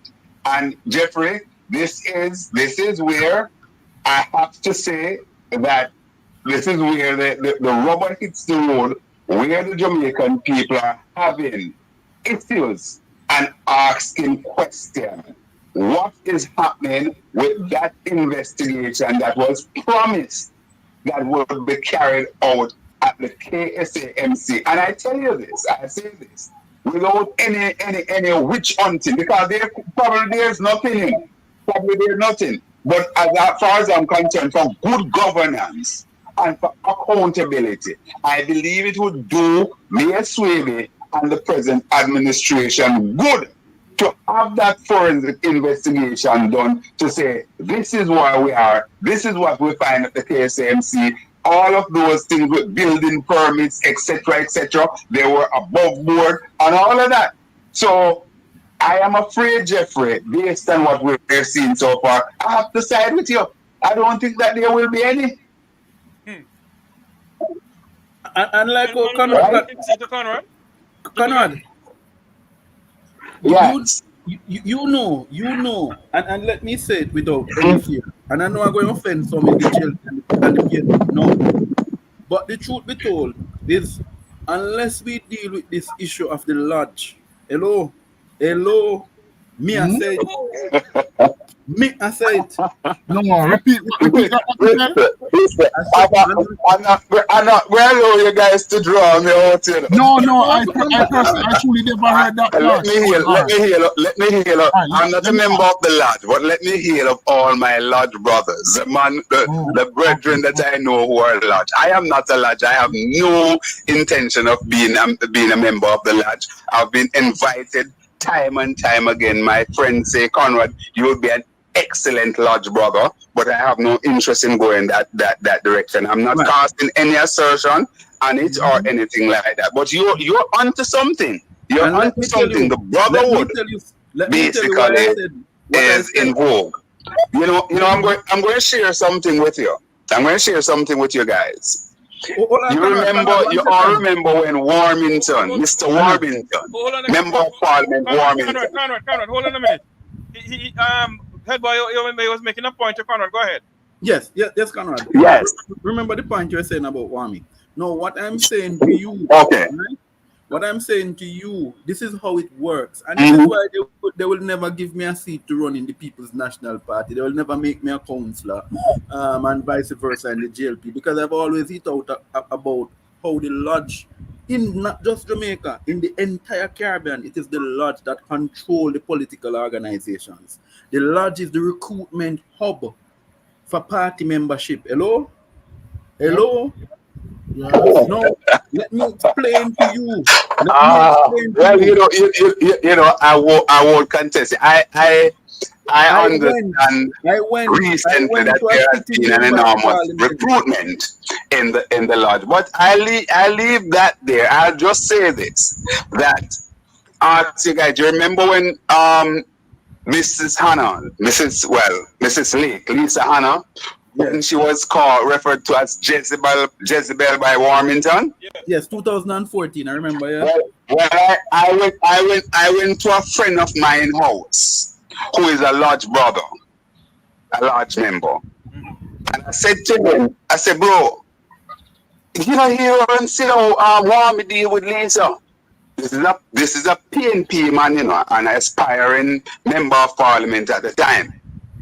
And when I said, you hear Lisa deal with want me deal with Lisa, we have to say, you know what the man said to me? He said to me, said, boy, Obi, I Wami is my lodge brother. And that was end of argument. You hear me say? When Wami is the grandmaster?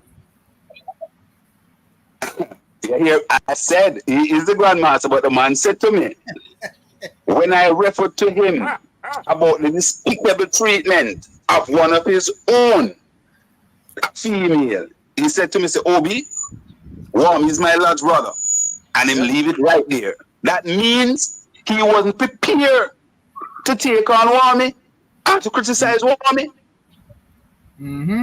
So how you all expect the corruption in this country to stop?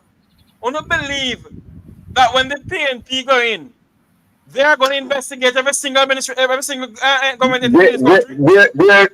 There's another layer. There's another layer. I'm not going to open that can, but I'll just say that there's another layer.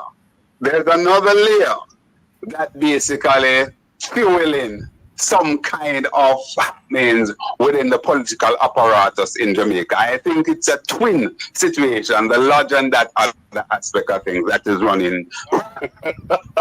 I love the Lord. Oh, you mean the greasy pole business? No, please, just leave it right there. I beg you. Just leave it right there. I can't participate. I cannot participate in this discussion. That's why they won't give me a division to run. Thank you. Hold on, Jeffrey. Yes. Jeffrey. Yes. I sent you a tape just now and asked you to play. Look at it. Yes. Look at it. Look at it. If you can. You can do it. And I also sent you Nikisha's number. Okay, no problem. All right? Cool. I wonder if I could call her now. She can give me the update. Well, you can try. I mean, she's in the public sphere. You're doing a program. Try your luck. Let me call her now. Thank you. Okay, good. All the best, gentlemen. Good, cool. Thank you, and same to you, sir. Okay. Good. Gentlemen. All I can say is, Conrad, don't let them invite you. Don't go. I tell you. And not only that, you know, they will invite you not just to the lodge, they'll invite you to the after parties. That is the inner sanctum. I am sure the former Minister of Information can tell us about the after parties. Jesus is Lord. I'm calling him over here, so. Oh gosh. The former Minister of Misinformation. Misinformation can't tell how it go. Because he was kicked out of his house in Clarendon for having too much parties there. Oh yeah. Oh Yes. That was a big thing, and that was the news. That was the news on Andre Stevens, Jeffrey. Yes, Mr. Andre Stevens blast that too. Yes. The owner tell him to come out the house because of the parties he was keeping there. Yes. Oh. What kind of party Men, was keeping there? men dressed in skimpy, women wear. Skimpy. Women Impy wear. skimpy in pool party. Men in impy skimpy. Huh? Not women. Oh men. Lord. Men, Yes. there were no women at the party. So If you I can give you I'm going to send you the landowner number because he was a big donor to the JLP when Colonel Charles was MP. That was where he lived. Yeah, he has always donated his house to whomever is the JLP representative. Yeah, when the man came back from Canada, yeah, because he still lives on the property, but he gave one side of the house. It's a big massive mansion right around Turner's. They call it the year of 4 parts in northern But climate. I thought the big mansion was supposed for the Minister of Misinformation. No. It is the man's property. Misinformation was not registered down there to vote until 2018. He voted in 2016 for Andrew Holness. Hello? I'm hearing you. He voted at Holly. His registered residence was Olympic Way. I didn't know, sir. I didn't know him live Olympic Way. Continue talking, gentlemen. So you see, it's a lot that we know. It's a lot that we can say, but it is obvious. He was, imagine this is the same thing that they're having the discussion now, Dervin, about Sentan, yeah, about this registration. If the PNP is not careful, the PNP will even lose election before they start run, because they are doing a lot of cross border registry, and they're not doing the transfers. What they're doing is new voters. So you live in Northeast Sentan, they know that Northeast Sentan is safe, so they tell you go up to Brownstown, go register to vote. Yeah? Because they might have the view that they can keep Northeast, but they know that they might lose Northwest. So this is something we have to look at. We have to look at it. Yeah, go ahead, brother. And that is the thing. I don't know if you remember the incident at something in St. Thomas, where human skulls were discovered at an old lodge building that was in demolition. Right. And from that, we haven't heard anything about it. You expect to hear none on the lodge? No. I'm concretizing what you say. Yeah. The brotherhood is very powerful, so you will So not. hold on here now. That's why I said to you. No investigation now coming in the country. We need a new crop of politicians, and the first requirement must be you ought not be a member of a lodge. The moment we find you, you're disqualified. And let me tell you why. Because lodge swear to secrecy, and they defend each other. I remember I was in middle of a campaign in Clarendon, right? The MP at the time and I were not getting along so well. Jeffrey, he's your friend, the two-color head man, right? And I went to a particular MP from the PNP side who is known to be a prominent lodgeman. Yeah. And when I went to him and tell him how the two-color head man was treating me and the way he was behaving, the MP look at me and tell me, oh, well, there's nothing I can do to help you, comrade. That's how he is. I have nothing to say on that. As I sit in JLP MP, I had to go to let him talk to the two-color head man to make the man behave. I also get to understand, that a certain person that I will not call is alleged that he sexually assaulted a young man from Cayman. Oh, yes. We heard that. We heard about that. And because he's a part of the lodge, nothing came out of it. Yep. You forget what it is called? The Grand Lodge of Jamaica and the Cayman Islands. His jurisdiction is not just Jamaica alone. True. Yep. What a bangarang in this country. Hello. When people come on this platform here and they kill me for the PNP, them beliefs that Jeffrey the go against the PNP. I'm not going against the PNP. If we're not doing the history. If you're doing the history, and that is why my spirit tech head boy and my spirit tech Dervin, because you know why? We call a spade a spade. The two political parties in Jamaica must go sit down. We're 62 years old. What have they done for this country? The people in our country still have no water in their pipe. Huh? Right. Gentlemen, we're not gonna stay too long because hunger they kill me too. But Jeffrey, I just go you know, I am a lover of Valentine's Day, you know. Yeah? Yes. So I just had my Valentine's Day dinner. On a Valentine's yet? You don't know Valentine's Day dinner? No. Flash out and white rice, man. Red and Oh, white. Lord! Hold on there. Hold on. Oh, the Good afternoon, food caller. we Welcome to call the Makuta program. Pretty girl. Hold on there. Good afternoon, caller. Welcome to the Makuta program. So you know me a plan to start a party in Jamaica, but more Rattigan team alongside the party with more. Me not going there with you, though. Eh? Me not going there with you, though. What you afraid of? Me can and I'm pretty much sure talk on behalf of Mr. Rattigan too. Yeah, my Rattigan not come, man. I will stay outside and give my 2 cents. Me not gonna no politics in Jamaica. Not nowhere. Easy clean up down there, Jeffrey. Easy clean up. The same people that will kill you. Oh. The only way to clean up, you have to get external forces, powerful forces. As long as you start the party, we have Rattigan as the security minister. Herb as the commissioner of police. Yeah, already we start clean up from upper top go straight down. Clean up the head of the river go straight down. And somebody say Isaac Buchanan for DPP.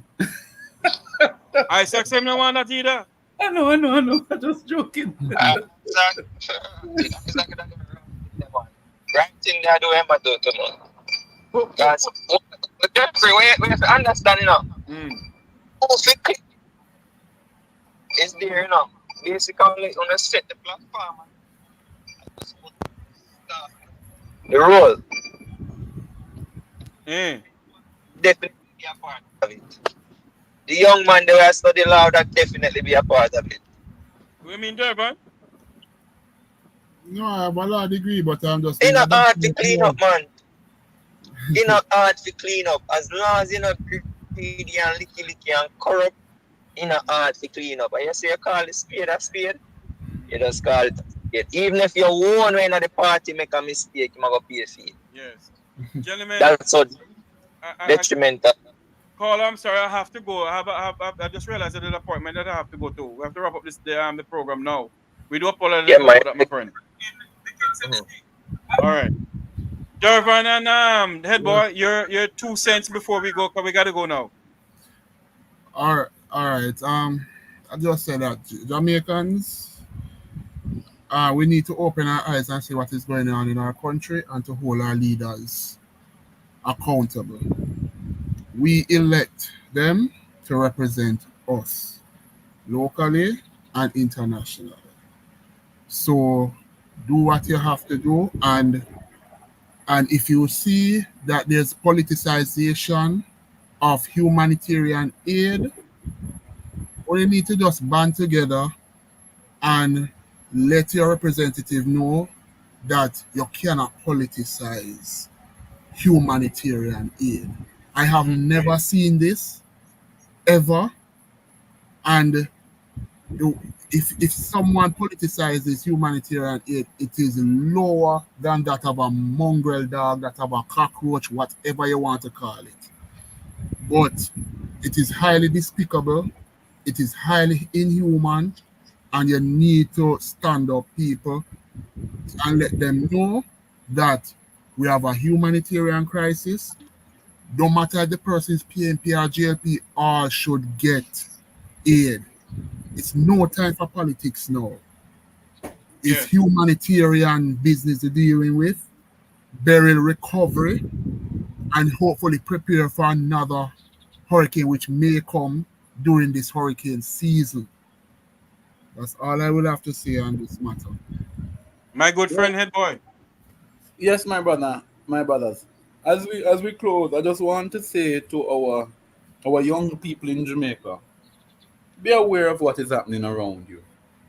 Look at what is happening with the Gen Zs in Kenya, Uganda, Burkina Faso, and even in South Africa. Yeah, the consciousness of the Jamaican youth needs to be reawakened. There was a time, and Jeffrey could tell you, there was a time in the 70s, in the 80s, in the 60s, 70s, 80s, where Jamaican youth in any universities across the world they attended, they were seen as that. They were looked up to as people who would, spark a level of consciousness, a level of discourse around how the place is run. So essentially, I just want to call on our young people, get involved. It is the Yes. country is yours. They said the future belongs to the young, not to the old. Yeah. So the country is yours, and you must get involved instead of drift on the toll. Yeah. It is time for some of you to go drift and look at what is happening in your constituency and become leaders in your own right. Yeah. Yes. So we have to have that level of consciousness, and we have to have that discourse. And I'll agree to say, let us not politicize the Beryl distribution. And by the way, Mr. Wholeness, Mr. Prime Minister, I will be on you like white on rice, because we will definitely be watching the distribution. We'll be asking people to sell us videos if they see that it is being done in a wrong way. I will not just talk so. We will have our evidence. Yep. Because we will not allow people to suffer when unduly when there is an option for them not to do so. So I say in those few words, my friends and brother, you all take care. Thank you very much. And my final words to my fellow Jamaicans. The time has come for us to rally around a single cause and a single purpose, and the time is now. Let us take back this rock of ours to be the gem of the Caribbean Sea. I want to say thanks to my good friend Dervin, head boy. Thank you all very much for coming on the program. Until you hear my voice again, remember to like, share, and subscribe to the Make We Talk Jeffrey Tavares YouTube channel. Hit the bell icon to know when we go live. And one of these days, we're going to have a program where we're going to have head boy, Dervin, Hot Topic, Wilfred Rattigan, and others on the program. We're going to work on that. For the people of St. Elizabeth, keep the faith. The people of Manchester, Hanover, Westmoreland, St. Mary, keep the faith. We're here for you. We're going to see what we can do to help you. May God bless you, and may God continue to bless our island home, Jamaica land we love. Ed Boy and Dervin, have a good night. Thank you. Good night, brother. The word is love. Take care. Take care. Good night.